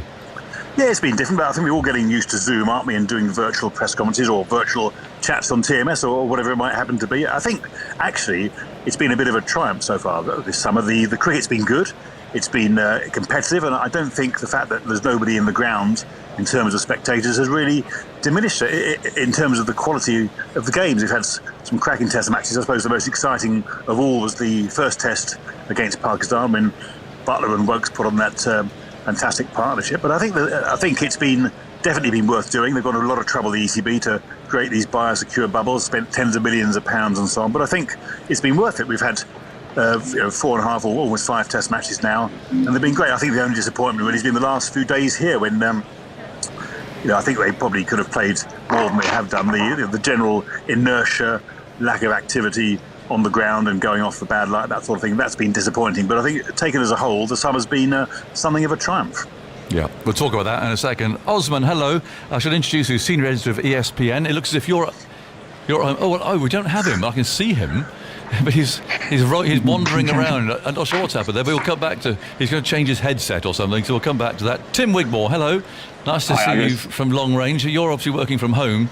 Yeah, it's been a bit different, but it's been okay. How are you finding watching and reporting on Test cricket from long range then? Yeah, there's a lot you pick up from being at the ground, and it has actually showed the value of being at the ground. There's little things you pick up, the kind of the body language. You get a better sense of field places and stuff. So I mean, the coverage has been great from afar, but there's no substitute for being there. Yeah, and you're right. You do get a feel for the flow, don't you? And who you might bring on to bowl next or whatever it may be. Actually, is rather easier when you're watching the game unfolding in front of you. Yeah, the kind of the rhythm of the game, and I suppose it's maybe a slightly harder game. So when you're at a ground, you get a sense of the difficulties for the captains and so on. Whereas when you're watching on TV, why isn't he doing that? Why isn't he doing that? And I think when you're at the ground, you sometimes get a sense of is maybe a little bit more complicated than it can seem when you're shouting at your TV screen or radio. Now, can Usman hear me? Usman, are you with us? I can see you. Nope, I just can't hear him at the moment, so never mind, we'll try and work out.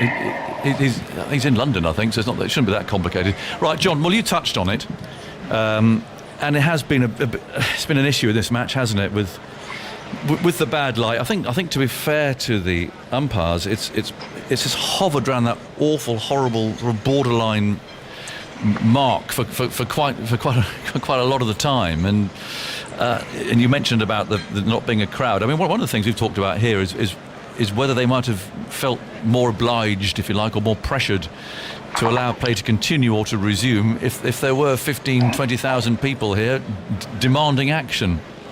Yeah, I think if people have paid £70 or whatever it might be for a ticket, and there's 15,000 of them sort of booing and jeering at the umpires who delay play still further, I think that would apply some sort of pressure. I mean, I think yesterday, certainly with hindsight, and even at the time, I think there's no doubt that play was called off too soon. It was premature.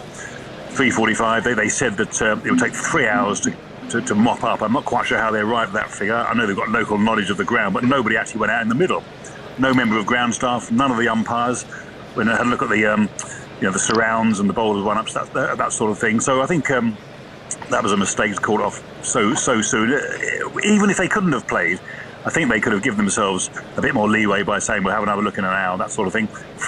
Day two, was it Friday or Thursday night? Day two, when they had lost 40 odd overs for bad light on the adjoining pitch, adjoining ground. There was an intra-squad match being played by the Pakistan T20 side, with Wahab Riaz charging in. No floodlights there at all, whereas the floodlights on the main ground here. So that was another perhaps 30-40 overs that were lost. And even on Saturday, I mean, there was I can't remember a day when there's not a ball bowled, when there's so little rain. It was just spitting vaguely all day.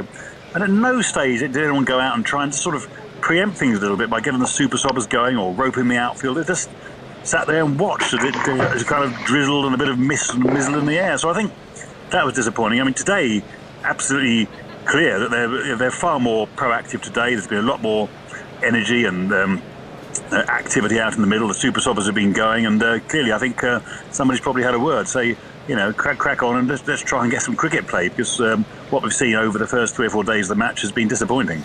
Yeah. Rain's one thing, but there's just never been a solution to bad light, Tim, and I just wonder if there is one, actually. Oh, you have to unmute yourself. Sorry.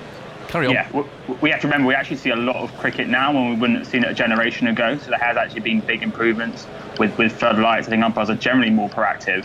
I think one of the things, a very basic thing is if you start a day at 12:30, why do you need to play for only an hour and then have 40 minutes for lunch? That seems silly, I think a kind of a common sense rule, which would be nice, especially if there's some dodgy weather forecast. If you lose more than an hour in the morning, well, maybe you can just have one session break as opposed to two.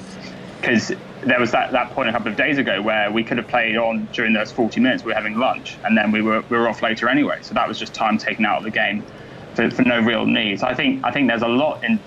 I think actually sessions are potentially being a bit more. Are there times we can just have one session break in the day? It obviously doesn't work if it's 40 degrees in Sydney, but are there times where we can be a little bit flexible about that sort of thing? I think that would be a big thing. And as I was in England, other countries, sometimes they also start days of play earlier than the allotted time. We say we only start at 11 on the dot, but there are, and obviously in September in England, it's difficult to start before, but in August on a nice day, no reason you couldn't start at 10:30 or 10:45, and again, that over 4 or 5 days, that's a way of having a little bit more play and doing everything possible to maximise the amount of play.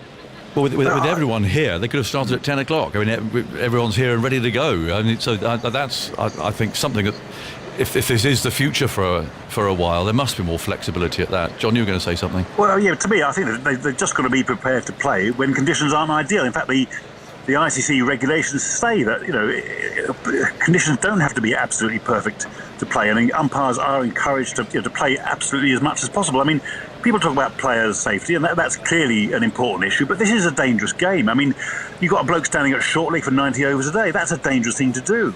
You've got wicketkeepers standing up to medium pace. You've got Jofra Archer bowling last summer 95 miles an hour to Steve Smith. You've got a number 11 who's clueless with the bat facing a 90-mile-an-hour bowler. These are dangerous things. It's a hard ball, and the fact that it's a little bit gloomy one day and they all trudge off and don't play for 3 hours, to me is absolutely ridiculous, particularly in this summer of all summers when they spent tens of millions of pounds. Everyone's desperate to see live sport, international sport, and then there are times they seem unwilling almost to play. And I think it's been a real shame. I say it's been a great summer, some magnificent matches, but that's been one, literally a dark shadow over it.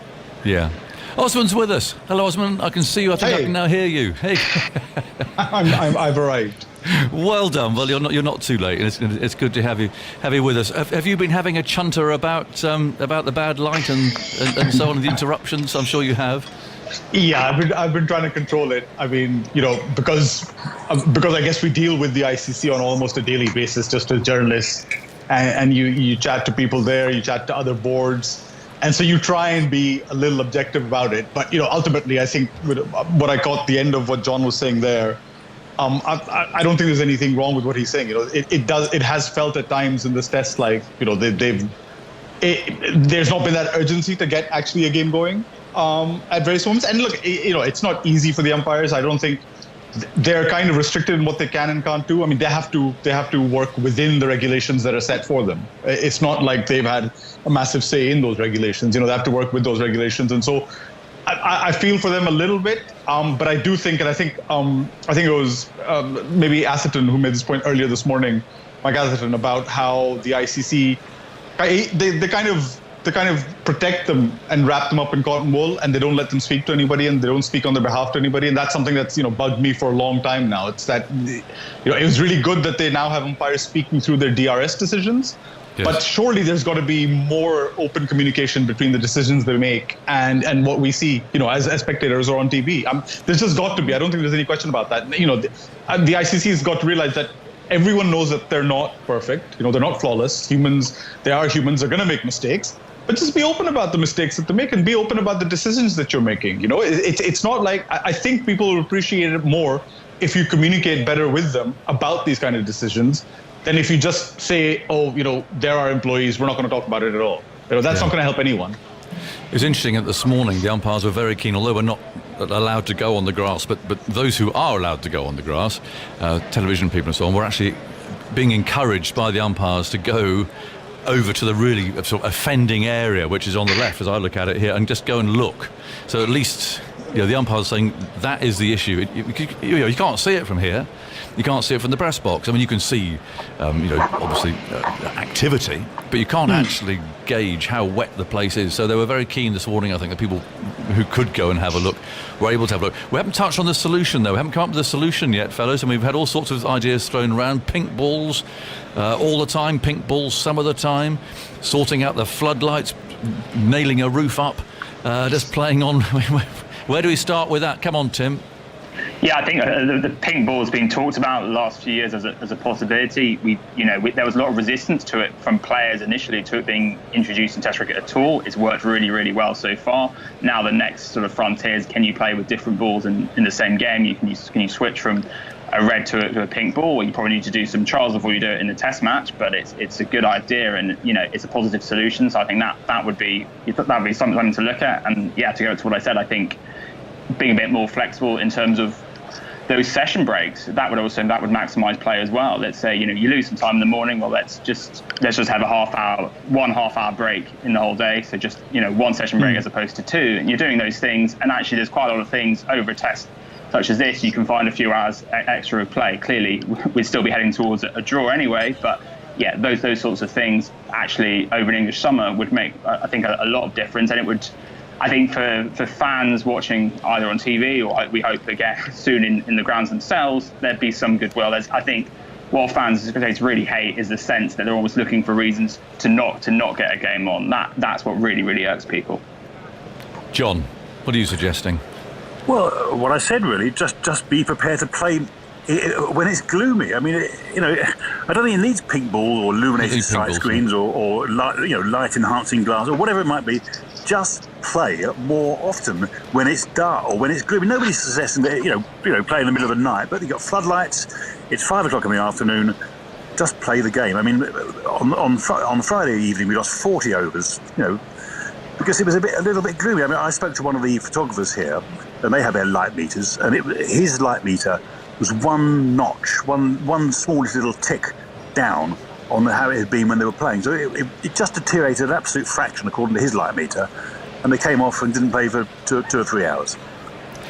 We hear from all sorts of people on Test Match Special. As you know, I had an email yesterday from Hugh Cornwell, the lead singer from the Stranglers, who of course is a big cricket fan. Says, "Hi, I was listening to the discussion about bad light stopping play. How about a normal ball, but the seam is stitched with thread that's dyed with a light reactive substance? As the light gets darker, the seam gets brighter, and vice versa. That way, you don't need to change the ball." How about that? Coming from the Strangler, Osman. That sounds amazing. I've heard some crazy ideas. I heard years about somebody wanting to put like a microchip inside a ball, and so be able to control the swing with a remote control outside. And I thought, that sounds absolutely outlandish. And I think there is something like a smart ball coming out now, although that's going to record data on the delivery itself rather than anything else. But solutions. It's not easy, but I think generally, short of importing Sri Lankan ground staff into some of the grounds. Short of that, I think just a general, like John says again, a general will to play on and to be more flexible with how you interpret rules. Maybe for those rules and regulations to be more flexible in the first place. That caveat in the regulations about conditions not necessarily needing to be ideal is there for a reason. But does it open it up to too many different interpretations? Umpires, you've got all kinds of umpires all around the world looking at these rules differently. I think the interesting thing, I don't know if you guys touched upon this earlier, is somehow incorporating player concerns about this. Because if you remember, and I think, John, you were there at that test match in Abu Dhabi 5 years ago, I think, when England needed not much to chase down on the final day. And they called light because on the first day of the match, they had called light at a certain time. And I think David Richardson at that time spoke about how they had spoken to some players about solutions to a problem like this. And, do you let a test match just go to its conclusion? Do you introduce a different colored ball? What do you do? And he reported back saying that, players were not very keen on anything, really. And so, we moan about administrators and umpires and stuff. And sometimes players are pretty conservative animals themselves, and I would think that the putting in a pink ball midway in a test match would be, I think it would be shot out of hand, just shot down immediately by a majority of the players, I would imagine, because, to them, rightly so maybe, it would constitute too big a change in the circumstances of a game. And I would say that they would probably be the first ones to shoot that idea down. You can see some enormous arguments breaking out over the red ball being changed for the pink ball for a bit, and they've had the pink ball longer than we have. And exactly that pink ball. I just think that's so complicated. I'm not a fan of. I wouldn't be a fan of changing balls in the middle of a match. I think you'll find if broadcasters start threatening to withhold some of their money, things will change very quickly. That's probably what it needs. And that's true. I was there, you were probably there as well, Ag, as Karachi 2000, yes. when England famously chased the runs in the dark. I mean, by the end it was dark. It was within 15 minutes. It was night time. It was past sunset. Yes. Yeah, it was. So nobody's saying nobody's saying they should play in those sort of conditions. I mean, obviously there weren't floodlights back then either, I don't think, were they? So no, they weren't. But it does show what can be done, even in absolute gloom, virtual nighttime. So, I just think greater willingness by the umpires and the players to get on with it. Yeah. And to look at this a slightly different way, is there more we can do on over rates when it's sunny and it's all fine? Because if they're bowling through more overs now, when everything is good, then we don't have this debate. We get the overs in and everything's good. That's a very good point. Sort of return to a familiar subject as well. But absolutely right. We were reminded. I mean, Osman, I have to say, to watch the Pakistan bowling attack, we obviously get very used to watching England. But to watch the two young lads in particular, wow, what an exciting, captivating sight it was, and just those 5 overs the other day with Mohammad Abbas as well, wobbling the thing all over the place. It's captivating viewing, isn't it? Watching Pakistan's bowling attack now. Yeah, absolutely. I guess I've become a cynic covering Pakistan cricket for so long, and so my first instinct when I see something this good is to think how, what are the ways in which this could go wrong? Two young guys coming to England on a big tour. What's going to happen here that's going to ruin their careers? But aside from that, I think for the first time in some years, and especially the Amir returned and then he kind of pulled out of Test cricket, and they haven't had a great attack for a while now. They've had good bowlers, but they haven't had a really good attack. One that potentially you can see them winning Test matches in a lot of places. And I think in the combination that they have, somebody like Abbas, who is ideal for a lot of conditions. People might think he's just an England conditions only bowler, but he's had wickets in the UAE, he's had wickets in the West Indies, in different conditions. And so you look at him, and then you look at Naseem and Shaheen, of course, and I've actually been impressed with Shaheen's growth, much more than I know. Naseem's a little younger, but Shaheen actually over the last year, I would say from the end of a pretty disastrous tour to South Africa in 2019, when they lost 3-0, but Shaheen kind of started to grow during that time, and then he had a decent World Cup, but he's really kicked off in this last season, I think, against Australia and stuff. And you look at the ingredients, you've got Shaheen, left arm angle, he's pretty quick as well, he swings the ball. You've got Naseem, who's quick, but not just quick. But the thing I really liked about him at Old Trafford was how tight a line he held in some of his spells. He had the pace, he was hitting 87 for fun, I think, but it was the line that he was bowling outside off stump and then getting the bounce to get Joe Root and Ollie Pope in the first innings. I think that's what kind of it scared me a bit, because you have that pace, which is a massive attribute, but then you're clearly pretty disciplined with it as well. And he's even if we say that he's not 17, then he's not much older than 20, say, if we can say that, but he's not old. And Abbas, of course, Abbas, I think, makes up a little bit for the loss that Pakistani fans have felt at Mohammad Asif not being in the game. He's not. I don't think he's as good, and he's not as much of an artist, but he is very good, and he kind of reminds you of him on good days. So they've got the makings of a really decent attack, but like I said earlier, I'm a cynic, and I'm just fingers crossed that it doesn't all fall apart in some fantastical fashion. Well, we'll wait and see. Let's say some of the Pakistan team actually have now appeared from our end of the ground here, and they're heading off towards the dressing rooms, dragging kit bags and so on. Yasir Shah I see there, so somebody might have said, come on lads, we might be going and playing in a minute. So in the sunshine, I should also mention, off they go. They're having a bit of a careful prod at the grass as they go along, and it is still going to be pretty damp, I think. The umpires are inspecting here in about 10 minutes, so we'll have another update then as to how things are proceeding. There's been no place so far, so I'm chatting away to three of my colleagues here who are scattered around the country. Really, Osman Subadin, I think, is in London. John Etheridge is here, and Tim Wigball's somewhere else in some also London hideaway. You're also in London. Okay, so we're just chatting away really about what's been going on. Naseem Shah.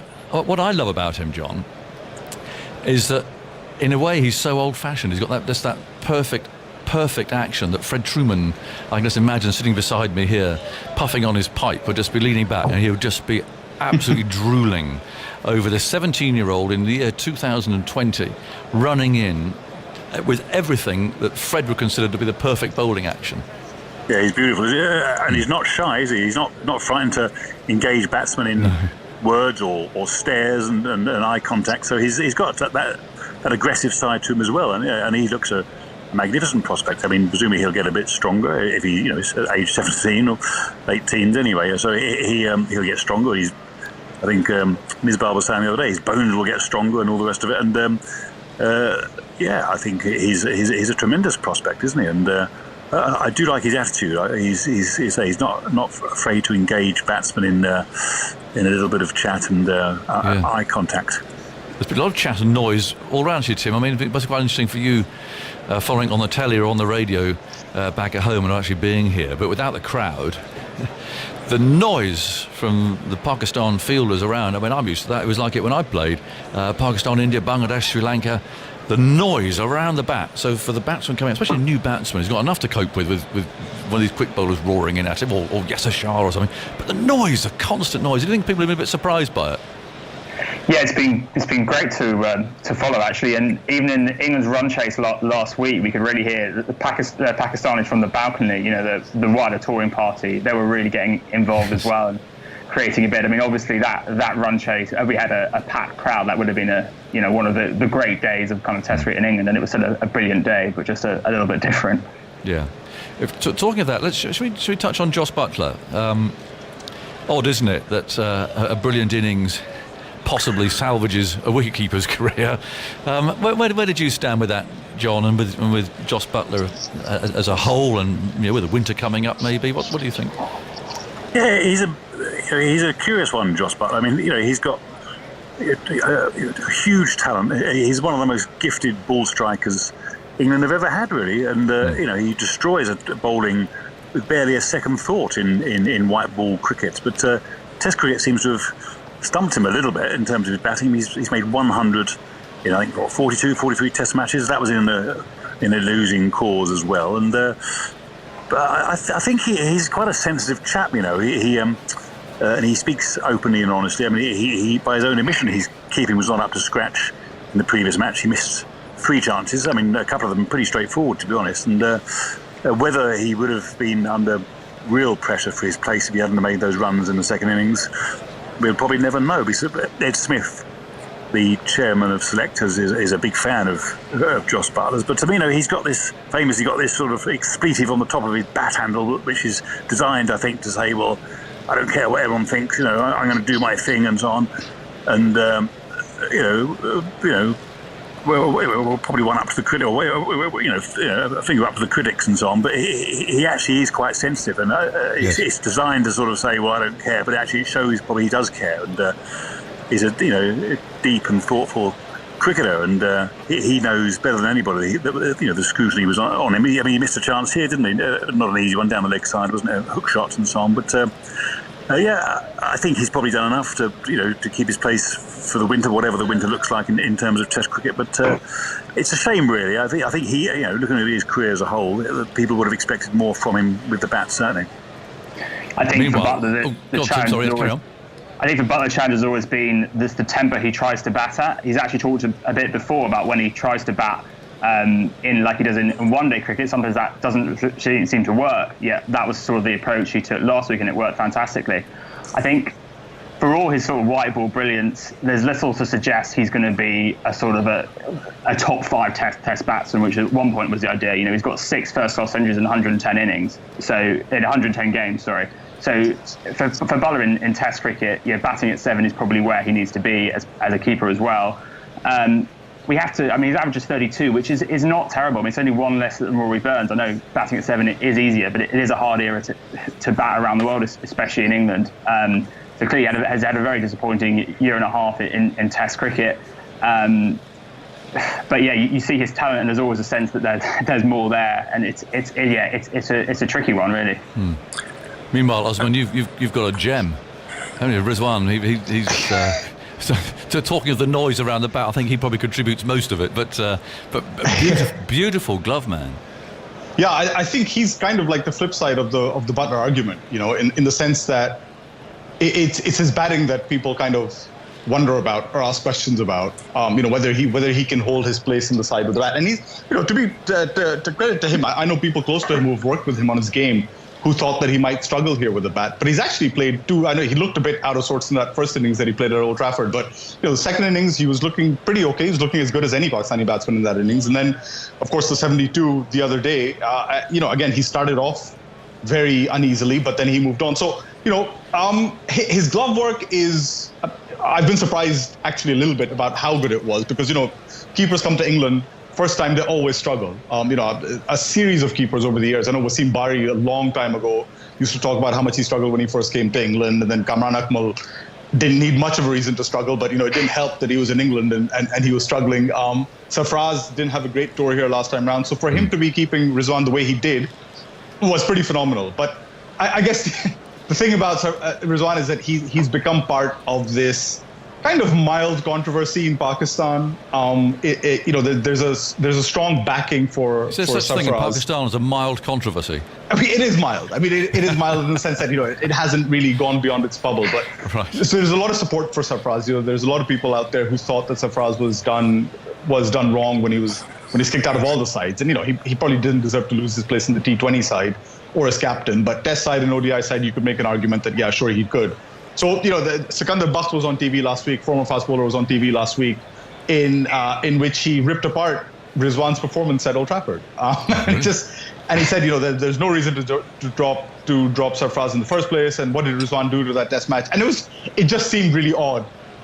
But he does have a little bit of that context behind his performances, and he's been doing outstandingly, I think, for Pakistan. But it's just in the long term, whether he'll be able to maintain a certain degree of runs. I don't think they want him to score hundreds every time. Not everybody's a Gilchrist, but if he can maintain an average of, say, I'd say early to mid 30s, I think Pakistan would take that, because he's going to bring you something with the gloves, and just with him as a presence in that side, he'll bring you definitely something more than what you may imagine initially. So I think, if he can keep that average up there, and he's got a 95 in Australia as well, I think Pakistan would be happy with that. That's for one of the younger developing players. What about Jimmy Anderson, John? What did you make of his press conference last week and his performance at Old Trafford and his demeanour at Old Trafford? Really, I think that's what got people talking as much as anything else. Well, Jimmy's quite an experienced old pro, isn't he? And I think he told Danny Rubin, the media man with the England team, that he was quite keen to talk to the press straight after Old Trafford and before the match here. And he went, on one of these Zoom calls and said that he was frustrated and emotional. He got cross and he started trying to bowl too fast and so on.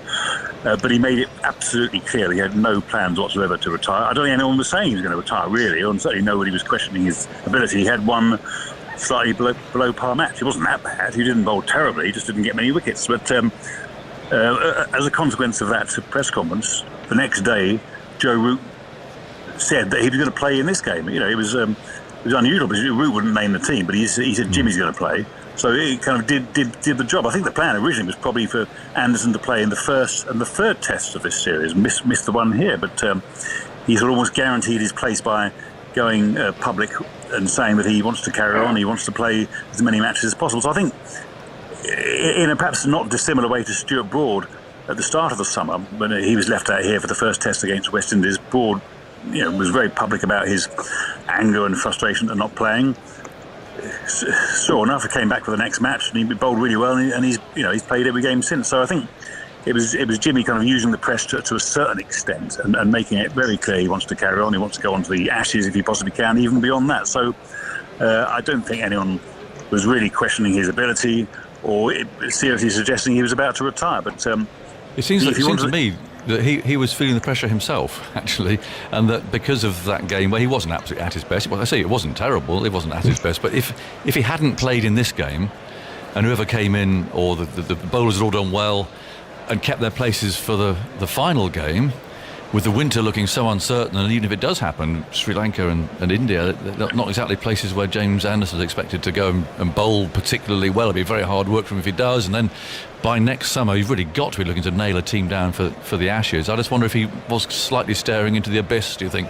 Tim, did you pick that up? Well, yeah, England's great dilemma is they're trying to build a team to win now, jam today, and they want to win in Australia and win in India, which is the jam tomorrow argument. And that's why the very start of the summer, the very controversial team, when you had Stuart Broad was left out and obviously made his feelings clear. They went with Mark Wood and Jofra Archer. Now they've gone back to the Aegis Bowl and they've got neither of those two. Yeah, so it is complicated for England. I think the form of Chris Woakes has been fantastic. He almost looks like England's best bowler at home now. So you and he's younger, obviously, than the other two, so can't leave him out. So it's whether you can carry on picking both Broad and Anderson. I can see you don't want to have maybe a dogmatic policy, but I think ideally you'd only want to pick probably two of Broad, Anderson and Woakes if possible, and try and evolve that attack, because you don't want to get to a stage where, if James Anderson retires next summer, if Stuart Broad has an injury or something, and you need Ollie Robinson to play in Australia, and he might make a test debut in Australia or something. That's not what England want at all. So it's that real tough balance. But also, if you look too far ahead, you're accused of being cocky and taking the West Indies lightly, which is what people said after the Aegis Bowl. I'm just looking out here, and I can see the umpires making their inspection, all three of them, and they are now involved in quite deep discussions with one another, as if they are possibly here. We've got the head groundsman there as well, as if they are possibly starting to wonder if they might be able to put a time now as to when they might be played. Richard Kettle was looking at his the soles of his shoes. He's still sort of stamping round in the bowler's run-up area. It'd be intriguing to see what happens if they do play. You imagine that Pakistan will want to come out and just take some scalps before the next Test match on Friday, as England really have got absolutely nothing to play for, of course, here. So they've got to get their mindset absolutely right. There'll be no prospect of any sort of a result. It's just a question of whether the umpires consider that it's fit to play. That's all they'll take into account. There's been some arm waving going on. Again, umpire Kettleborough talking to the groundsman. So anyway, they're pottering around doing their bit. We'll keep an eye on that. And it may be, because they were looking at their watches, that maybe they were thinking perhaps of a start time. But we shall see. Talking about the winter, I don't know if you heard, I was chatting to Dom Bess around about 11 o'clock this morning. Really interesting. I mean, he's obviously got quite a character, just starting his way out in this. Currently, of course, England's number one spinner, Jack Leach, his Somerset teammate, hasn't bowled since the Test match at Mount Maunganui before Christmas. And yet Dom Bess himself, of course, is not actually bowling very much. And you look at that winter schedule and you think, wow, what can England possibly do to get a spin attack up and ready, and with some experience of bowling against good players of spin, the way that things currently are. I mean, poor old Jack Leach needs some cricket, doesn't he? At least to go and get out of this bubble and go and bowl for a while. John? Yeah, I mean, nobody quite knows how the winter's going to look, but at the moment there's meant to be 5 Test matches against India, in India. Whether they're switched to the UAE remains to be seen. There's possibly a couple of tests against Sri Lanka, the ones held over from March of this year. So, all the Test cricket this winter, if it takes place, is going to be played in hot conditions on turning pitches, and it's going to be tough. I mean, Dom Bess is a sparky cricketer, isn't it? And he bowls some nice balls, put some revs on it, but his control is not perfect. Jack Leach, well, he's hardly played at all, is he? I mean, in the winter he was ill, and all that sort of stuff. Had to come home eventually from South Africa. He's not played at all here. Adil Rashid, he's probably the most dangerous spin bowler in the country. He's pretty much given up on Test cricket. Moeen Ali, I think he's a bit half-hearted about Test cricket as well these days. So I think, I'm not sure Virat Kohli's going to be quaking in his boots right now about the prospect of England's spin bowlers. What do you think, Osman? What can England do to prepare for the winter? I think it's probably too late to unearth a quality spinner who's going to take him somewhere on that tour. I mean, I don't know. Yeah, that discussion is. I think it requires a lot of kind of. I don't know. I mean, it's not that you just turn a spinner overnight into a good spinner. I mean, Pakistan have got Yasir Shah, who is kind of in a strange place himself right now. He's got world record for the fastest 200 wickets. He's won matches in a few places around the world, but it was only at Old Trafford that he probably put down some doubts that had been building up over the last 2 years about how he's notoriously underperformed in South Africa, in Australia, in New Zealand, and it's really only at a few grounds in England, London, outside of what he did at Old Trafford the other day, where he picked up wickets, and the rest of it was in the UAE. And in England, in Pakistan itself, this winter, Azhar Ali had kind of hinted that for future home Test matches, Yasir Shah might not play such a big part, because they were producing pitches that were helping the faster bowlers, because they have a good pace attack now, and they were wondering whether they could kind of use Shadab Khan as an all-round option who would give you some overs with spin, but also bring some solidity to the batting lineup. So, in short, it's not easy. Even when you do find quality spinners, to kind of nurture them and maintain them and make sure that they're looked after well. India is probably the toughest place in the world to tour right now. You could take some of the best spinners in the world right now and they'd struggle there against that lineup. At home, India are nigh on unbeatable right now. South Africa have tried spin, Sri Lanka have tried spin, West Indies, they've all tried throwing spinners at them, and none of them have worked. So, short of I guess just hoping, and making sure that scoring plenty of runs would help. Well, and recalibrating Dom Bess's role. Maybe if he's the guy who goes there, then you don't look at him maybe as your lead kind of wicket taker, as a guy who's going to pick you up a lot of wickets, but someone who tries to control one end. It's pretty old-fashioned, basic thinking, but maybe a change of the way they look at him and what success would be for a spinner in there is the first step to kind of getting there and being okay with your spinner. And I think for English cricket and spin going forward, it's got to a stage where they also need to consider something almost artificial to try and boost their stock of spin bowling. So in the Caribbean a few years ago, their pitches had gone dead, and they were really worried about a lack of fast bowlers that were coming through the West Indies. So what they actually did, they introduced some bonus points for wickets taken by fast bowlers in first-class cricket. It's like a very, very artificial step. But that was actually something that's helped to reinvigorate fast bowling in the Caribbean, and we saw this summer a fantastic crop of quick bowlers now coming from the Caribbean once again. I mean, could England consider something similar? Extra points in the county championship for wickets taken by spinners? Yes, it's artificial, but is it at that stage where you need to consider something a little bit radical? Interesting. The sun out, umpires heading off. As yet, 220 inspection. I was going to say, as yet, they haven't split up. One to go into one dressing room, one into the other, which is what you normally see.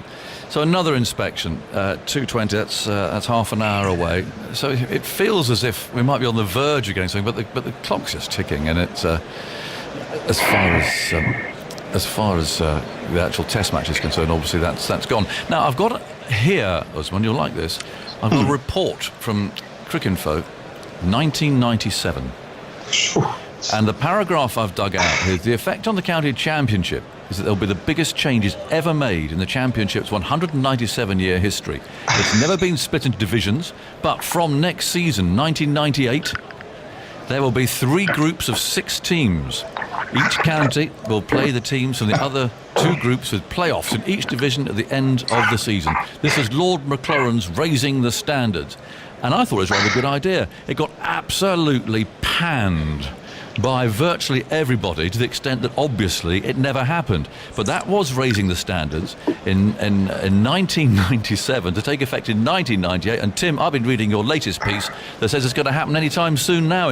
Well, you tell me, 2020 sometime anyway. They're going back to this idea, you think? There's nothing new in cricket, only ideas that get recycled and they get a generation down the line. So yeah, obviously the Bob Willis Trophy this year brought in as an emergency device to try and get some first-class cricket. First few rounds, the consensus is it's worked really well so far. I think lots of second division counties feel quite kind of reinvigorated by having that carrot being able to actually win the trophy that season. There's been a really bit of a perception of if you're stuck in Division 2, a bit of a backwater, and it's hard to get out of that. You lose your best players as well. So that's, and obviously in the world of COVID, and even before COVID actually, the costs of going from Somerset to Durham and so on, they're big costs for counties. And you can save on travel. If you're going to a local game, you can stay at home potentially. And you get more local derbies as well, So having 2 Roses games a season rather than, we've seen Lancashire recently in Division 2 and not having any Roses games, well, that seems like a big shame. So they are discussing the idea of adopting the regional format, much as Lord McLaren outlined there in 1997, for the county championship in the future, replacing 2 divisions. So you'd have 3 divisions of 6. So that's, you play home and game, away everyone, that's 10 games. You could play potentially a couple of games from teams in another conference, but like they do in American sports, so that gets you up to, say, 12 games. And then maybe at the end you have the top 4 teams across the 3 conferences go to the semi-finals. Maybe you have 2 5-day semi-finals to maximise chances of a result, and potentially the team that scores more in first innings or whatever would then proceed. If there had been, there was a draw, and then you have a 5-day final at Lords potentially, which will be we have that this season. It could be a really great advert for the county game. Of course, go back a few years ago in 2016, we had that last day at Lords, which was like the Premier League, when you had 3 to you had Somerset at Taunton who had won and were waiting to see what happened between Middlesex and Yorkshire, and that really did captivate a lot of people who probably don't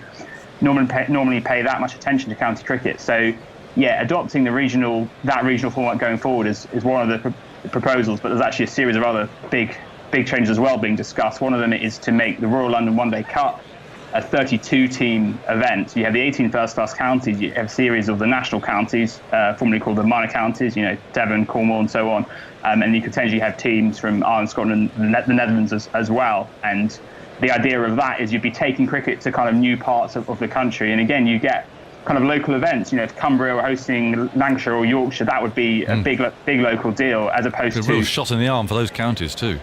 Yeah, and you get the kind of FA Cup, that romance, those upsets. Because at the moment, the one-day cup is due to be played during the 100 for scheduling reasons, and that's currently still the plan. And the risk of it's just, which was the previous plan for this season, 2 groups of 9, the same old counters. It feels like a glorified second 11 competition potentially, because Sussex actually lost the whole 11 players to the 100. So if you create something that's a little bit different, you get that excitement. It feels a bit fresher, a bit more dynamic, and you might actually help to take cricket to areas of the country that don't currently see a lot of, or any really, top-flight professional cricket.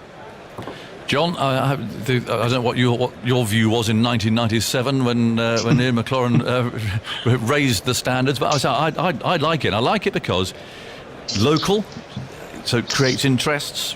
Leicestershire, Nottinghamshire, Derbyshire, Northamptonshire, and so on. Geographically, it's good. Anyone can win, and that's something that I found really frustrating about 2 divisions, and the second division is a backwater, which brings me on to the third bit, is that you keep your players. And the players doesn't go, in Leicestershire's case, obviously the county is close to my heart, you find a decent player and they go off at any time, because they know they're not going to get picked for England if they're playing for Leicestershire, so they go off somewhere else. Now, what do you think, all these years on, what was your initial view to it?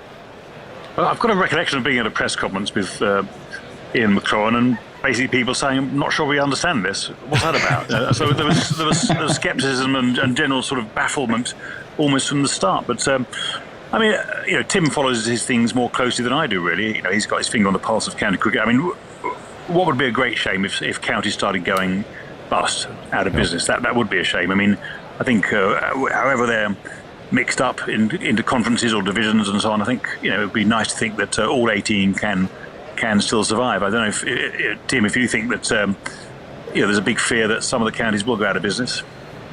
Well, I don't think that will happen. What I do think there's a good chance will happen, within 4 or 5 years potentially, is some of those 18 first-class counties would cease to play first-class cricket. They wouldn't go bust. They'd keep playing the T20 Blast. They'd keep playing in the one-day cup. But potentially they wouldn't play first-class cricket going forward. And so what would be in it for them? Well, they would keep their lucrative T20 Blast matches, and they would lose the championship games, which are kind of costing them money at the moment. They could have a lower cost base and really target a few tournaments. And given the kind of broader trends in cricket, you might increasingly get players who are very happy to just play in white ball cricket. So you might not have all the professional players actually want to really play in red ball cricket as well. So you could have, again, Again, this is not for next season. This is looking a bit more to the medium term. But potentially, you could lose a few counties from the first class game. So that then the players who kind of want to play Test cricket for England, basically, that concentrates the talent a little bit, and then you have a wider pool for one-day cricket and T20 cricket. I actually think it was a real shame to lose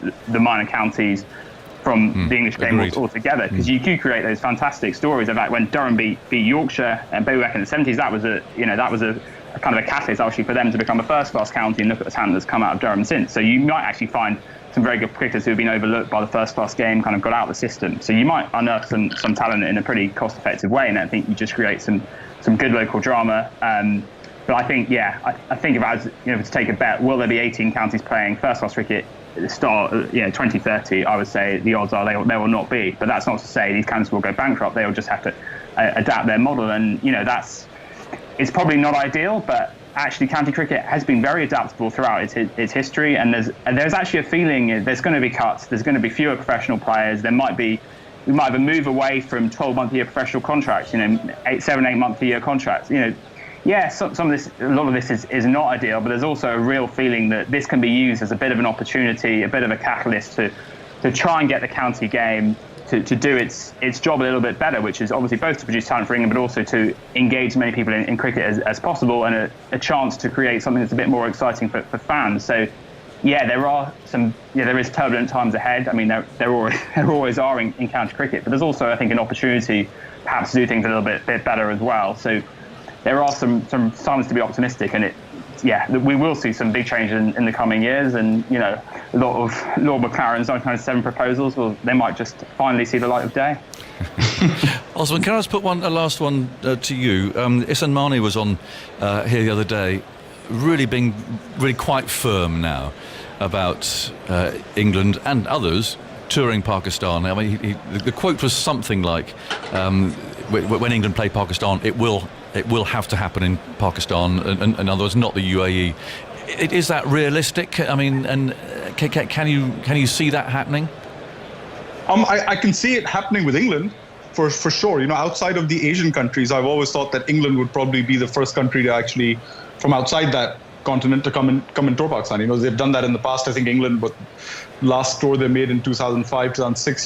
Those were relatively safe times, but in that period, Australia and New Zealand hadn't toured Pakistan, for example. And South Africa were the only other country kind of from outside the continent to come in. So I think if it would be one team, it would be England for sure that would do it. I would still wonder about Australia and New Zealand, whether they would follow suit. But my question, and Ehsan Mani's been here, but I think the question to the PCB would be whether and what would happen if a side says, well, no, we don't feel it's safe, and we're not going to send a team out there. What do they do then? Because I know they don't want to play in the UAE, and it puts them in a situation. Luckily, I say luckily, but this pandemic has kind of forced a little break in proceedings as far as Test cricket goes and stuff. But I think the path they've been moving on generally over the last 4 or 5 years, they've actually done it really well, the PCB. And it's not just this administration, but Najam Sethi before him and the administration before that, they've actually managed to kind of slowly, game by game, team by team, get more high-profile cricket being played in Pakistan. If you think about it, they started actually in 2015 when they had Zimbabwe over.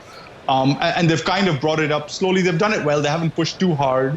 But now I think they've got enough momentum with the PSL having been played there, all of it this season in Pakistan, with a lot of foreign players in there, and tests being played as well. I think they're in that position now where they can say, look, we've had high-profile matches, we've had international matches, we've had big leagues happening here. So many foreign players have come in. Nothing has happened. We can provide that safety and security. There really is no reason for you to say no, which I think exactly what Wasim and Ehsan Mani have been saying, that, there really is now no reason for it to happen. And, look at it as, from a layman's point of view, I think security-wise, Pakistan's been a bit safer over the last, I'd say 4 or 5 years than it has been in the decade before that. It has been better. Certainly the metropolitans have been better. And to the extent now that they're moving to the kind of slightly smaller big cities of Multan and Rawalpindi and Faisalabad and stuff, they're thinking about it. So it would be, I think, difficult, although I wouldn't rule it outright. But it would be difficult for teams to say no now to touring Pakistan.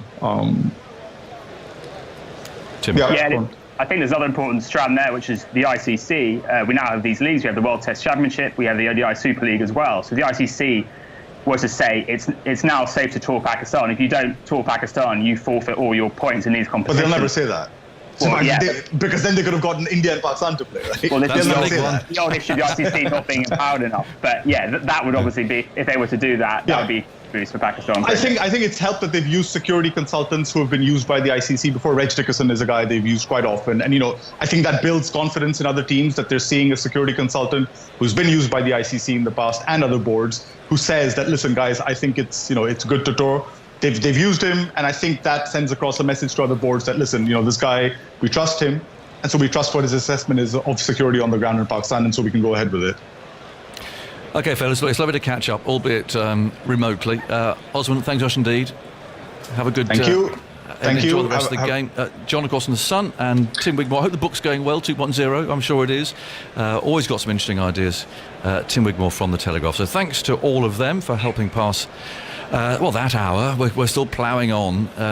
It does look as if it's this end, particularly. There's a couple of forks that have been stuck into the ground where the bowler's area is down at this end of the ground, the hotel end, still causing trouble. But the sun has been beating down now relentlessly for, at least 2 hours.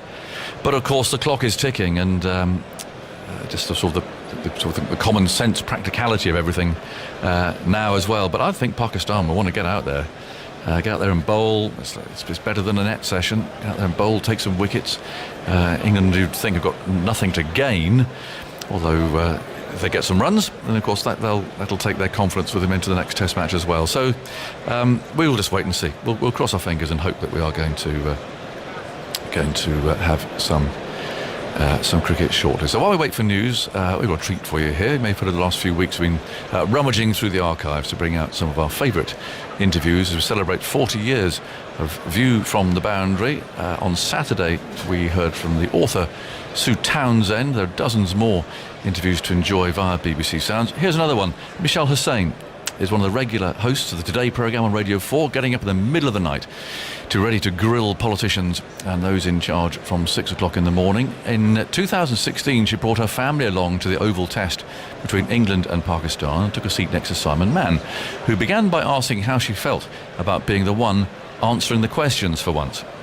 I feel that it is a good experience for someone like me to be on the other side of the microphone and have a taste of what we put our guests through quite regularly. But it's a slightly uncomfortable experience because I am, of course, much more used to being the one asking the questions rather than answering them. Yeah, I mean, not only that, you've got to speak for about half an hour as well. That is much longer than I would ever get to interview someone, let alone be interviewed. Yeah.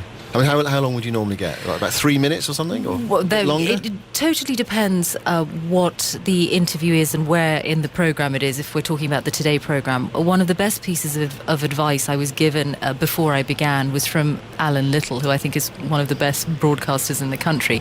And he said that in the morning when you see that pile of briefs on your desk, you have to treat it as a triage, and you look at those briefs and there are ones that you're going to spend 3 minutes thinking about and they're the ones that you're going to spend 20 minutes thinking about. So the longest chunk of time that we have is the 8:10, which generally is about a 10-minute interview, unless it's the Prime Minister or the Director General of MI5 or someone like that, in which case they're allowed a bit of extra time. Well, we'll talk about that in a moment. We'll talk about your experiences on the Today programme and presenting the news. But let's talk about cricket to start with. You're here with your 3 sons today and your husband. I think Ed mentioned, didn't he, before they went off for lunch, that one of your sons is wearing an England top and one of your sons is wearing a Pakistan and those top. two are twins, so and which I thought was rather fitting for today. It's they're lucky they're able to feel that whichever team wins this one, they've got a vested interest. Although I did see your son, who was wearing the England shirt, I did see him smiling when that wicket went down just before lunch.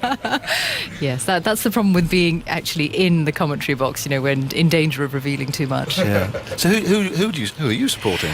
Well, I can honestly say to you that I look out, and it's been such a glorious morning at the Oval. It's just a beautiful sight to see these two teams at the peak of performances of cricket, and just to look out and feel that both of these countries are a part of me, and both of them have helped make me what I am today. So I think it's a great atmosphere here, and I'm proud of being part of both of these countries and both of these being a part of me. Yeah. Would you watch much cricket when you were growing up? When I was growing up, I remember I grew up in the Emirates, but it was long before it became the sort of cricketing hub that it is today.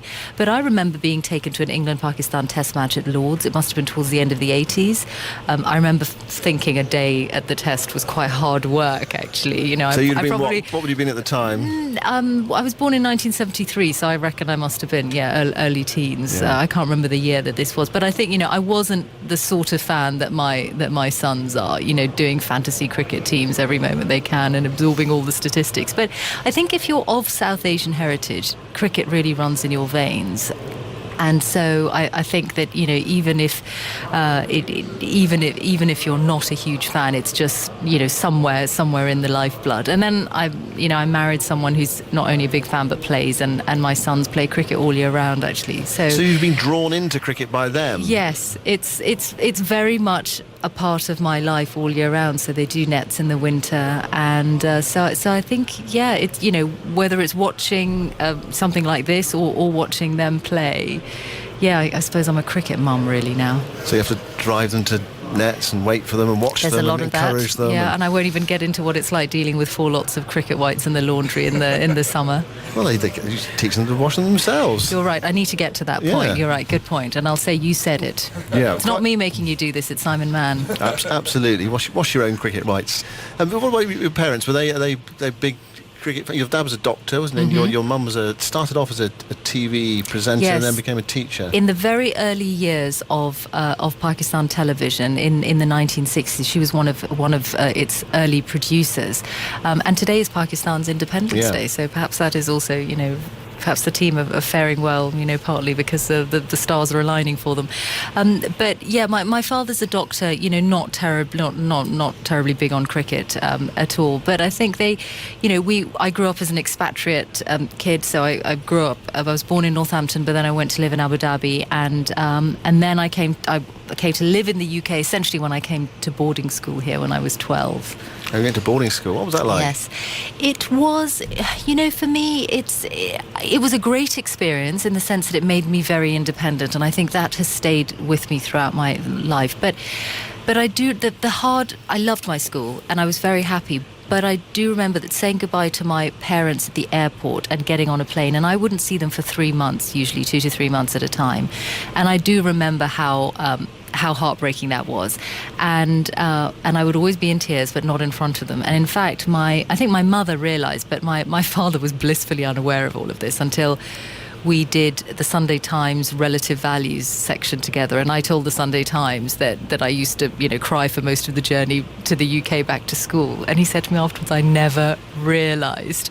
At which point I thought, your child is not seeing you for 3 months. How did you think your child was going to be feeling? But it's one of those things that I never let him know. But I'm very close to my parents. It certainly didn't adversely affect my relationship with them. Quite the opposite, because I appreciated them in a way. Do you never say to them, "Oh, why did you send me?" No, because I knew my parents were living in Saudi Arabia at the time, right, and they really wanted me to have a British education. And at that time, there was no British school beyond primary school, and my education was the most important thing for them, and they weren't going to compromise on that. So if I'd said to them, actually, I want to stay with you and go to school, that would have been compromising on my education, and that would never have been right for them. And so they wanted the best for me. They wanted to give me the best that they could, and they had really high expectations for me. And I would that again, I think, is part of what's made me what I am.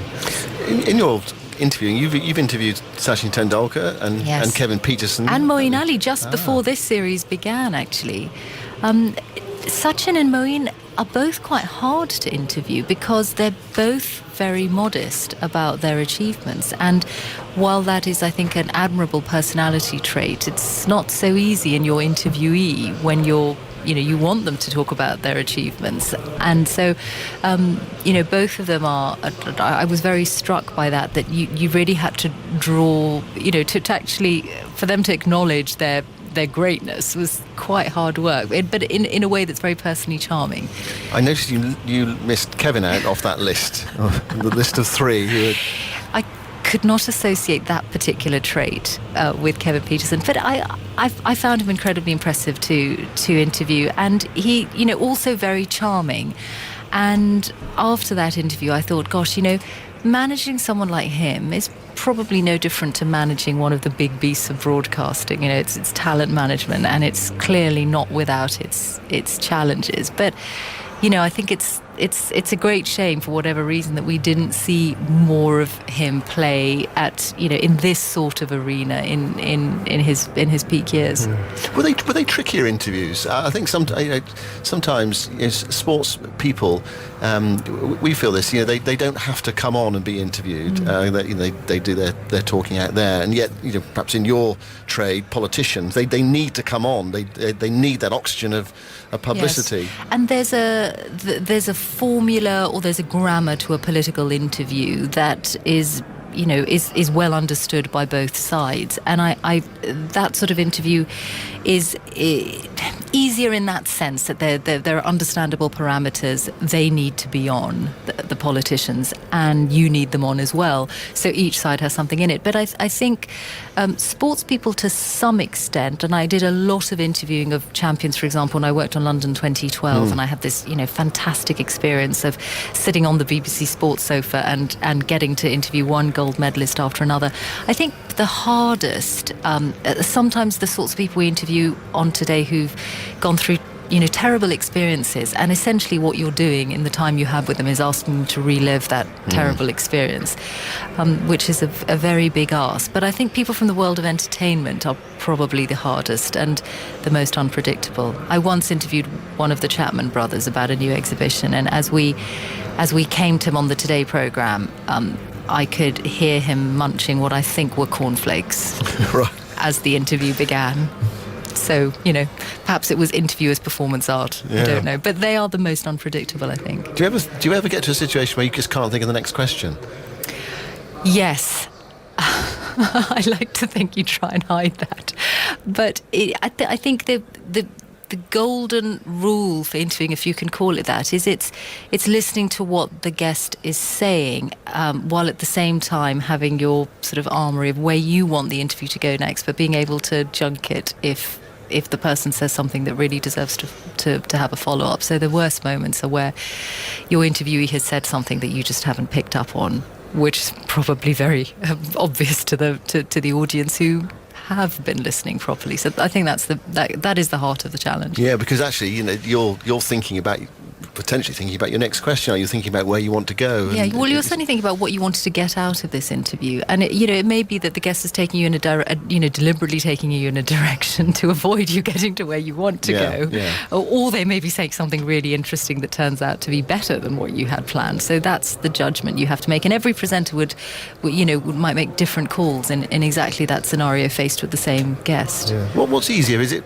presenting on or what's harder, I should say, Brian, rather than what's easier, presenting on the Today programme or presenting the BBC News at 10 o'clock or whatever? BBC News at 10, which you have, thanks to being on this programme, I've managed to get a day off from, because otherwise I would be in the newsroom on a Sunday afternoon, and on a sunny Sunday afternoon that can be quite hard. The Today programme demands much more of you, but is equally much more rewarding. And they are really very different. They are very different disciplines. So, on a BBC One news bulletin, it's much more about guiding the viewer through. It's not about putting, your own, adding. When we write a Today programme script, you want it to sound different to the news on Radio 4. So you want it to have a bit of an edge to it, or a bit of a take on the story within the guidelines in which we operate. So it definitely, demands more of the journalist in you. Yeah. What was the heart doing when when you hear the music for the 10 o'clock news? Are you so used to it now that you can almost do it in your sleep, or is it the adrenaline go pumping through you? No, the adrenaline definitely goes whichever scenario you're in, and I think the tougher settings is when you present those programmes on location, and I've presented both the 10 o'clock news and the Today programme from a Syrian refugee camp in Lebanon, or from outside the school in Peshawar, which was horribly attacked by the Taliban at the end of 2014, and those are the scenarios where you're not in a studio environment, and you might be in somewhere noisy, you can't hear the gallery properly, and yet it has to be a high quality product at the end of it. So those are the most demanding scenarios. What's it like when you have to go into somewhere like you mentioned the Peshawar attack? You were you went to a Babar, didn't you, after Osama bin Laden was shot? But what's it like when you're almost one of the first people on the scene, and you have to sort of compose yourself and try and sort of turn yourself around and present what you've just seen to the public? I really felt that when I walked through the gates of that school in Peshawar, because what we were seeing was so shocking, and yet I had to handle that in a professional way, in a way that was not, that maybe emotive for the viewer or the listener, but not emotional from my side. So I think that's... do you feel emotional about it? Or you've got that journalistic distance now? I think at the time you are focused on telling that story, and so you're in that case I walked through the school from the auditorium that the gunman had come into, and then through the corridors of the school into the area where the principal's office was, which was where the whole siege had come to a particularly horrible end, and it was one scene of devastation after another, getting worse and worse, because in those final rooms, that's where the gunmen had blown themselves up.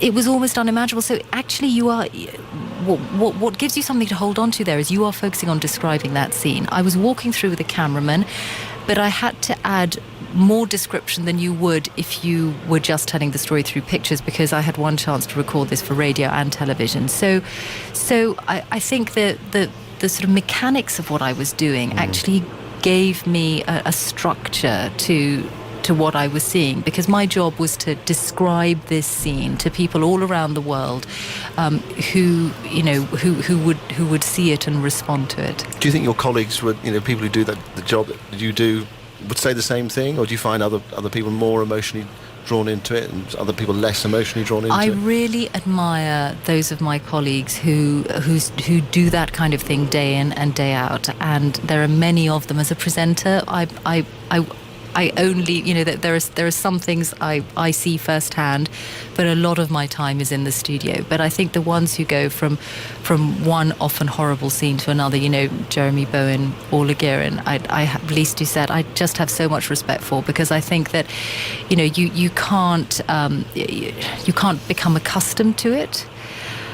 But you have to find your own way, I imagine, of keeping yourself going through all of that. I mean, you mentioned there that most of the time you're in the studio, and that means, well, either the TV studio or the Today studio, and that it's a horribly unglamorous side to it as well, isn't it? What time do you get up to do the Today programme then?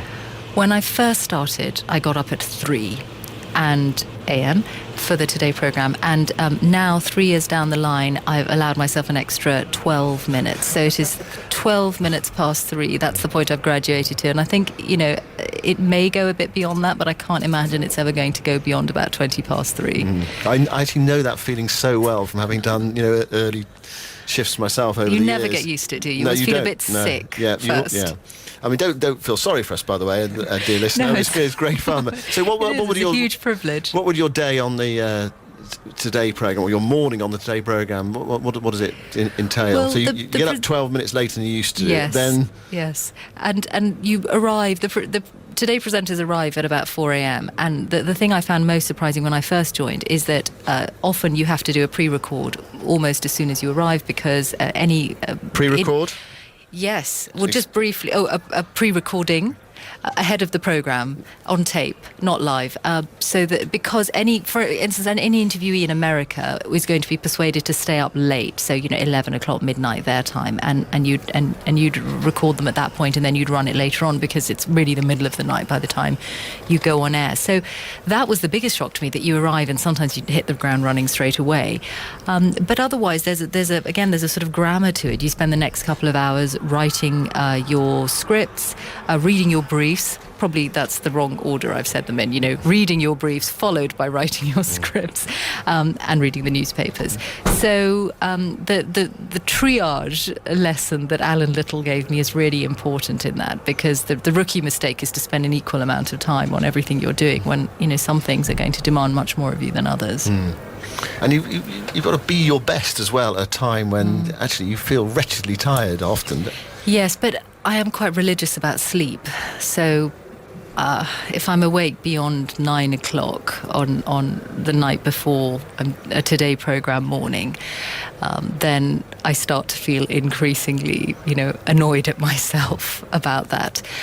So I think... I'm not someone who can burn the candle at both ends, so I try to be as disciplined as I can about the sleep side of things. And what's John Humphreys like? I mean, you can tell us, no one's listening, it's all right.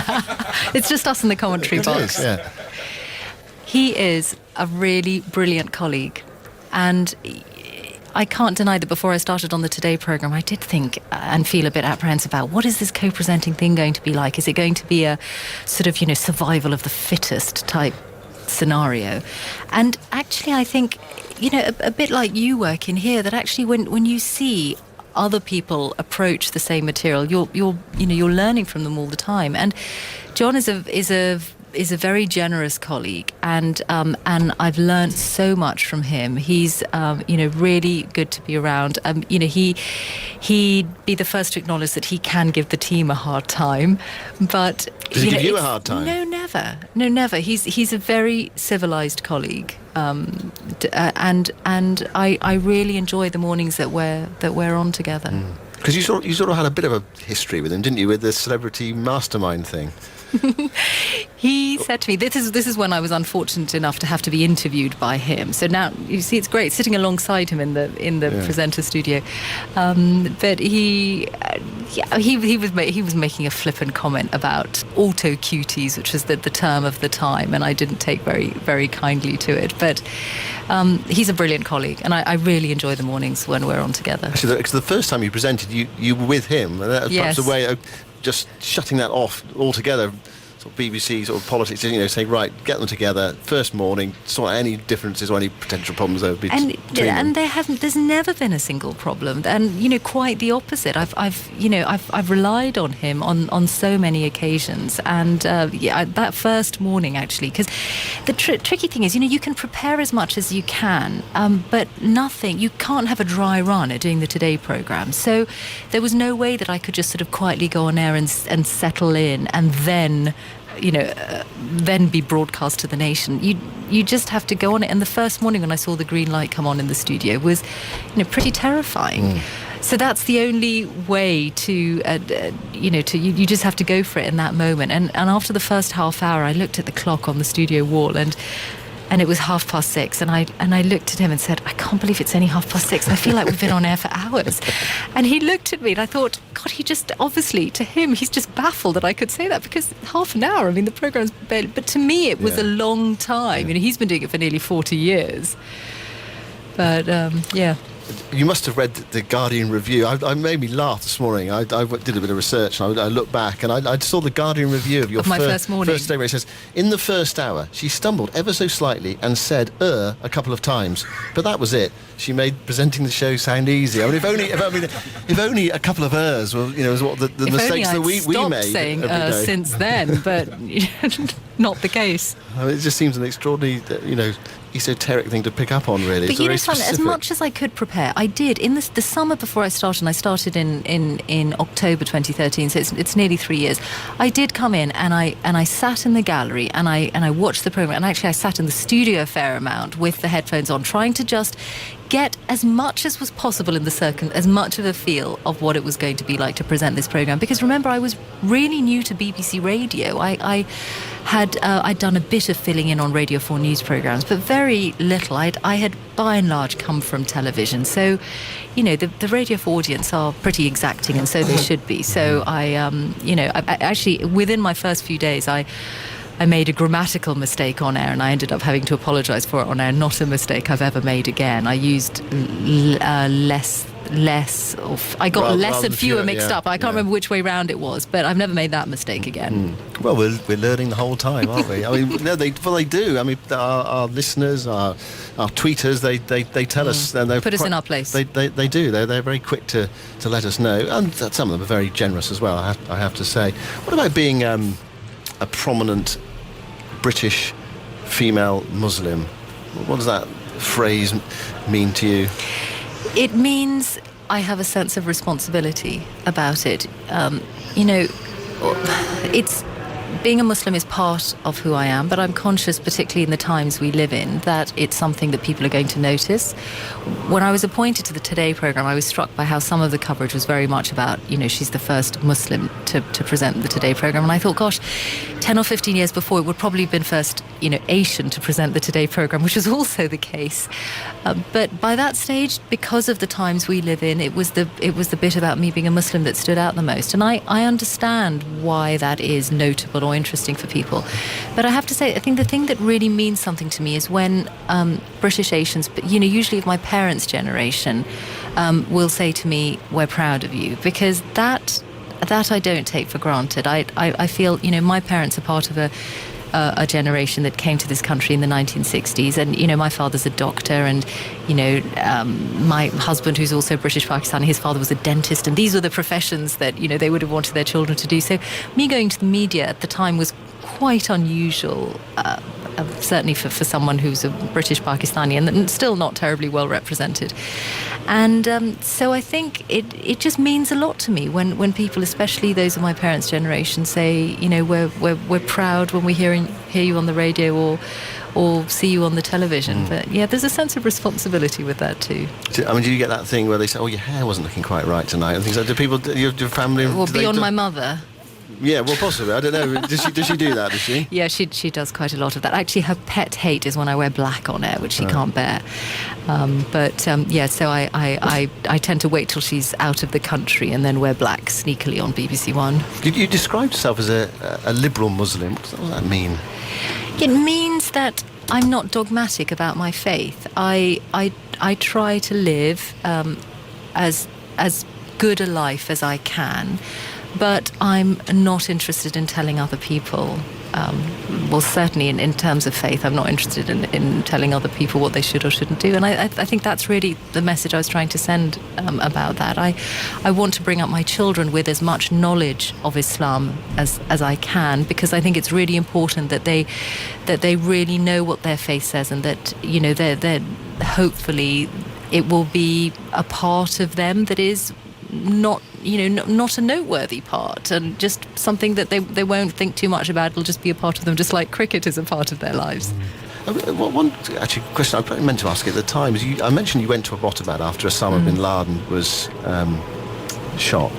Were you surprised that that's where he turned up? I mean, you've been to Abbottabad quite a lot, didn't you, as a youngster? Yes, well, my family are very keen fishermen, and in the northern areas there's a valley in northern Pakistan called the Karan Valley, and so Abbottabad was on our route. We'd drive up, and it was a really long, it takes about 10 hours to drive there. So, but Abbottabad was generally where we'd stop for provisions and stock up on the way up there, and then on the way back it would mean that we were sort of nearly back in Islamabad. So I know that part of the world well.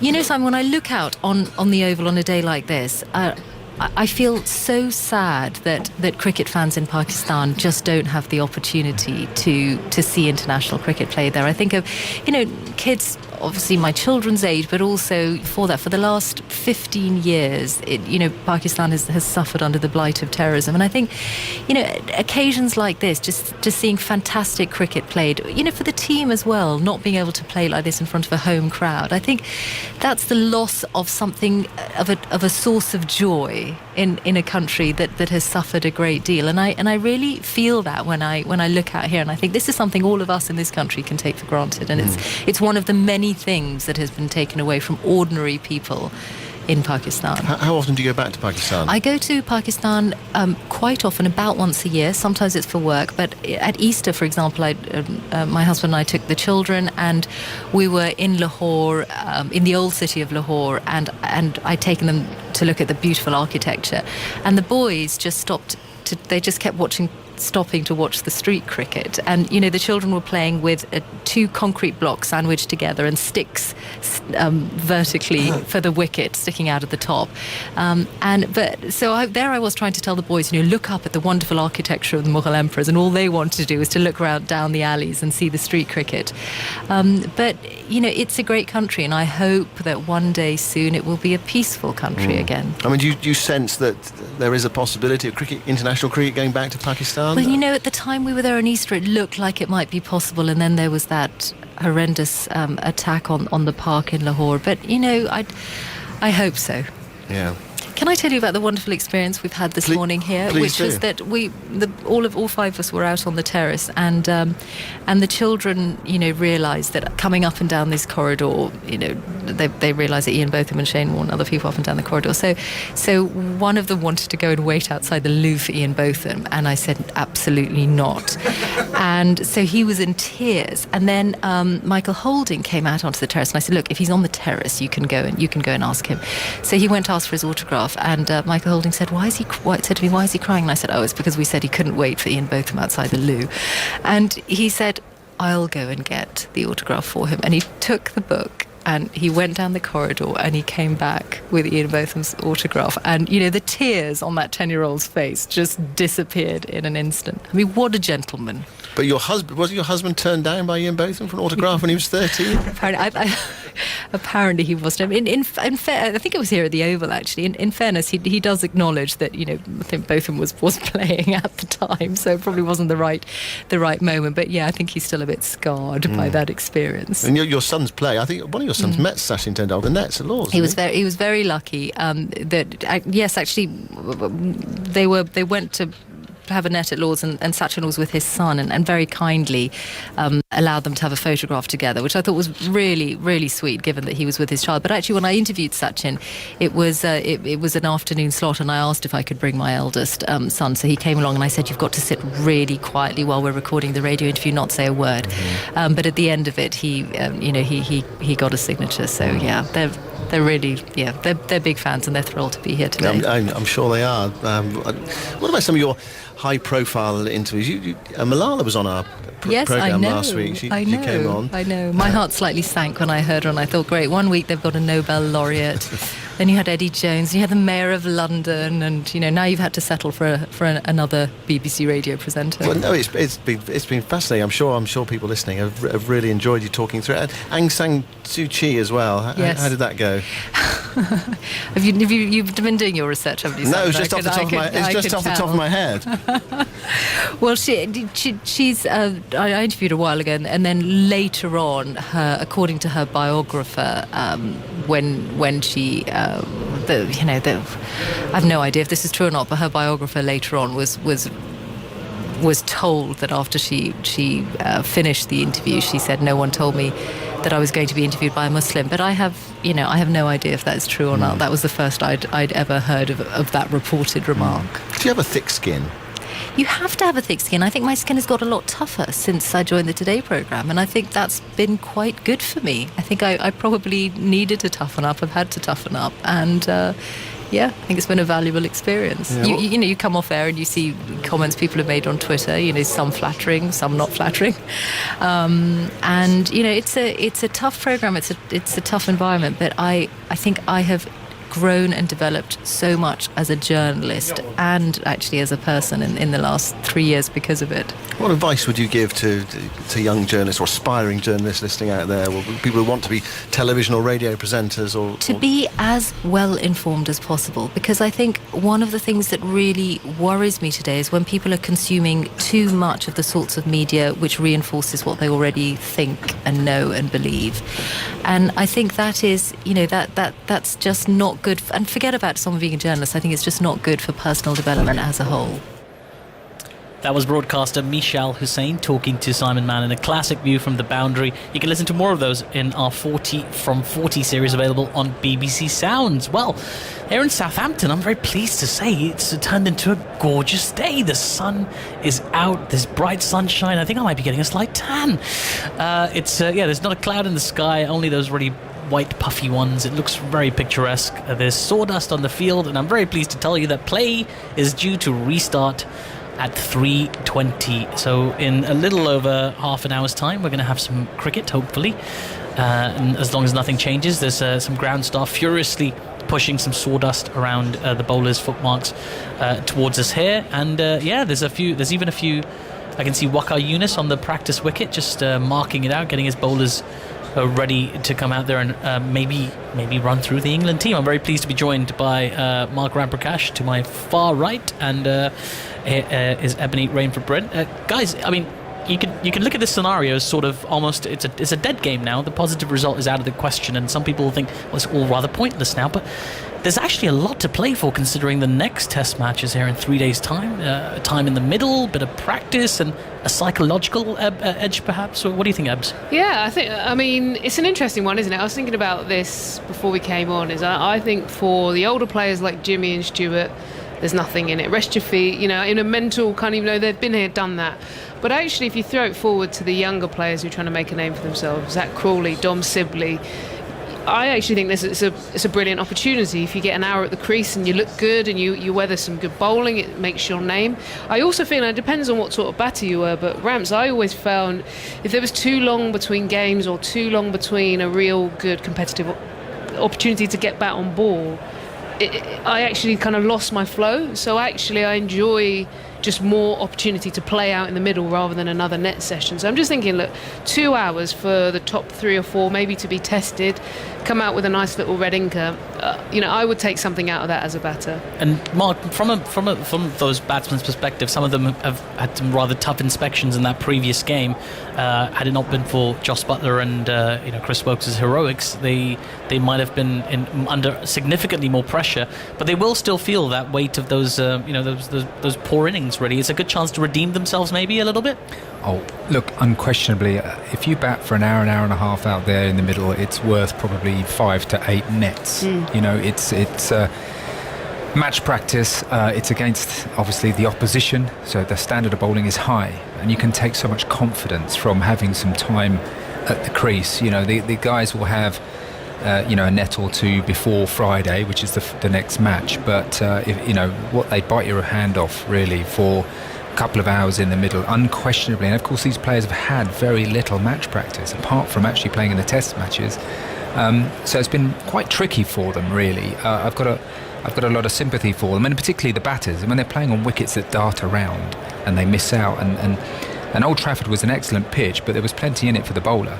So the batters, I feel, have had really challenging conditions. I'm actually really looking forward to Zach Crawley, watching Zach Crawley, because he doesn't take a backward step. He's quite confident young man. Even yesterday in that little period where he came in, he took a couple of steps down the wicket to Abbas to try and push his length back. And I think he sort of hits the ball very crisply. He's pleasing to watch when he gets going, and I think he'll look to play in the same vein. He's had some good scores for England. He's actually had one or two good partnerships with Dom Sibley, so it's quite important for him, because I think he's a real option. I mean, it's always good to have competition for places, and it just keeps people like Rory Burns and Dom Sibley on their toes. If Zach Crawley is also there, in and around, trying to get some scores and cement his place in the side, establish himself. So on a bright sunny afternoon, if he gets a score here, it just reinforces his position, makes it harder for him to be left out, and maybe puts the heat on somebody else. Absolutely. Well, we've been told that 56 overs to be bowled today, and the last hour starts at 6 or when 41 overs have been bowled. So we think the earliest play will be called off today is probably about 5:50.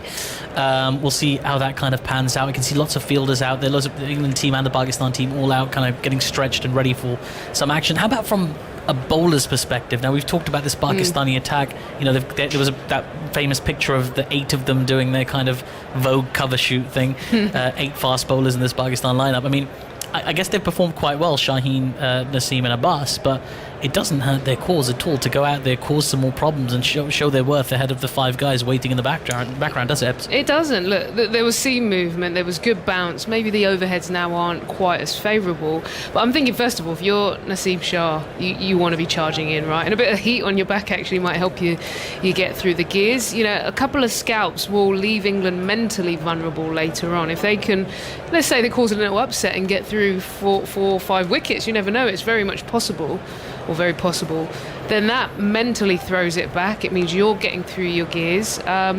I think there's loads to take away from the bowler's perspective. So, and again, another thing is you learn about them, you learn about your opposition. So I don't think that, they may be thinking, I don't want an injury. That was the only thing I was concerned about with run-ups, which hopefully are now in order. But once those are in place, it's a good chance to just cause some scalps. And obviously there are these rivalries that will brew over time. Like we've got Naseem Shah, 17 years old, Ollie Pope and his 20. They're both very young players, but they could be playing cricket against each other for the next 15 years, right? If things go right, it's quite exciting just from a viewer's perspective to watch these little passages of play, because you want to see them play against each other in different contexts. Chasing a big score, or defending a low score, or even this, what seems like kind of a flaccid scenario. There's a lot at stake, Mark. Yeah, those head-to-head battles, they're really, really important. I think for a bowling point of view, I mean, Pakistan will want to go out and do a very professional job. I think it's slightly different because fast bowling hurts, so I'm told. I never experienced. Well, apparently it hurts batsmen too from time to time. On the odd occasion, yes, that's true. But I would expect Pakistan to come out and for the seamers, they want to have one really good spell, I would say. So perhaps 5 or 6 overs, a good spell. Try and take a couple of scalps and keep their confidence up. After all, it's the same thing here for the bowlers that it is for the batters, that it's match practice, and so it means so much more. If you bowl a bad ball, you'll get hit to the boundary, so it's much better than a net. So I think, but for the bowlers, once they get a spell under their belt, perhaps 6 overs, and then if the game's sort of meandering along, it can become, I think, tougher mentally to go through the pain barrier, if you like, as a bowler, running in hard, slamming that front foot down, trying to bowl at high 80s. That's not an easy thing to do. And if England put in a competent performance, then you may well see Pakistan be quite careful in terms of workload, that they're not looking to bowl the quicks into the ground. Yeah, I mean, you'd think they'd want to manage their workload with that test coming up, and of course the T20s off the back of that as well. I mean, England have come into a habit of upsetting Pakistan cricket fans on last days of test matches. So what they want to do right now is put 150 partnership on without losing a wicket. But I would love to look at the other side of that. And when we get Andy Zolson back, I've got a little question to pose to him. What are the lowest test scores by a team playing at the Ageas Bowl? Just to tempt some people out there that might be curious to see what could happen. Of course, as Eb says, it's not very overcast. It's not massively bowler-friendly conditions anymore. But we don't know too much about this surface. We've only seen Pakistan bat on it. The English batsmen haven't really got on there yet. They'll be keen to get a feel for it ahead of the match in 5 days' time. And on Friday, we're going to see another match here. Just on that point, there's obviously no room for complacency from the England point of view. Not that they're in danger of losing the game, but they won't want to give away a psychological edge in any way, shape or form. They're 1-0 up. They need to put in a competent performance this afternoon to sort of retain an air of confidence going into that last test match. What's interesting, I feel that the modern day player, this playing for the draw type thing, is pretty alien to them. Mm-hmm. A lot of matches are finishing with results, and we've seen in first class cricket as well, I think, but also in test cricket, where a lot of teams, once they get on top, the opposition do fold quite quickly. There's not been in too many really strong rearguard actions over a long period of time to draw test matches, and I think it's due to so much one-day cricket, and we keep hearing about strike rates and players wanting to get a result, that I think that the situation that the England team are faced with here, where they just go out and bat seemingly with no real purpose and certainly no chance of a result, that is not an easy thing to do. Certain personalities, I think, they'll take that on and then quite enjoy it. Others, for example, a Ben Stokes, if he was out there, he gets up with the crowd and the situation of the game, and if there's no result possible, he may struggle to get up for that. But as Eb says, you've got some sort of fairly, I would say introverted, but some fairly focused batsmen in, say, someone like Dom Sibley. He'll love this. He'll be it's thinking, the Dom Sibley show time. He'll be thinking, well, look, I've had an hour and a half in the nets with throwdowns, but I can bat for perhaps 2 or 3 hours out in the middle, and he'll absolutely love facing as many deliveries as he can. So again, it depends a little bit on the individuals and how they approach this situation. Someone like Ollie Pope, his natural way of playing is to be quite busy, proactive, and he shouldn't change that just because this is the last afternoon with no result possible. Absolutely. I can see the ground staff hard at work. They look a bit like a curling squad at the moment, the way they're kind of pushing that sawdust into the footmarks, just trying to get it right, nice and dry, nice and safe for the seam bowlers to run into as well. Andy, have you managed to find out those low scores just to whet the appetite of any Pakistan fans out there? Well, there haven't been many tests at the Rose Bowl. The lowest score here was 178 all out by India in 2018. India also out for 184 in 2018. Sri Lanka for 184 in 2011. So no team has been bowled out here in fewer than 66 overs. So to bowl England out twice in the 56 overs available will be good going for Pakistan. But not impossible. I'm glad you left that open. It's another thing to play for. And we talk about, that's we're just talking in jest about that milestone, but there are these mini milestones that players look forward to. Like when you're approaching sort of 1,500 runs or 500 runs, even at that early stage, because we tend to focus on 10,000 test runs and 500 wickets and a million catches, whatever it may be. Like, when you're, as a player, are you acutely aware when you're honing in on one of those mini milestones, like 50 catches or something? It's interesting, because I most probably wasn't, because stats weren't so readily available, so I didn't know, or I didn't kind of go to the internet and check or anything like that.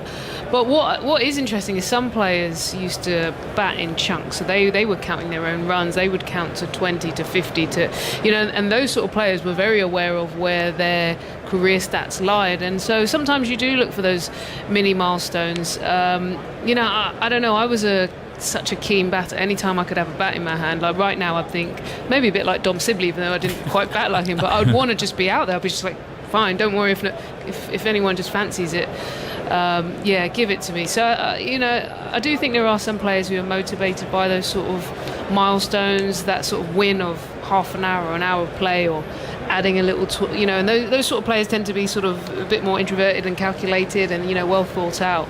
Of which there are many in this team. Yeah, there definitely are. So look, there's a lot to take away. I mean, I just keep thinking, what would it take to convince the captains to concede the first innings, as in this current innings, concede the next one, and then just make it into a bit of a chase? Why not? Go on. Or just play one of those.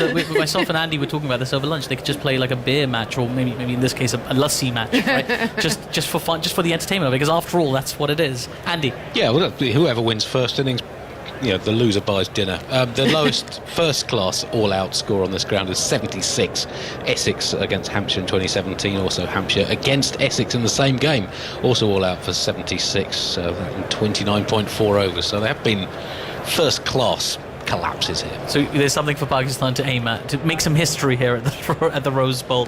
And again, we talk facetiously, but it will be nice just to, as somebody who enjoys watching cricket, it'll be nice just to watch some cricket as well. It's a beautiful day for it as well. If you remove it from the context of a test match, days like this are meant for cricket. And don't forget, it's COVID time. We're not getting cricket. I know so many people around the world who are tuned in to every moment of this because it's really one of the few opportunities to watch high-class cricket. So sun's out, which makes it a bit more pleasant for the players out there in terms of body, in terms of people wanting to watch. It's just a chance to see some action. We're going to be starved. I think we're not going to get as much as we would normally like around the world. So all these moments going around the world is so vital. Yeah, Mark, I was going to ask you about extreme changes in temperature. Well, extreme might be a strong word, but when on day 2 of a test match, for example, it's quite overcast, it's a bit chilly, you've got the jumpers on, and then sort of a day later it's really warm, and you actually feel the sweat running down your back, and all of a sudden it's a bit muggy, and that temperature changes. How does that impact you as a player, or are you just completely oblivious? Well, as soon as you said that, big temperature changes, I was sort of thinking through my career, and the biggest one I can think of was in Adelaide in '98 when England lost the toss again, and Australia batted first on the first day, and the prevailing breeze was basically coming from the outback, and it was 42 degrees all day, and Justin Langer helped himself to 100, and it was a brutal day to field, and then happily they probably declared the next morning, but the breeze had changed, and it was off the sea, and it was a very pleasant 25 degrees when they were fielding. Not best pleased. not really best pleased with that. And you're right. Players do feel that. Absolutely. So our bowlers, having had to bowl all day, 90 overs in that heat and field, it's very much a test of physicality, endurance, and you need to be fit. But you've still got 4 days left of the game to compete. So when England go overseas and we do face those extreme temperatures, that fitness element is huge. It's really, really important. If you're going to sustain your skills over a long period of time and be consistent, you have to be really physically fit. So that's why so much emphasis is placed on that. I was just looking out there at the moment, and the heavy roller is on the pitch, but I've seen about half a ton of sand go down on the run-ups there. It looks like they're going to have to run through a bunker to kind of deliver the ball at this end. I've never seen so much sand go down. Honestly, the other day they didn't have sawdust out there at the start of the game, and now they've put down so much sand. So that's really quite unusual. I was also trying to think of another circumstance where this situation had happened, and I remember a game at Lord's where there was nothing really to play for, and I think we started again similar time, about 3 o'clock, and I suddenly got asked by Mike Gatting to sort of go up the order. He thought it might be a good idea for me to get an opportunity to bat number 3. I'm sure it had nothing to do with the fact that Malcolm Marshall was opening the bowling on the opposition, but I think it gave time for Gat to have another lunch. And so, I was just thinking whether Joe Root, might just tap Ollie Pope on the shoulder and say, "Oh, my youngster, go in. You can go in today and have a little bit more." I doubt it. I doubt it. But there are players as well in this situation who they will take great delight in trying to get a red ink, meaning a not out. Sure. We used to have a player called Keith Brown at Middlesex who was brilliant at sort of being there at the end of a day's play or a one-day game, and he'd get 25, 35 not out, and he'd take great delight. Yeah, and that's always good for the average. Keith Brown, Middlesex legend. Yes. Andy. But just slightly raised questions about the covering, doesn't it? We've seen now about 50 people on the outfield playing various games and warming up. But if they're run up to the issue, they've been covered, haven't they? So Well, they were actually covered. So think of an A4 piece of paper. They were covered almost the short way round. So rather than it protecting most of the run-up, it was only protecting half, but it was quite wide on the crease. So, I mean, I've already described it as almost you're putting your sheets on the bed, on a sort of king-size bed, and actually you realise you've got to turn it the other way. It was oddly covering wider but not long. So your feet would be sticking out. Yeah, that's a good way of putting it. Even some, they're putting the sand on right up close to the stump, so obviously there's been a bit of a failure of covering to add to the catalogue of reasons why we're not playing. To you, Ramps, you remember, I think it was Perth in the Ashes a few years back. Yeah. One of the covers, actually, everything was covered up. They had a lot of rain, and there was just this little patch that caused problems all day because it just seeped through. I feel like that might have happened here. It's just maybe there's a few areas it's just seeped through right by the crease line, and we're going to be here all day. These bowlers don't take any chances. I just saw Shaheen Afridi filling in the foot marks as well with a little bit of extra sawdust, even after that huge curling-esque effort. Well, we're very pleased to tell you that play will start in just under half an hour, 3:20, as long as nothing changes. All the players are out there warming up, and we're looking forward to what should be an exciting session. Hopefully some events popping up, and just grateful for some cricket, really. It'll be good fun. In terms of the next test match, which will kick off on Friday, of course we'll bring you that here on TMS. Would there be enough in this game to warrant any kind of selection changes? Because you imagine it's not been a massive workload for either team, really, and not really enough to judge anybody off. Like if I was Fawad Alam, for instance, and 5 ball a duck after 10 years, I'd feel pretty aggrieved about being left 4 balls, I beg your pardon. Thank you very much, Andy, for being left out. But from an England perspective, I mean, are there any obvious changes? I think the only person who will be gutted might be Archer. He would have most probably thought if there's going to be a rest and rotation policy, or if I get a look in because of any bad form. And I don't know, it'd be quite hard to make a decision to change the team based on this performance. So I'm just wondering if he might be a little bit nervous of thinking he might have got a look in, and now there isn't that need to rest or rotate bowlers as much. He might miss out. What do you think, Rams? Any obvious changes you'd make, or would you be inclined to kind of stick the same 11 in? Yeah, please. I think I'm just a bit confused, and it doesn't take much to confuse me. But England started this summer, international summer, talking about trying to inject pace into their attack and getting games into Archer and Wood. So there was a huge decision of leaving Broad out was taken, and then we've seen things change. Broad is bowled unbelievably well, and for this match, this second test match, Sam Curran was brought in on legitimate ground that his batting could strengthen the team, albeit at number 8. I think he's done a good job. He's bowled very competently. He given that he's not had much match practice, I think he's done a very good job. And England, in terms of the conditions, you'd say they've got the bowling attack right, because top of off, plenty of lateral movement. Those 4 guys hanging in there. I think they've got that right, and they'd feel quite happy. And of course, whether the weather will continue around the south is hard to know. But the pitch, I suspect that if we had had 4 or 5 days cricket on this pitch, it would have got a lot better. We wouldn't have seen that extravagant movement. And I was thinking that actually to have that point of difference in your attack, that 90-mile-an-hour bowler, is really important. So not only is it important in terms of giving something different to the team in this series, but also in terms of your vision, and I'm assuming that Chris Silverwood and Ed Smith and the captain, their vision of trying to make this transition away from the greats of Anderson and Broad, and trying to get that transition into a new attack which will cover England not only at home but also away. I think that there's still a conversation to be had about Archer or Wood being retained for or being brought back in for the 3rd game. And so England have to balance, don't they, winning the series and then also trying to manage this transition and over-reliance really on Anderson and Broad in English conditions.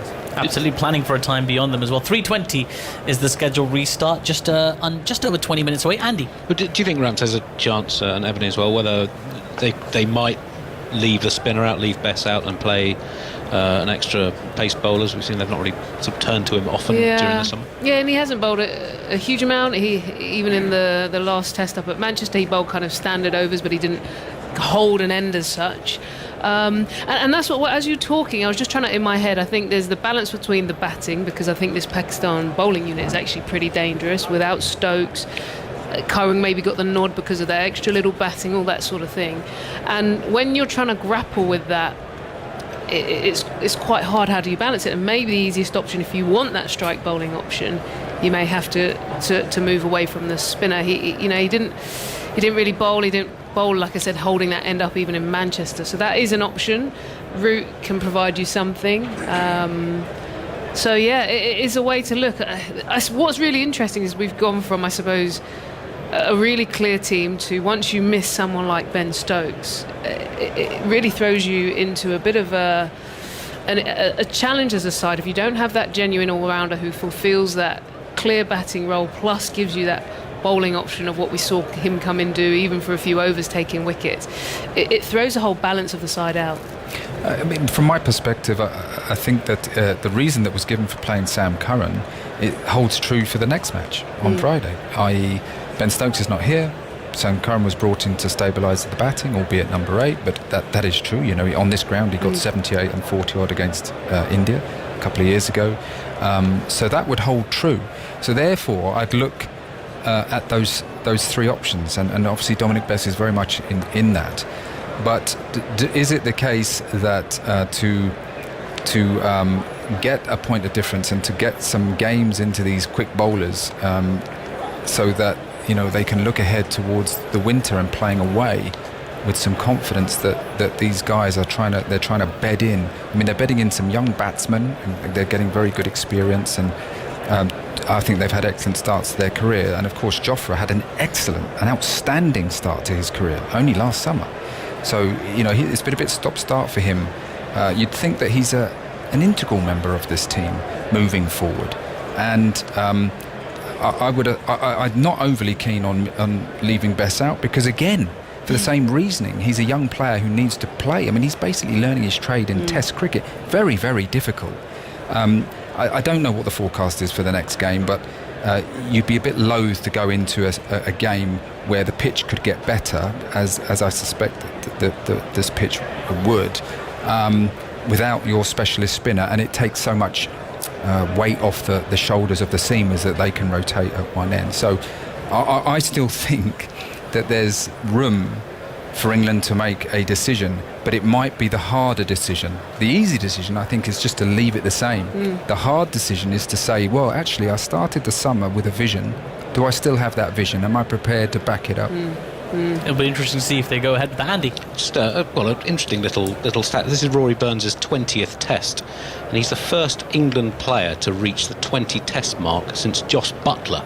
So out of everyone who's debuted since Buttler in 2014, I think England have given 30 Test debuts to players since then. Burns is the first one to make it as far as 20 tests. Now, we've seen how they've had a sort of core of regulars and sort of long-standing top-level players, but there's been a lot of rotation around that. And now we're seeing maybe a new team emerging. Burns, Sibley's now played 11 tests. Sam Curran's up to 19. Archer 10 tests. Pope 12 tests. So, but it's taken a long time for England to get a sort of group of new players to come in and establish themselves in the team. Back in 2014, you had Buttler, Moeen Ali, both came in that year. Gary Balance, who did well for a while. But it's been a long time since England had players who come in and establish themselves. Absolutely. We've got a few more minutes to go, just under 20 minutes before we resume at 3:20.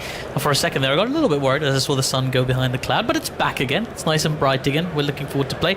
Stay with us, Ebony and Mark. Just before we get ready for the restart here, there has been some live action going on today with games in the Bob Willis Trophy, with every ball of every game live on the BBC Sport website and app. We'll have commentary tomorrow on 5 Live Sports Extra from the Warwickshire Somerset match, and Kevin Howells can bring us the latest. You might do.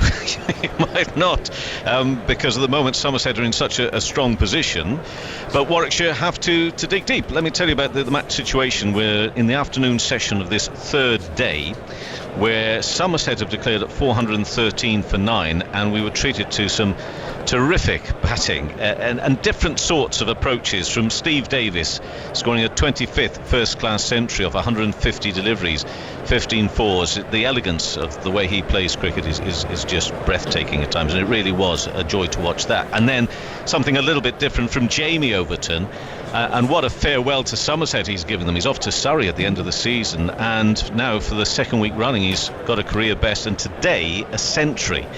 120 off 92 deliveries.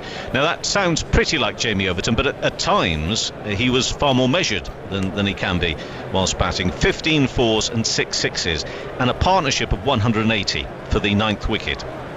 And it's put Somerset in such a strong position, not only in the game here, but also in their position at the top of the central group. Remember, the Lord's Finals involves 2 teams who will finish top of whichever group, North, Central or South, and Somerset are getting a bit of a grip on that at the moment. However, they've not won this game yet. Warwickshire in their second innings are currently 9 for 1 with Hayne and Rhodes, the not-out pair. So we wait to see how that all plays out for the rest of the afternoon, and I'll say this quietly, the weather looks okay at the moment. Quick run down the other matches around the country. Let's stay with the central group. Worcestershire were the nearest rivals to Somerset at the top at the start of this round of matches. They're now 37 for 1, Worcestershire, away to Northamptonshire, and they lead by 44 runs. And also in this group, Glamorgan all out for 116, Gloucestershire 53 for 2 in their reply. Let's go to the north. Dawid Milan with a career best score of 219 for Yorkshire as they declared 400 for 6. Derbyshire 64 for 2 in reply. Not a lot of cricket at Leicester today. Durham 250 for 7, and it's off for the day there already, I'm afraid. Nottinghamshire 405 for 5 in their game against Lancashire. No play at Trent Bridge yesterday, but they've had some cricket today.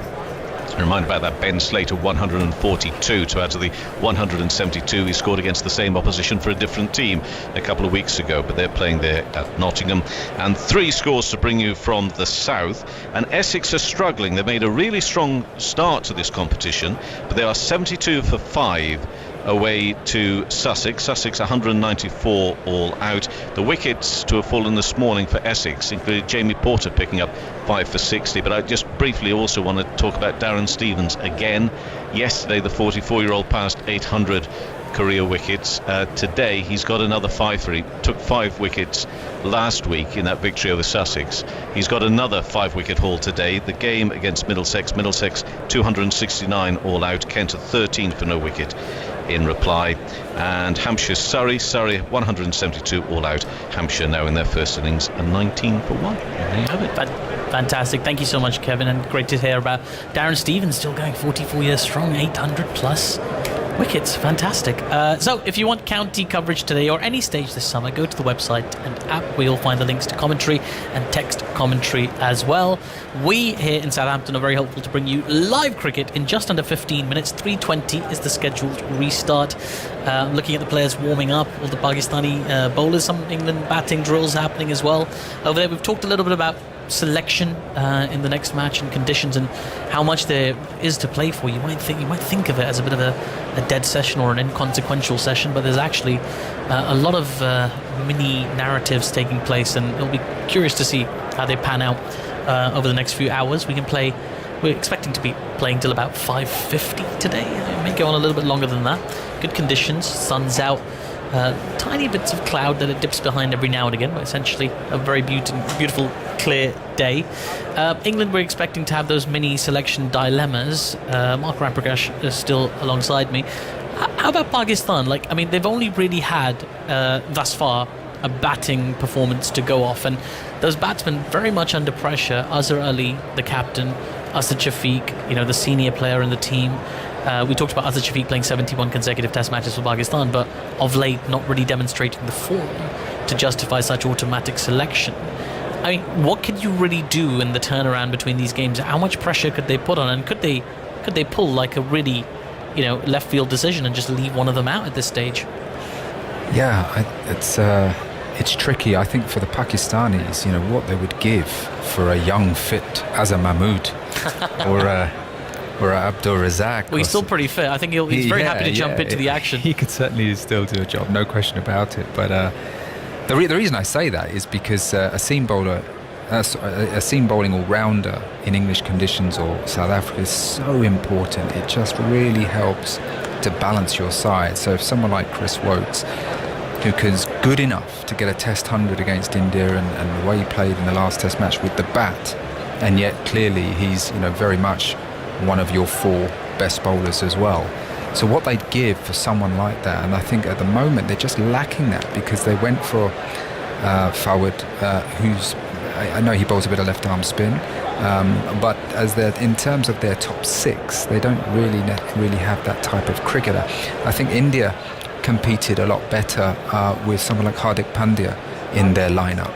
He's a terrific cricketer, full of energy, bowls high 80s, good with the bat. So with Pakistan, can they identify that type of cricketer, particularly perhaps for overseas, maybe not in UAE or Pakistan, but when they go overseas, it's quite important that they try and recognise a cricketer like that, I think.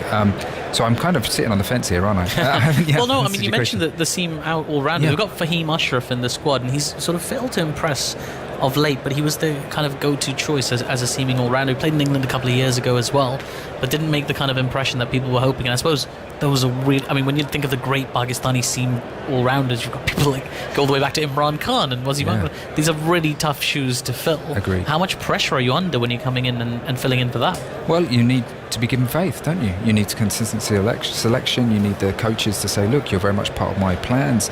We're going to invest in you, and we're going to try and give you opportunities. Now, it may be that Pakistan feel that come Friday morning they may need to take a little bit of a risk.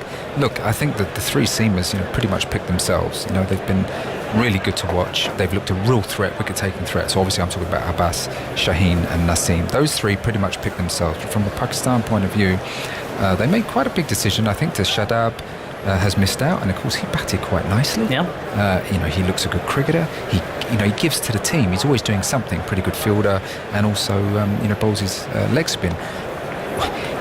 What the surface will be like, I think that's the all-important question for Pakistan. But I do think that as selectors, they need to be open-minded, if they're going to be a threat to England in that last match, they may have to think about tweaking their attack. You wouldn't think that Yasir would be in danger of being dropped, but if, for example, you're worried about the balance of the side, does Shadab come back in to give batting and bowling? Do you look at a seam bowling all-rounder to be able to help take that 20 wickets to win a game?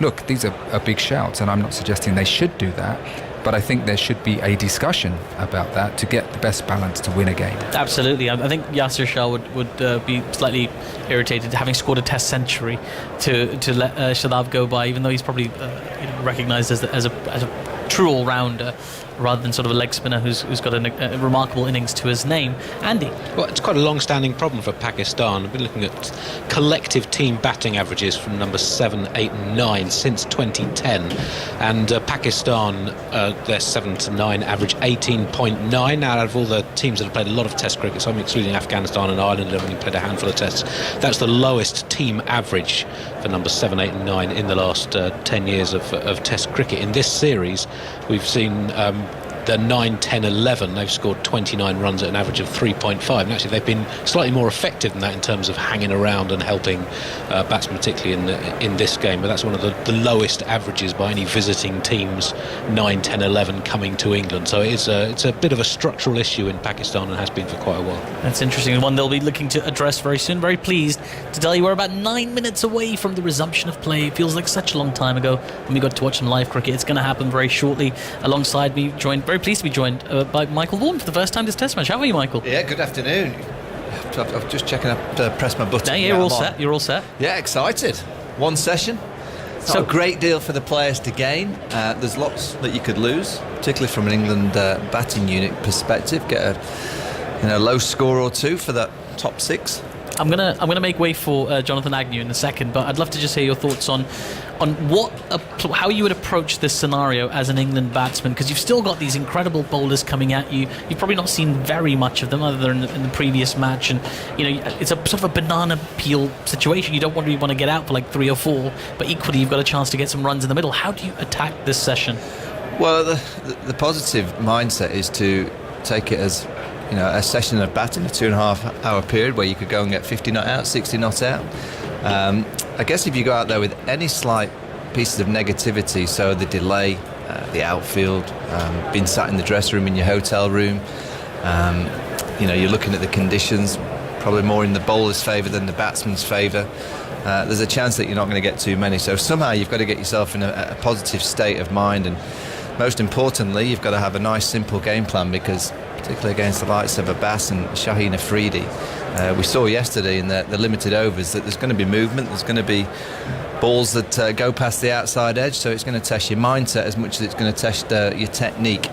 Looking forward to it, I have to say. We've been been a void of cricket for a while, and we've got some, so I'm excited to see some live action. There's been some pacing up and down of these corridors over the last few days, that is for sure. So the sun's shining, and it doesn't matter what the state of a game is. I mean, it's Test cricket, and it's important. There are careers, there are landmarks, there are possibly failures to be had, and it's a big opportunity this for Sibley and Crawley. Get out there and just have a good look at the Pakistan bowlers. That's a start ahead of the next game, and of course they'll be desperate to knock them over for nothing. Yeah, and I think that's again, I guess there's two mindsets, isn't there? There's the negative one where you give yourself an excuse, which you can do in these situations as a batsman. You know, everything's against you, or you look at it positively, that you can have a good look at the Pakistan attack leading into the Test match starting on Friday. If you can get a 50 not out in these conditions, when you think that on Friday morning you could be taking guard just 2 strips away by the looks of it to our left, starting a day 1 Test match. So there's lots to gain for the players. I must admit, I'm sick and tired of watching Homes Under the Hammer, cookery shows. I've been going through the full repertoire. My ukulele's coming on. I've moved on to Mama Cass. I'm giving her a bit of a belting at the moment. But anyway, no, it's just mindless, isn't it? That's the trouble. You can't go anywhere. You can't go for a walk or anything. Anyway, what has happened is the pitch to the left, which is where the one I presume they're going to play on Friday. I think Jack Leach might have had his way. I thought when he walked past the grounds when he had his mower out, I think he was saying drop those blades a bit. It has changed colour, isn't it? Yeah, it has. Yeah, it's just a paler green from the one that we're playing on here. I mean, the one that's we're playing on here. How many overs have we had in the Test match, Andy? It's not too many. We haven't had 90 yet. I think it's 86, isn't it? Just a bit over that. I think it was 96. Oh, 96, sorry. Yeah. I mean, if there'd have been no play today, you could have argued he could have started Friday on this one. Well, it's got some life in it still. It does look quite green, inevitably. It's been under those covers for so long. And now we're ready to go. Everyone's ready, but where are the umpires? The batsmen are ready. They're on the boundary edge below their dressing room. The Pakistanis are all ready. They also are on the grass. But it's cricket, and if we said it's going to be a 3:20 start, it's going to be a 3:20 start. Yeah. No, there'll be a delay. Generally is. I'm studying Dom Sibley. When he comes out and about with Rory Burns as that opening partnership, they have a little bit of a ritual. They come out together. Rory Burns stops and stretches. I know Rory's not there, so I'm going to study the Zach Crawley Dom Sibley combination. Then Sibley goes off ahead, and they basically arrive out in the middle to face whoever they're playing. Dom Sibley 20 yards ahead of Rory Burns. It's almost like they arrive as individuals rather than a little partnership. I'm going to study to see if Crawley and Sibley arrive together. It might be something that Sibley says to his open man, that I like to give my own space and get ahead. It's a beautiful afternoon. Why couldn't it have been like this for the last 4 days? Well, it was yesterday. Actually, it was run by a little bit later than this, to be fair. But yes, it was. Oh, there's the umpires. They've got their sun hats on. And they're coming down the steps, and I can imagine now if there were 15,000 people in here, what sort of noise there would be. I think at the sight of the umpires, dressed for battle, as it were, black trousers, long sleeve white shirts, white hats, and they're just coming down the steps. They'll be out onto the boundary in a minute, and it'd be round about now that the crowd would catch sight of them. Jerusalem's going, the place will be going. I think, thank goodness. Here they are, but instead it's silence. But never mind. We're shouting for you. We're shouting for you, and you can shout for us too, because believe me, we are pleased to have some cricket to commentate on now. Yes, look at your formation, as it were. Yeah, has he gone ahead? No, I think Zach Crawley's gone ahead of him. So it's clearly a Rory Burns thing. I think Rory steps back and he likes to stretch, and he does a little bit of I don't know if you've seen the golfer Jimenez when he stretches. It's not quite as exuberant stretches as Jimenez, but he likes to get down and stretch as Rory Burns, and Sibley goes, I'm not waiting for you, and he just walks off. Now Zach Crawley, I've just seen him on the television, how he played yesterday to Mohammad Abbas in particular, and he bats a yard outside his crease, and every now and again he walks even further down the wicket to try and nullify the LBWs. And you see some plays, you saw Ben Stokes try to Old Trafford to Mohammad Abbas, and he didn't quite get balance, and he got a good one. He was bowled. Whereas so far that stops. That Crawley's been doing it with great balance. He kind of little crab gets down there, but still has a good base and good solid foundation. So I'll keep an eye on that to see that he carries on with that similar technique today. Well, Crawley's got a sleeveless sweater on. Sibley hasn't bothered. He's in shirt sleeves at the far end, still stretching, loosening up. Crawley's taking guard. And he's going to face Mohammad Abbas for the end that he bowled. However many days ago it was that he bowled. It was last week. Well, it was literally last week, wasn't it? So a lot of sawdust has gone down. I think they've been calling out the local sawmill for replenishments ahead of the next game, because they've basically brushed sawdust into this whole end, throwing it out. They brought a big dustbin out full of sawdust, threw it over the ground, and then other ground staff are literally brushing it into the grass. Now, please, umpires, please don't wait 1 minute and 30 seconds, because we're ready to go. Everyone's ready. We've waited a day and a half for this. The clock is showing 18 minutes past 3. Please don't let us wait to 20 past. They are, you know. Well, they have to because of television. Television will be probably on a commercial now. Still a minute and 5 seconds to go. Can we not start about an hour ago? All right, so apparently Sky Sports are ready. They're ready not as well. On a commercial, so no, everyone's I can ready. see their screen. Oh, come on. This is silly now. Come on, Rich. Still got 50 seconds to go until we can start. Everyone's lined up. The slip cordon's ready. Mohammad Rizwan's going all over the place like a jack in the box behind the stumps. And umpire Kettleborough is absolutely standing his ground there. It's 15, 19 and 20 seconds now. We've waited a day and a half, more than that. What will the crowd be doing now? Actually, what would they be doing? 30 seconds to go. What happens now? It'll probably pour with rain between now and 20 past. Now they'll take tea. Here we go. We've got 18 seconds to go. Come on, Richard. 10 seconds. Who does he wait? Is it the third umpire just gives him a little nod? I don't know. 5 seconds. 4, 3, 2, 1. Play. Here we go. Mohammad Abbas. And the sun's gone behind a cloud typically, but he's on his way from the far end. First ball for ages. He's on his way and he bowls, and Crawley turns it away into the leg side, and he'll score a run there. That's turned past short leg. So one more to England's score. And so how long's it been between runs, Andrew? Well, the last run was at approximately 11:57 a.m. yesterday. So that's 25 and a half hours. Yes. And then nothing the day before. Well, one thing's for sure is these are better batting conditions than they were yesterday when the cloud was around, with the sun's shining. Pitch doesn't quite look as green. I'm sure there'll be plenty there for the bowlers, but it's always nicer when you're taking guard and the sun's shining. That was a no ball, by the way, so sort of a full over to go. As Abbas moves in bowls, and that finds the outside edge. There's no one at third man, so chase there's 3 fielders sprinting after this from the slip cordon, and they'll come back for 3 as that's scooped back and then thrown in to the keeper. It's Shah Masood who is doing the chasing. They haven't seen much of him in this game. I like that though, because it almost showed me straight away that England are coming out with a bit of intent, not to obviously try and smack the ball to all parts, but they're running there. They could quite easily have settled for 2. Yeah. Straight away you could see that 2 young players just gave the nod, come on, let's look for 3. It's good. 4 slips and a short leg, backward point, mid off, mid on, and there's a man down to our left at long leg. He's waiting for something. Here's a delay again. It's not because anyone's moving behind the bowler's arm, there's no one there. So Crawley waiting as Abbas in this shuffling run moves in, bowls to him outside the off stump. He keeps his back just inside the line of that. He's tempted to play at it for a moment, and just withdrew. Taken by the keeper. 12 for 1. Prodding going on. Well, he had a couple of balls, but so far things behaved in an untoward fashion.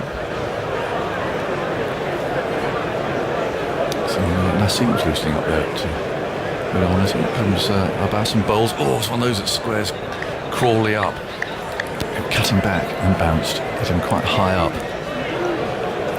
Yeah, he really is nullifying the LBW though, because he's out of his crease. It hit him really in the stomach. Yeah, and by batting out of his crease, he's making a Bass ball like yards shorter to try and almost make him play the forward defence. But you know, if it hits him on the pad, I think he's going to be too far down.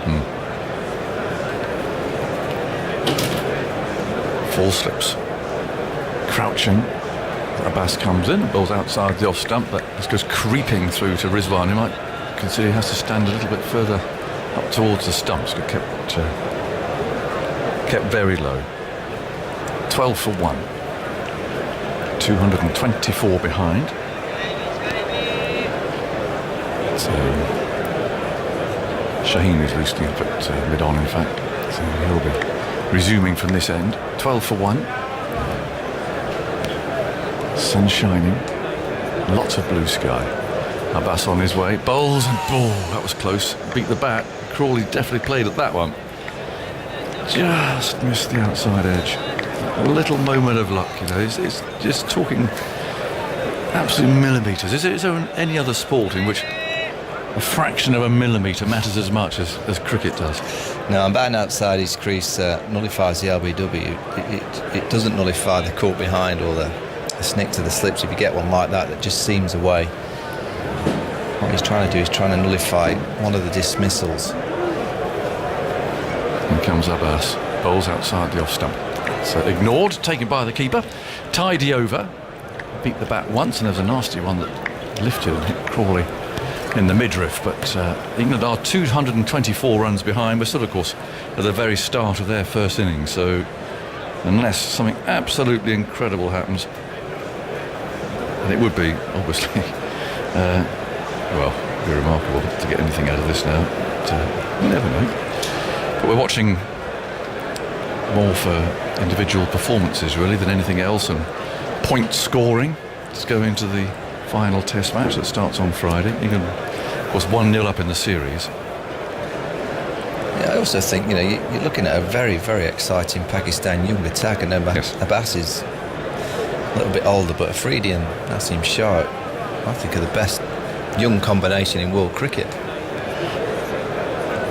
So it's the left armer. Shaheen is bowling from the end, which there have been lots of problems. This is the damp end, and he's running in a little gingerly maybe, and he moves in bowls, and it comes swinging in. It's defended by Sibley and pushed out to point, and there's no run. We've had every type of groundsman's device you can think of working on this. I mean, we've seen every groundsman's tool known to man, I think, in operation down at this end.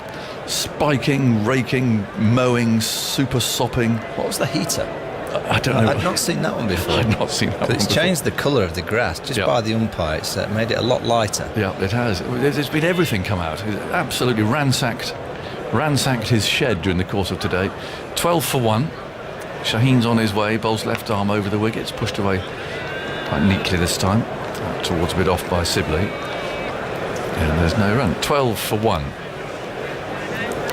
Yeah, 2 balls from Afridi so far have gently swung back into Sibley. There's not been any late movement. It's just been from the arm, so you get a good vision of that as a batsman. What you don't like is late swing. And that one that goes across the right-hander will be difficult. Or the sawdust needs a bit more. He's got a full handful there. Afridi. At the start of his run, they've put so much down there already. I do think they've got to look at the covers here. I just don't think the tarpaulin covers are long enough for the run-ups. So Afridi runs through. All that sawdust is there, and he bowls short. Doesn't get up very high. And Sibley plays that well. He kept his eye on it. Saw that it didn't bounce very much and swayed out of the way. It's taken by Rizwan. What's interesting too, we've been listening obviously to a lot of the Pakistani chat and the noise out there. There isn't very much. It's flat. It is.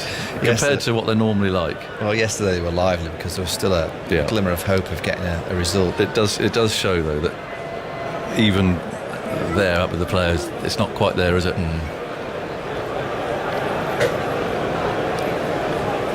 And goes Shaheen, bowls outside the off stump. There's no stroke from Sibley. Goes through to the keeper. You can hear him. He's still shouting. He always does. But there's virtually nothing else. The intensity, of course, has gone. It's been sucked out of the match. I don't remember a test match like this. I don't remember absolutely dead one. No, not one that's gone into the last session and there's been so much time lost. When was the last time England number 4 had not batted until the last session of the test match? Yeah. Shaheen again bowls very full. Oh, well, that's popped just in front of the short leg fields with Abid Ali. Not playing that very straight, so be careful. Well, that one did go late. Yeah. Whether he's been setting Sibley up for this one. He's just been bowling across, just a gentle swinger, and then all of a sudden he just whipped one back quicker. Whether the ball was quicker, I just see the speed gun. I don't think it was. It was just a bit later in terms of swing. Shaheen again. He's wearing number 40. Pauses for George. Sets off from a standing start. Down go the slips. Short leg 2, and he bowls, and Sibley plays that nicely, getting forward. So planting that front foot too much. It's pushed away out towards mid-off. It's 12 for 1. And if you're just joining us, we are finally underway. It has been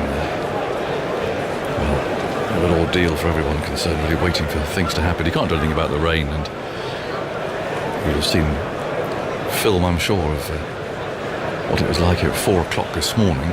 Ian Ward got out of bed. The thunder, there's 2 massive claps of thunder. The whole place shook. I think everybody woke up. I haven't come across anyone who slept through it yet.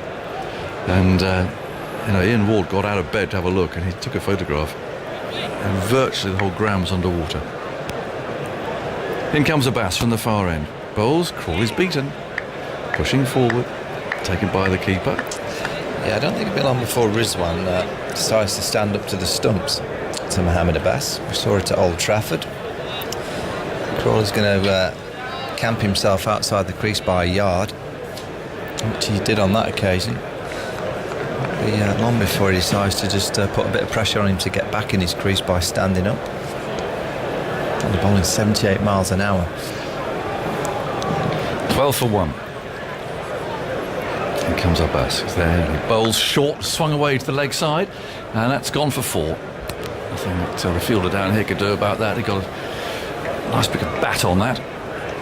And a welcome boundary, 16 for 1. Trish Wilson, I don't know if you're still with us or not, from the Isle of Portland in Dorset. They're coming that way tonight, actually. But she sent me a very nice pot of peanut butter with an important little addition to it. It's very kind of you. Haven't given me your address or anything, Trish, but thank you. And try it on crumpets, she says. That'll be good. But thank you very much indeed. Very thoughtful of you, Trish. Supplies have been a little low here in the bubble. 16 for 1. In comes Abbas over the wicket. Bowls pushed away down to mid-on from a good length. What was interesting, the ball before was that Crawley had almost, by playing and missing it a couple, had outpatient Mohammad Abbas early. I didn't quite understand why he would try and bowl the short ball. Someone like Zach Crawley, what is he, 6'2", short leg in place. I can't imagine he thinks he's going to beat him for pace. No fielder back on the boundary. It was such a gift for him to just climb into short leg. He had to dive for evasive action. Mohammad Abbas has just got to be very simple. Try and make the batsman play a forward defence. It becomes again short leg crouch as he bowls outside the off stump. Rizwan collects it, tosses the ball behind him for first slip to pick up. You going home after this, Michael? You released? Yeah, I'll be released. Good. 460 wickets, Mohammad Abbas, in his first class career, at an average of 21. 78 wickets in his test career at an average of 20.99. It is incredible, isn't it?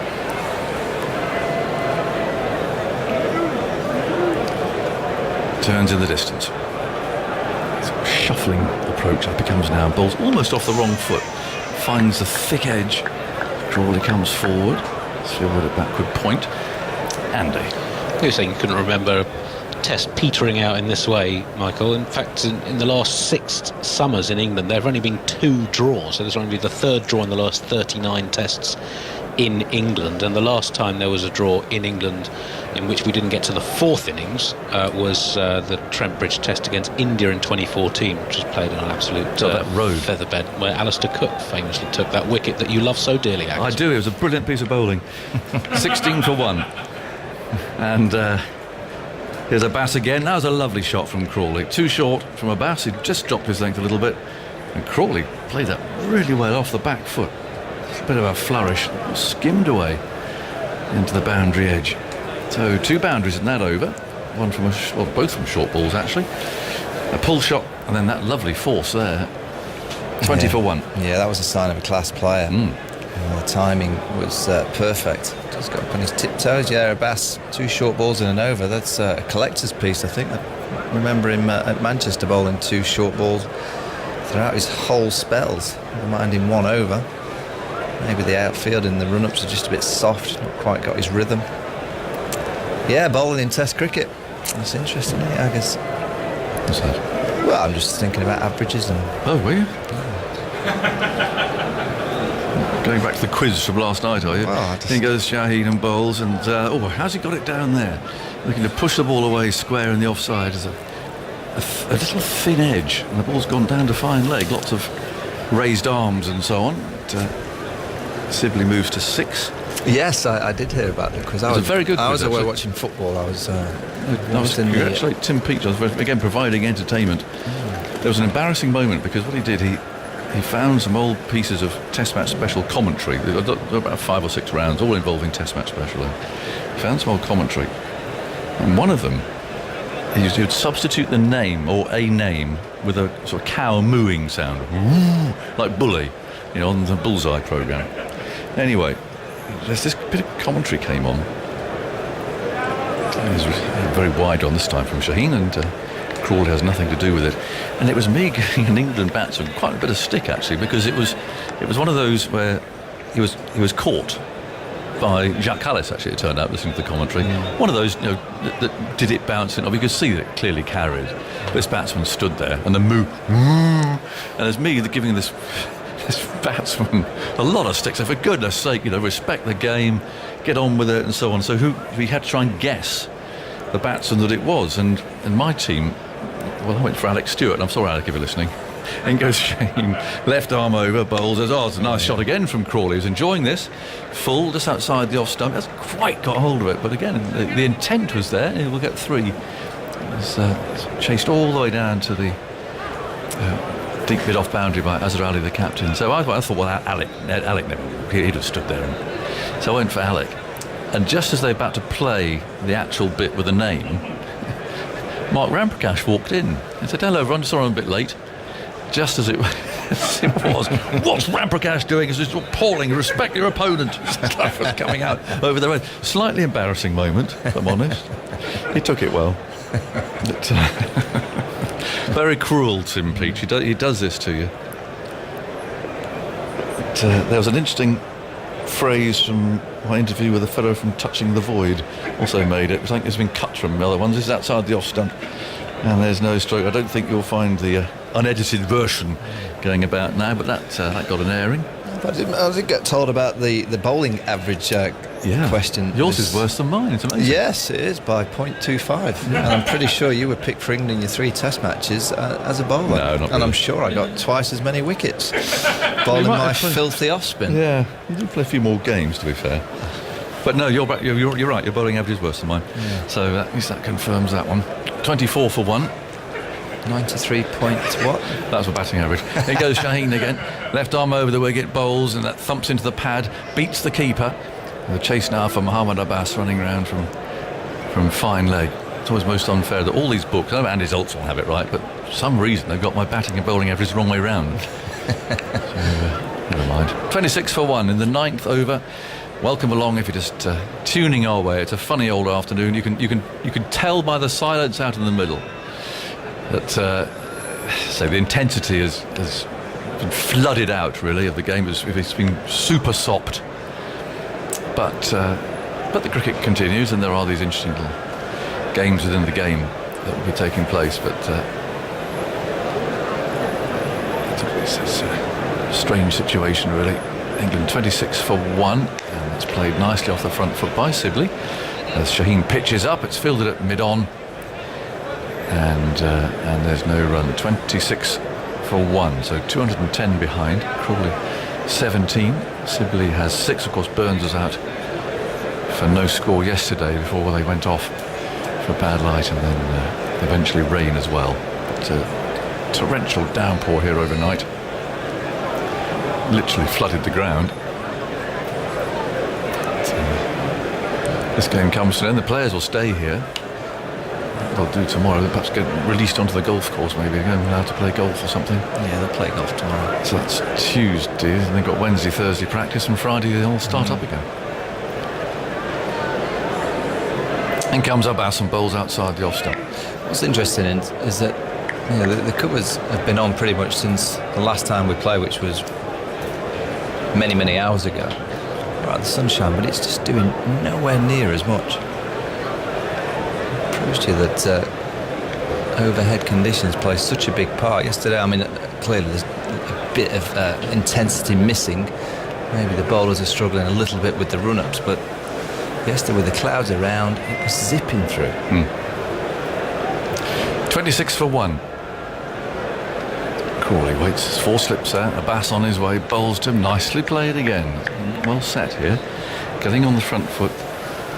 Not committing too early. Well, he looked a class player, didn't he, in the second innings against the West Indies in the first test of the summer. Played some lovely strokes. Nice and aggressive. He had control. So far on this occasion, he's played again with good balance, good control. He's played and missed it a few. You expect that. Every time he's had an opportunity to score, he's really taken it. Abbas moves in, bowls, and he came down the pitch this time and didn't quite get the bat straight. But he'll get a single though. Runs out to point. 27 for 1. England 209 behind Pakistan's first innings score. Sun absolutely relentlessly beating down. Umpire Kettleborough doesn't like the area that Abbas is following through on there on the pitch. I don't think he actually warned him, but pressing it down, making sure that it's not roughing it up. 27 for 1.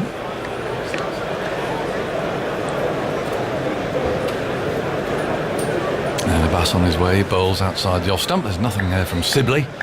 Allows that to go through to the wicketkeeper. Again, there's sort of a smattering of encouragement. That's really all now. The Pakistan players. Giving the ears a bit of a rest. But it does reflect the fact that they're not going through the motions, but there just isn't that bite, isn't that edge to it. 27 for 1. Sibley's on 6.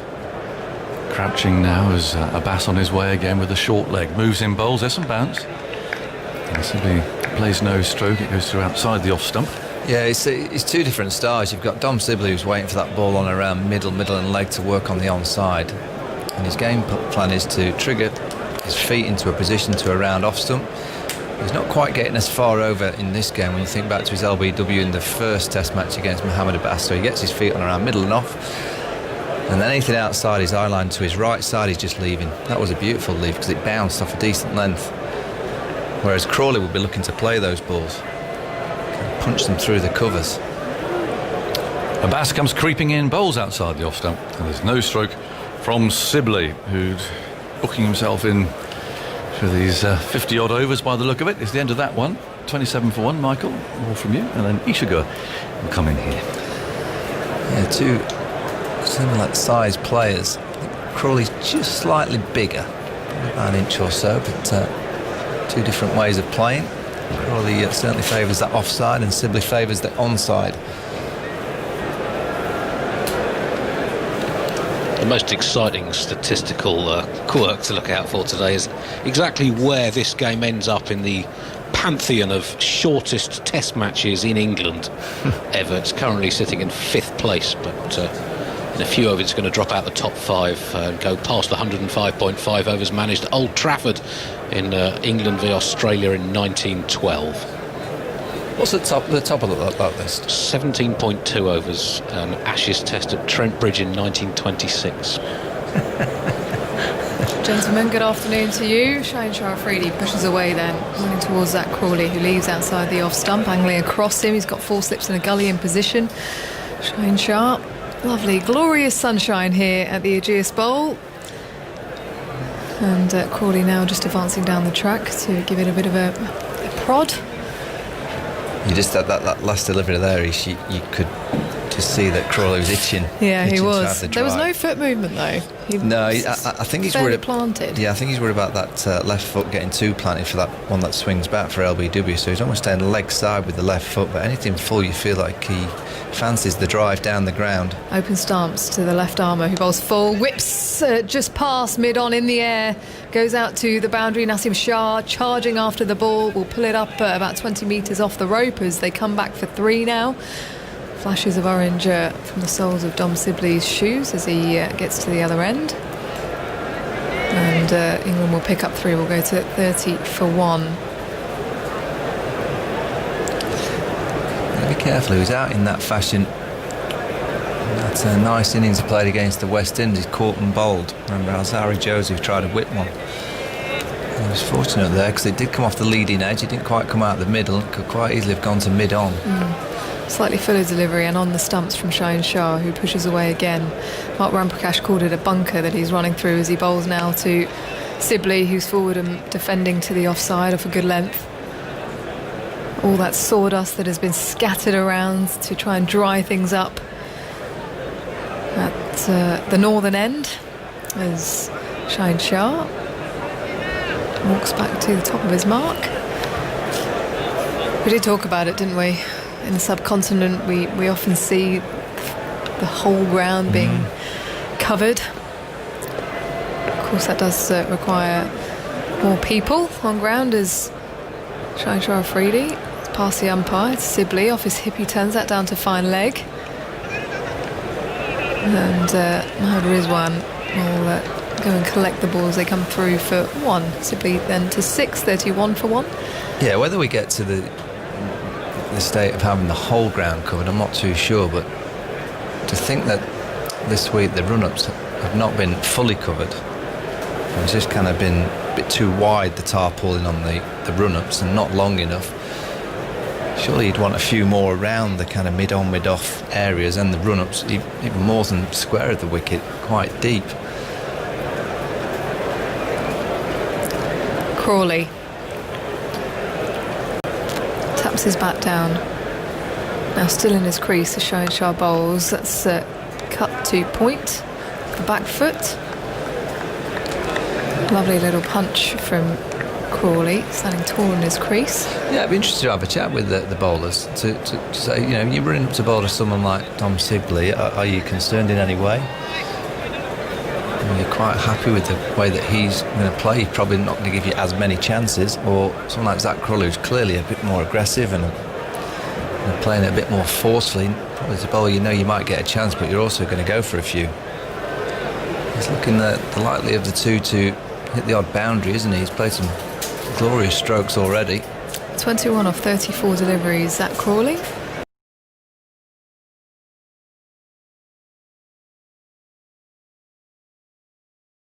Already. 21 off 34 deliveries, Zach Crawley. Back into the test side. And is facing up to the left armour, Shaheen Shah, who's bowling on the stumps. Sort of a half press forward as he defends back down the pitch, and that is the end of the over. 31 for 1. Their 11 overs have been bowled in this innings. They've waited a long time to bowl again. The Pakistan bowlers, 4 days in fact it took for them to have the conditions that they wanted. Overcast and the ball zipping around, incredibly challenging for the batsman out in the middle. Just seen the cameras are on Ben Foakes on the Colt ground, and this is all he's done for weeks and weeks. He's just faced the bowling machine, Bruce French firing balls. There's one stump and he's keeping about 20 yards back. I feel so sorry for the likes of Ben Foakes and Jack Leach. Not playing any cricket, just in the nets, just practicing every day. Mohammad Abbas humbling in. Balls to Sibley off his pads. He plays that out to deep backward square. Naseem Shah running around from fire leg to his left to come and collect it. I'll pick up 2, slightly fuller on leg stump there from Mohammad Abbas as the score moves to 33 for 1, Sibley to 8. Yeah, 3 days break and then the final test match, and that's the test summer done. County cricket has resumed, of course, but with the biosecurity measures, and there just hasn't been that opportunity to get back to county cricket. And obviously you need players here for I guess COVID replacements, concussion replacements. Yeah. So it's very difficult for those that aren't playing. Sibley standing on leg stump, back and across, pushes to the offside of the front foot. Good length delivery from Mohammad Abbas. We looked at their stats, didn't we, last night, Michael? Yeah. We did a bit of analysis on the technique of Dom Sibley and Rory Burns at the top of the order, which is still available on iPlayer. And these two out of the middle, actually, when they were opening the batting in the winter at times, Rory Burns, of course, injured, averaging over 50, in fact, together, these two in the middle, as Abbas passes stumps, Sibley leaves outside the off stump. Bit of movement away from the right-hander. I think it's the top 3 that England need to invest in for a while. Rory Burns hasn't scored too many runs. I'm slightly concerned that his technique hasn't quite looked after him in tricky conditions this summer. He's played across the line a few times, been LBW. Yesterday he got a decent ball, but I do have a slight concern about that right foot. It seems to be getting so far outside off stump, he has to take his head with it, and then he kind of drags it back into line and plays the stroke. So everything has to be in sync for Rory Burns, and in Test match cricket, when you're facing high quality, it's so difficult with the new ball. Sibley crouches, bat hovering, and works it to mid-wicket off the front foot, angled in from Mohammad Abbas. If you look at someone like Dom Sibley, it is unorthodox. There's a lot of movement. His hands do go away from his body, but his actually feet, when the ball's released, it's in quite an aligned position, quite neutral. And they don't cross over each other. He's not playing across his pad, or he hasn't done so far. He just has a method that's very simple to him. Some will say it's a bit boring, but I take boring at the top of the order in Test match cricket all day long. Just bat time, try and nullify the new ball. Abbas bowls another good length delivery, and that is patted back by Dom Sibley, looking balanced at the crease as he pushes that to just in front of mid-wicket, and no run is taken once again. Feel the warmth coming through here, Andy. I've got my jacket on and feeling the perspiration on my forehead. They've given me a bit of shading here. Tinted glass for the statsman. Yeah, you've done well. Michael Vaughan has stepped out. Sibley back and across then, and defends the offside. He looks to set off for a single, actually. His extra cover sprints in to take the ball and underarms it past the stumps. Sent back by Zach Crawley. So that is the end of the over. 33 for 1, then England trailing by 203. Crawley on 21 off 35. And Dom Sibley on 8. In these sorts of situations, when you know you're heading towards a draw, it's really a case of, I guess, as a cricketer, having to be selfish in a way, just proving that you can play a bit of a net as well. In terms of facing these bowlers, there will be another opportunity in a few days' time to play in the third Test match, and if you have a chance to get one over your opposition, then that no doubt will give the players confidence. Today at the Test on BBC Two tonight at 7 p.m, or watch video clips now on the website and app. Naseem Shah is coming into the attack to replace Shaheen Shah Afridi, 17 years old. Such a bright prospect on the world stage, Naseem Shah. And will be bowling from the northern end. It's just gone through a run through up and to the crease. Didn't let go, just wants to Get used to this run-up as he comes in now. Bowls down the leg side. And it's a good take from Mohammad Rizwan, diving away to his left. And receives a slap on the back from Shan Masood, who's in the slip cordon. In comes Phil Tufnell. Afternoon. Hello to you, Phil. Afternoon, everyone. Nice to have a bit of sun. We've got bright blue skies above. Some wispy white clouds in the distance as Naseem Shah has the ball back in his hand. Not what the sun felt like. Yeah, I know, I was just thinking that as Shah is past the umpire, edges and falls in front of first slip, who misfields the ball and sprints and scrambles his way to get to the ball, Babar Azam, and throws it in. No run is taken by Zach Crawley. Yeah, good length delivery just on that off stump, drawing him into the stroke. There was a lack of bounce on that occasion from Naseem Shah. Good action, isn't he? Good action, but really as you say, lovely. Just I think it might have just died a bit, the pitch, you know. Being under all those things, it just seems to have flattened out a bit, or a bit of sun on it might have helped, you know. Here he comes bowling again down the leg side. Naseem Shah just losing his radar as Rizwan again catapults himself into action. Yeah, he takes them nicely, doesn't he? Very big flourish down the leg side, somersaulting his way down the leg side. Yeah, I think just the sun might have, you know, it's quite hot now. I was expecting it to do all sorts, and it just goes to show that it just flattened out a bit. Perhaps a little bit of lack of motivation, or you know, you've been sitting around, nothing too much on the game. But if I was a bowler, I'd be trying to get a few cheap poles here. Shah shuffles away, bowls, defended by Crawley on the line of off stump. Another foolish of a good length delivery from Shah. Banged so far out of his crease, Crawley. It's been signalled a no ball. Third umpire checking every delivery in this test match and this series. Yeah. Having a look now, probably about 2 inches over Naseem Shah from the side angle. That's kind of worked, doesn't it? It's kind of worked, yeah. Hasn't taken too much time out of the game, Andy. As Shah approaches the crease now, bowls Crawley inside edge onto the pad and falls in front of point. No run. Well, we saw in the last test there were about 3.5 times as many no balls as there had been in the average test in England over the past 5 or so years. So it did make a big difference to the number of no balls that were being called. Yeah, there's the rules.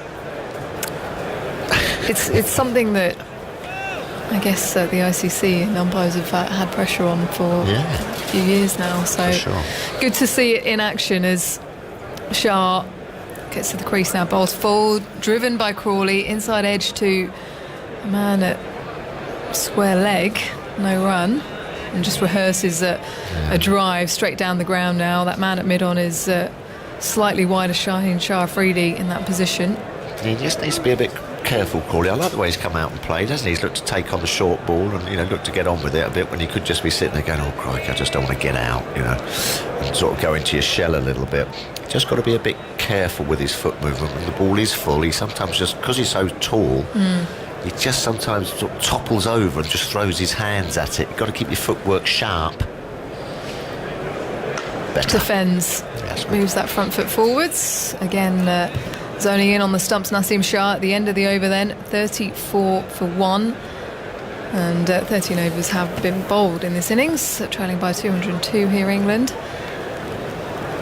We talked about, didn't we, Phil, this morning about back in the day in county cricket, how sometimes captains would come together, there'd be a double declaration and potentially set up the game for the final day. That'd make it interesting, wouldn't it? Well, it would. I mean, why, as you say, why you would want to do it, I don't know, being 1-0 up. But as you say, in county cricket, they'd try and manufacture a result somehow, you know, just to get a game going, really. As you say, that was a 3-day game, really, when that happened. So you had so little time to get a game in. It was required, really. before it went to 4-day cricket, as Sibley is on strike to Abbas, defending back down the pitch to the bowler. Another good length delivery. I mean, he rarely ever changes from that, Mohammad Abbas, to be quite honest. Front on action. Bowled a couple of short balls in this session, but in general it's aiming for the top of off. He's got 3 slips and a gully. In fact, it's 4 slips in position. Point extra, mid-on, mid-wicket, and a man down at fine leg comes in again now. Sibley on the front foot, pressing and pushing to mid-on.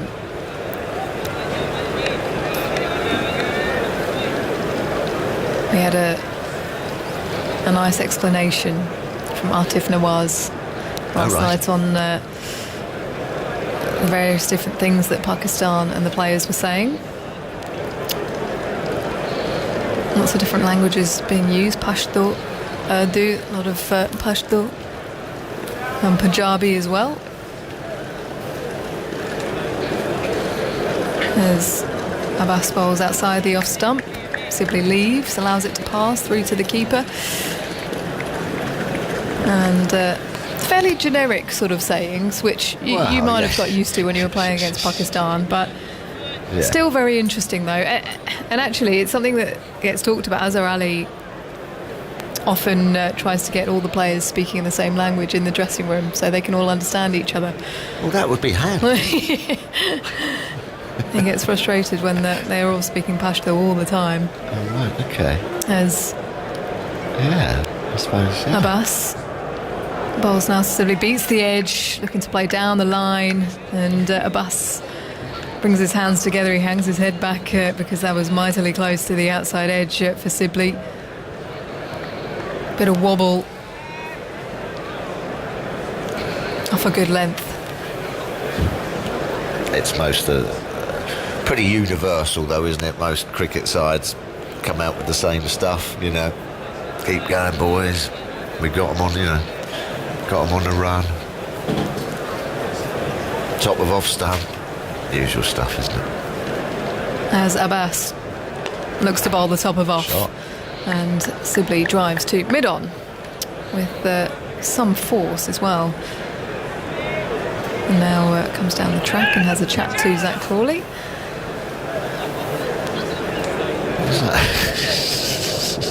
Someone... Have they let a fan in somewhere? Been waiting patiently outside for 4.5 days and it's finally broken security. I don't think so. That would be interesting, wouldn't it? There's Abbas running towards us, bowls. Sibley leaves. And a bit of excitement from the slip cordon because it was very close to the top of off once more. Just outside the off stump it pitched and then came back in. A few more words from you, Phil, and then Atif will be coming in. Yeah, just the kind of fella you want in this situation. Dominic Sibley, he'll be relishing the challenge. He doesn't mind getting stuck in and batting for time. I've had a look up at the old balcony. I don't think Jimmy Anderson or the bowlers will be anywhere near getting any whites on, and that's how they want to keep it. So, difficult to get a little bit motivated, but there's some runs and wickets out there, Atif. Absolutely. Afternoon, Phil. Afternoon. Full slips in place, full delivery from Naseem Shah, just defended by Zach Crawley. Yeah, I mean, had some lovely feedback on that piece about the languages, and Isha's right, it is quite generic, but it's quite fortuitous that we picked the bit we did because often there's a lot of colourful language floating around. Well, yes. And there's some more than others. But it's nice, it's a very diverse group of Pakistani players. They've picked a lot of players from the north, the south, there's players from the Punjab, the Sindh, and up north as well. Well represented. Good. 4 slips in place. In comes Naseem Shah now, again quite full, and Zach Crawley right behind that in defence, pushing it into the covers. Nice to hear a bit of noise out there, a bit of motivation from these players. There's a couple of fellas I'd played cricket with who sort of came from Yorkshire. I didn't particularly understand. A couple of Cockneys. So I'm sure it's the same problems worldwide, you know. It's a new one for Pakistan. I think they've traditionally had a team dominated by players from the Punjab and the Sindh. So Urdu was like the go-to medium language. It still is Urdu. Yeah. But you hear a lot more Pashto in there now. A lot of Punjabi as well from the players, kind of flexing their Punjabi. It's nice to hear all those languages. Anyway, in comes Naseem Shah now, just back of a length this time, pushed defensively back to him by Crawley, I beg your pardon. 34 for 1 after 14 and a half overs. Batted quite well, England so far, just kind of applied themselves. Well, it's tricky, isn't it? It's tricky, isn't it? You've got a session to bat, probably looking to call it off around 6-ish, won't they? I think. So you've just got to sort of get what you can out of it, you know what I mean? For a start off, you don't want to get injured, with the next test just round the corner. You don't want to get out, because as your average, you're playing for your average a bit, playing for a red ink. It's a lot easier than now with it's a wonder the conditions make a massive difference. As in comes Naseem Shah once again, just slightly back of a length, and just thought about flirting with that one, Crawley, as it went past him through to the keeper. I suppose Crawley will be sitting there, thinking to himself, well, hold on a minute, you know what I mean? I'm sort of, if anyone's going to be the one to move aside to someone, that's probably going to be me. So I want to show the coaches that I can get stuck in and play in these kind of conditions and apply myself. So there are things to play for. Things to tick off. Yeah, for sure. But I've been in this situation a couple of times. It's tricky. It's tricky, and it's just as bad for the bowlers as well, because you're sort of thinking to yourself, well, all I'm doing is just running up. You know what I mean? But there's wickets to be had as well, and batsmen's minds to get into, so there are little nuggets of things just to take from this little passage of play. In comes Naseem Shah once again, back of a leg, pushed into the gap, into the leg side. They run through for a quick single. Crawley ticking along, he's on to 22. Andy. That's the first run off the bat for 24 balls, and this test has now passed the Old Trafford test of 1912 and the longest tests, or shortest tests in England stakes. It's now had 106 overs, beating the 105.5 in that rain-affected non-classic. Well, there you go, Phil, part of history. Well, yeah, I mean, we got a 1912 in. That is good. That is good. Not often we go that far back.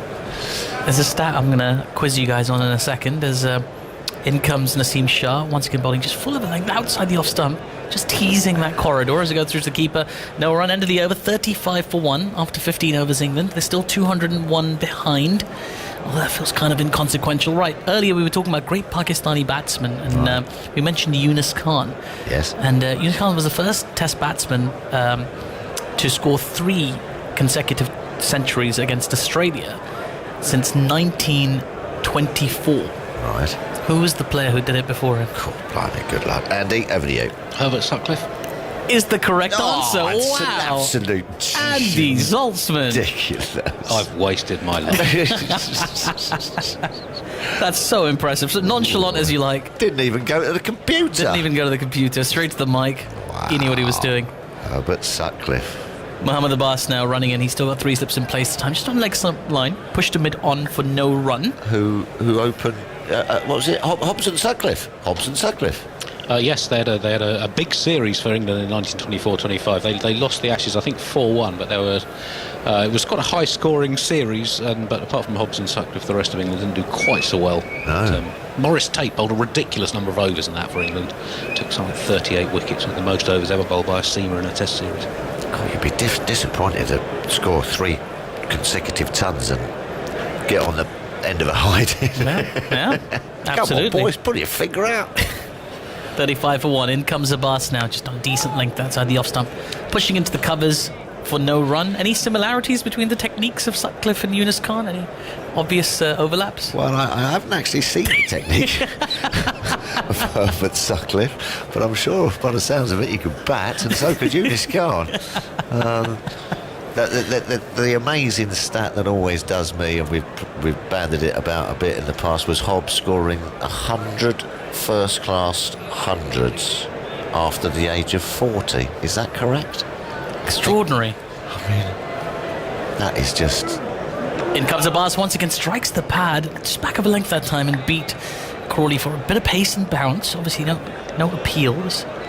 Going down the leg, but yeah, scoring that many runs. Yeah, absolutely. 35 for 1. The score remains. I'm quite impressed with Abbas's consistency. Really, I think you could see that Shaheen and to a lesser extent Naseem so far were perturbed by the lack of movement they were getting because conditions have changed so drastically. But Abbas is quite consistent, just nagging away. How much is that county experience playing to that? Yes, for sure. But he just knows what he does, doesn't he? He's one of those fellas who knows his game. And he comes again, Abbas, and once more back of a length. Identical delivery, pushed into the covers, no run. Yeah, he doesn't try to get funky. He's worked out a plan that works for him. As you say, no great pace, but just was worked on his accuracy. I think you're right. I'm sure the county game, I mean, a lot of people, especially Australians as well, have sort of called it like a finishing school for him a little bit, just because of the amount of cricket you play. Different conditions, different players, all these different teams and what have you. And he's just found what works for him, what makes him successful at Test match cricket, and doesn't differ from it. All right, there might be the odd little bumps are in there occasionally just to keep you honest. In comes Abbas once again, just wide outside the off stump this time, left alone comfortably by Crawley through to the keeper. But just lives for that delivery on and off, on and around off stump on a good length. Very difficult to just train your brain actually.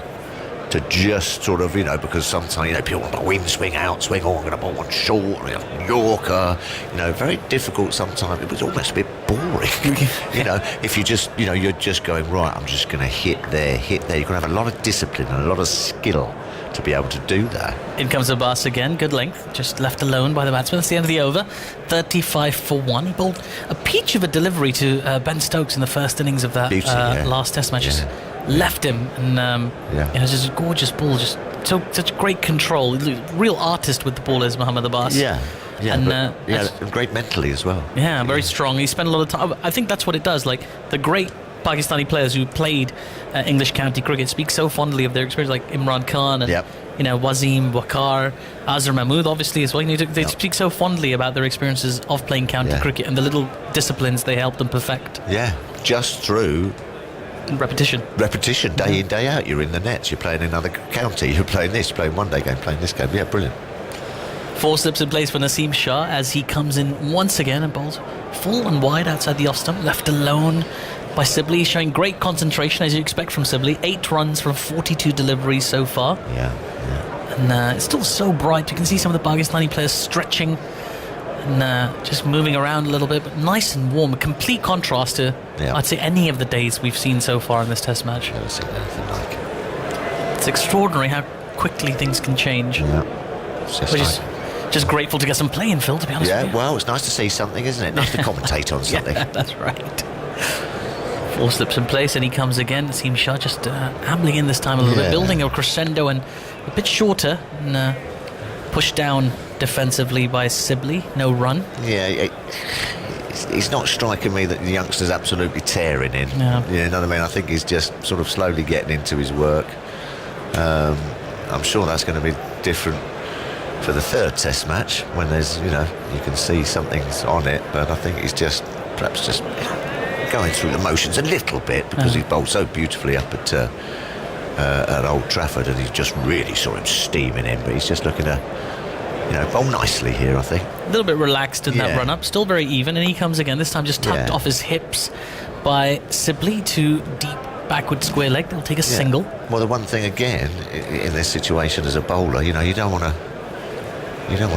tear a side or of course, go in a quad, so you're kind of you're just off it a little bit, instead of being at 100% and right up for it, just naturally you just slightly go down to 95, just because of the situation of the game, and it's accepted. Perfectly reasonable. Perfectly reasonable. You don't want to twist an ankle or rip an intercostal just in a bit of a nothing scenario, Absolutely.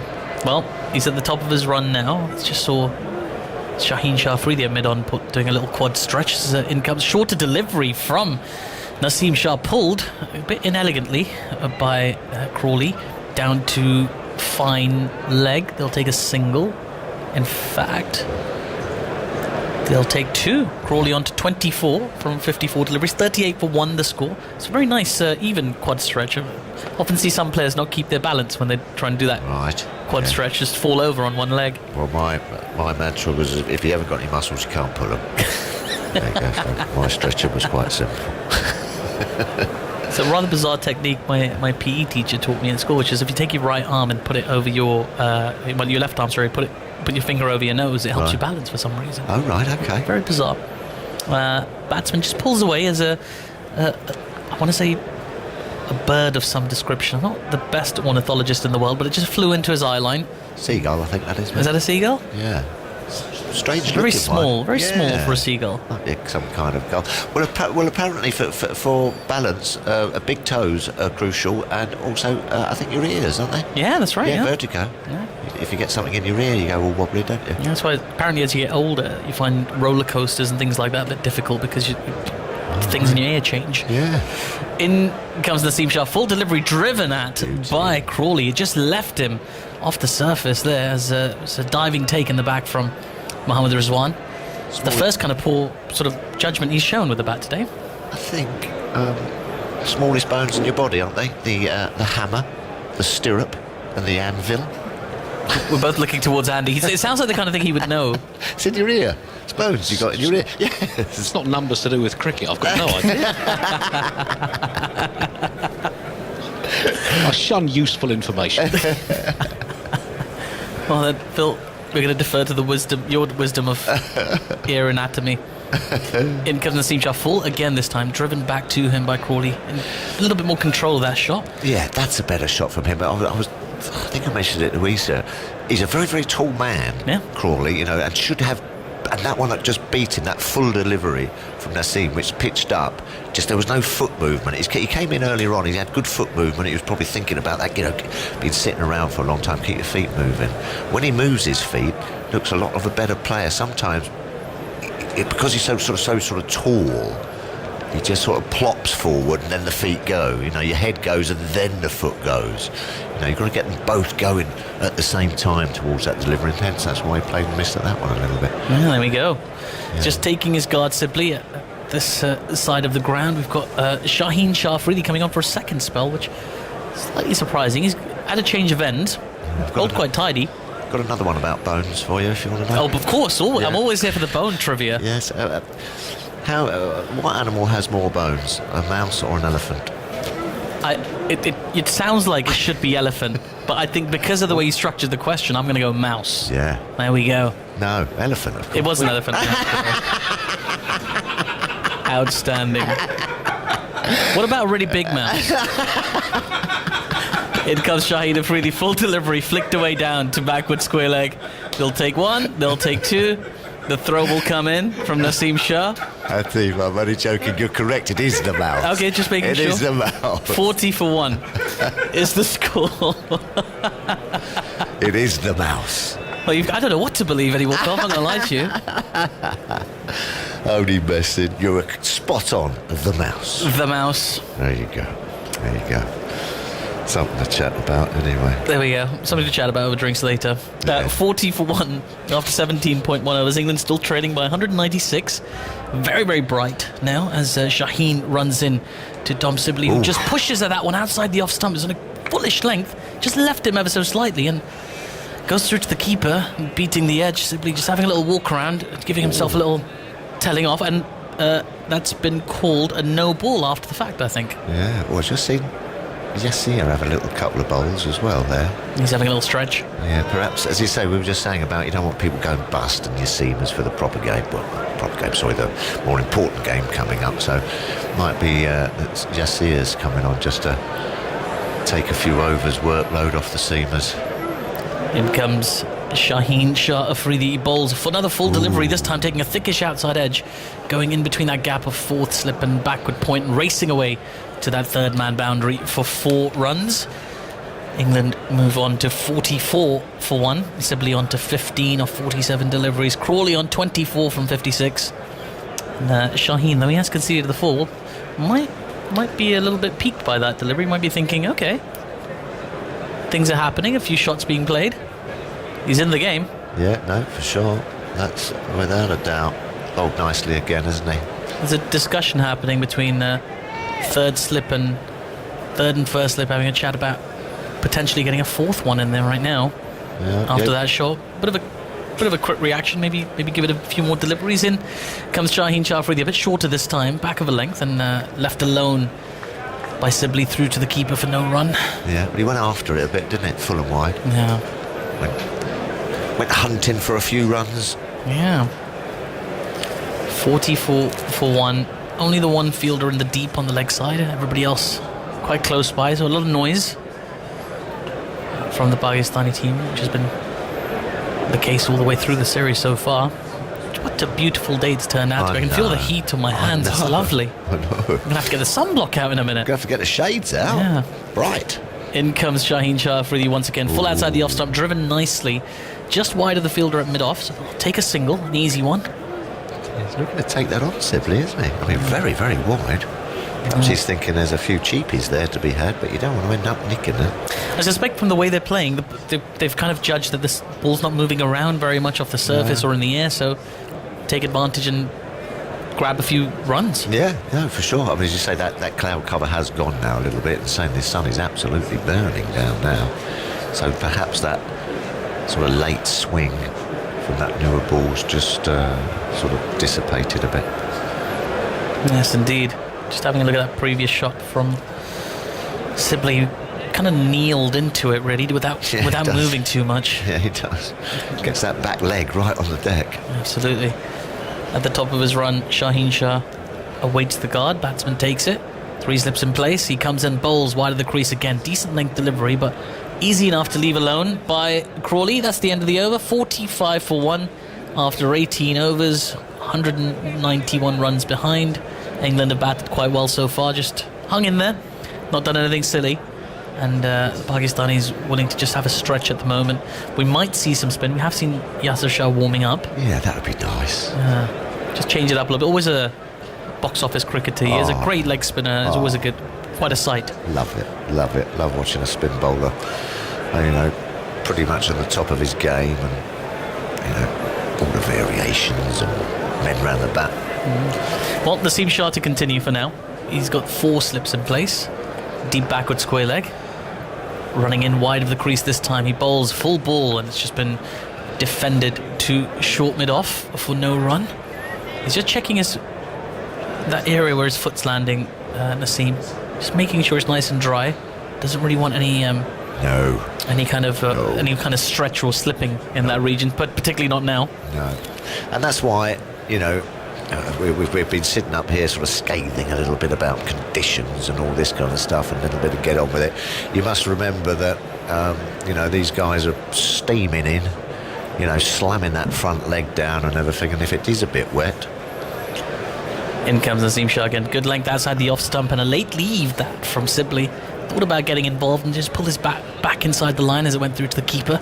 45 for 1, the score remains. Yeah, you don't want to, you know, do a cruciate ligament something, or your ankle ligaments or something, you know, as a young kid, you know. So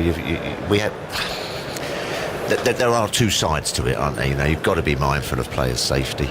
Of course. Yeah. Also, you know, there's a lot of criticism that's thrown around the Pakistan press of this team at the best of times, and you certainly wouldn't want to give them a full toss. That would be an injury in circumstances where it certainly shouldn't happen. No, that's right.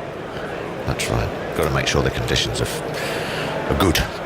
Absolutely. In comes Naseem Shah once again, just short of a length this time, pushed into the onside. Early call of no, and the batsmen stay exactly where they are. Scores 45 for 1. Crawley 24 from his 57 deliveries. Sibley 16 from 52. It's exactly what you sort of expect, really. It's been very businesslike from England. Yeah. I've been impressed with Crawley. I mean, for a couple of openers, you couldn't get sort of 2 different kind of openers, could you? You know, Crawley looks to, you know, get on that back foot and pull and cut, drives. You know, when you know, a lot more attacking kind of style of opener. I know he hasn't opened today, but I mean, coming 3 and he opens for Kent. You know, when Sibley is the old school, isn't he? You know, he is old school. Get yourself in there, grind away, make them bowl a little bit straighter, and then clip them through the leg side. So they kind of work well together. It's nice to have that contrast as well. Yeah. Different batsmen. Plays with the bowler's psyche a little bit as well, because you've got to adjust constantly. Yeah. For each batsman. Yeah. He's coming around the wicket now, Naseem Shah. He's still got his 3 slips and a leg slip in place as he comes in and bowls a short ball, telegraphed by the field a bit, ducked comfortably by Sibley, goes over his head through to the keeper for no run. Leg slip. You don't see those very often. Well, no, I mean, Sibley has had this tendency, because he gets so far across and everything, he can bowl one in the armpit or under his left armpit. He does have sometimes a tendency to just get those hands at it. And I think he's been out a couple of times, hasn't he? Oh, and he's gone. A couple of times caught down the leg side, so that's a genuine mode of dismissal for him. A lot of time when you get caught down the leg side, it's a little bit hard luck. He's opened his stance a bit as Naseem Shah comes in once again. Leg side line, that time left alone comfortably.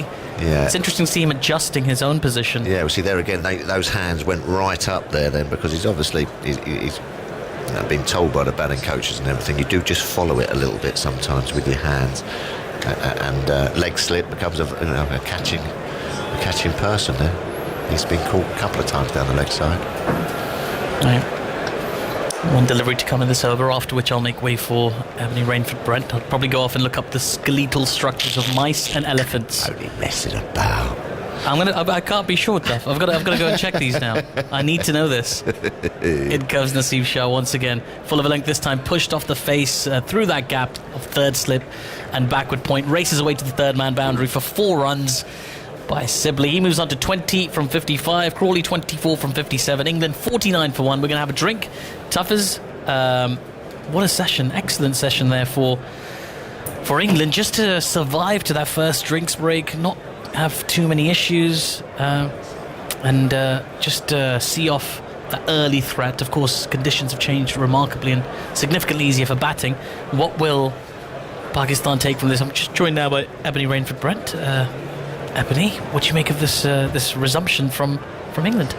Yeah, well done to England. I think, especially as we've talked about, 2 young batters trying to establish themselves in this side. We've seen good signs from both of them. I know you're going to disappear. I'm just going to disappear and make way for Simon Mann, but please continue. No worries. I thought it was something I said, but it's okay.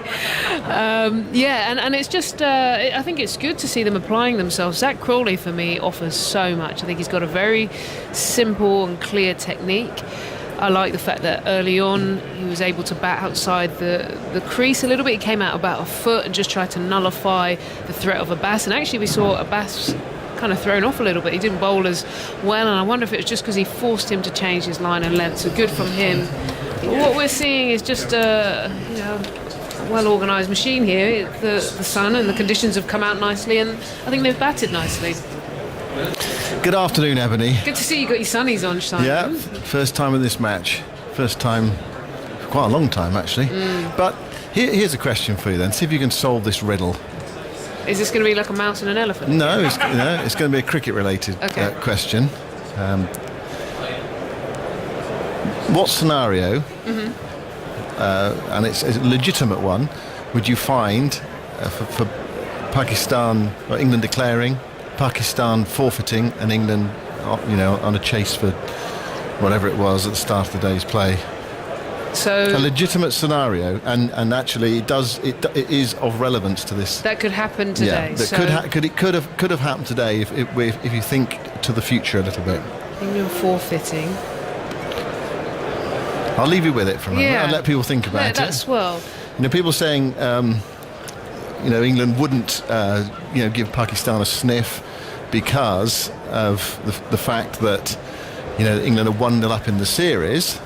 But there is a perfectly legitimate scenario where you would have an old trade-off like you had in the county championship, which you occasionally get in the county championship even now, where teams would haggle over a declaration. Is the word in championship? It is very much so. Okay, so with the new Test championship, you get 40 points for a win, is it? Yeah. And 15 for a draw. Yeah. So if you were desperate for that 40 points, you would try and get yourself in the game by negotiating. Yeah, and I would suggest that both these sides...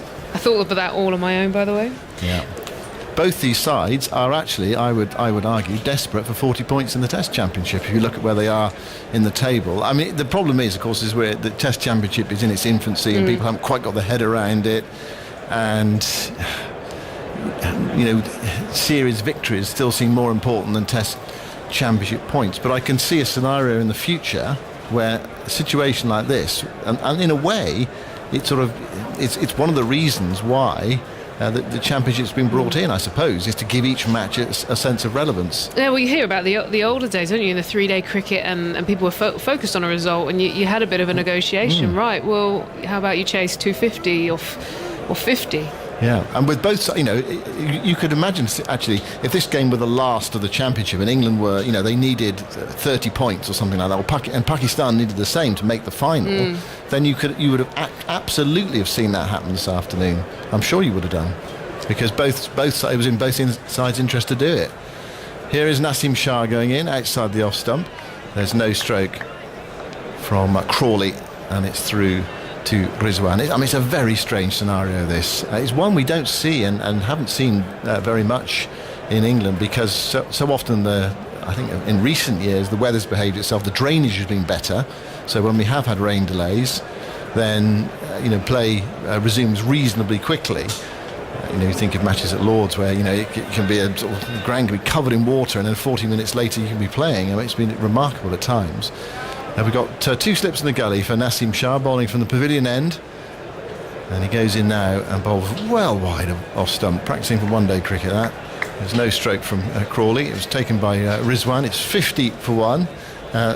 When was the last time we had a situation like this, Andy, on the 5th day of a test match in England? I'm really struggling to think of one where you're basically waiting for the captains to shake hands after a bit of batting and bowling practice on the final day. Yes, we've been mercifully spared that. Certainly the 50 partnership came up in 18.2 overs with that no ball from Shaheen Afridi. Shaheen bowling from the pavilion end. He's back to his mark now. He's changed ends. Bowling from the Abbas end, if you like. Here he is into bowl outside the off stump, goes through quite low to Rizwan, and Crawley allowing it to go by. As I said, there's only been 2 draws prior to this in the last 6 summers, so from 2015 onwards in England, and not many matches where we've had a draw that hasn't even gone to the 4th innings. The last, as I mentioned, was Trent Bridge against India in 2014. You had the Tino Best match at Edgbaston in 2012, though the last day was rained out there, as were the 1st and 2nd, so that I guess was the last match where there was absolutely no chance, although there was no play on the last day. Yeah, going into the last day there was no chance of result, unless of course they had tried to manufacture something, but it was quite difficult. Here's Shah bowling over a high bouncer, and Crawley pulls out of a pull shot, and leaping Rizwan takes it. Of course there was a draw in the Ashes last summer, wasn't there, at Lords, but England were pressing for victory, albeit they were racing against time and racing against the weather on the final day against Australia at Lords. I think they had Australia from memory back 6 down. But you have to go back a long time before you have one of those sort of teams declaring with 10 minutes before the final hour situations in this country, because Test cricket is played at a pace these days and pitches are helpful to the bowlers, as indeed this pitch was earlier in the game, but we just have not had enough cricket on it. Outside the off stump from Naseem Shah, and there's no stroke from Zach Crawley, and it's taken by keeper Rizwan. A test that reminds me of the pace that is played is, we think of that Headingley test with Ben Stokes, and every time I say to someone, you realise it was 4 days, right? It's interesting, isn't it? Because that test, where he got that incredible sort of stayed in overnight, went in, it feels like it was a 5-day test, but so much happened in 4 days alone. Yeah. Incredible, that. Yeah. And we had weather problems on the first day of that game, I seem to remember. The games just moved so quickly. So here's Shaheen, left arm over the wicket from the far end, from the pavilion end, goes in now and bowls to Crawley. He's up on his toes to a ball that's short of a length, pushing it into the offside, or trying to force it into the offside. It goes out towards cover. And there is no run. Completely different conditions from one's experience at any time in the match. And batting looks pretty straightforward now. It does, doesn't it? For credit to Pakistan, actually, you've seen them try a few things. There's a little bouncer in this over. They had the leg slip in the previous over. They're trying. It's just the conditions are not quite in favour anymore. It looks pretty all right out there. Yeah, it's like a glorified net, really. Here is Shaheen moving in to bowl to Crawley, very wide of off stump, and Crawley leaves it, and it goes through to Rizwan. So the bouncer was called a wide there in the over. 51 for 1. Sibley 20. Crawley's played a few nice shots. He's on 24. And 185 runs behind after Pakistan were bowled out in the last century for 236.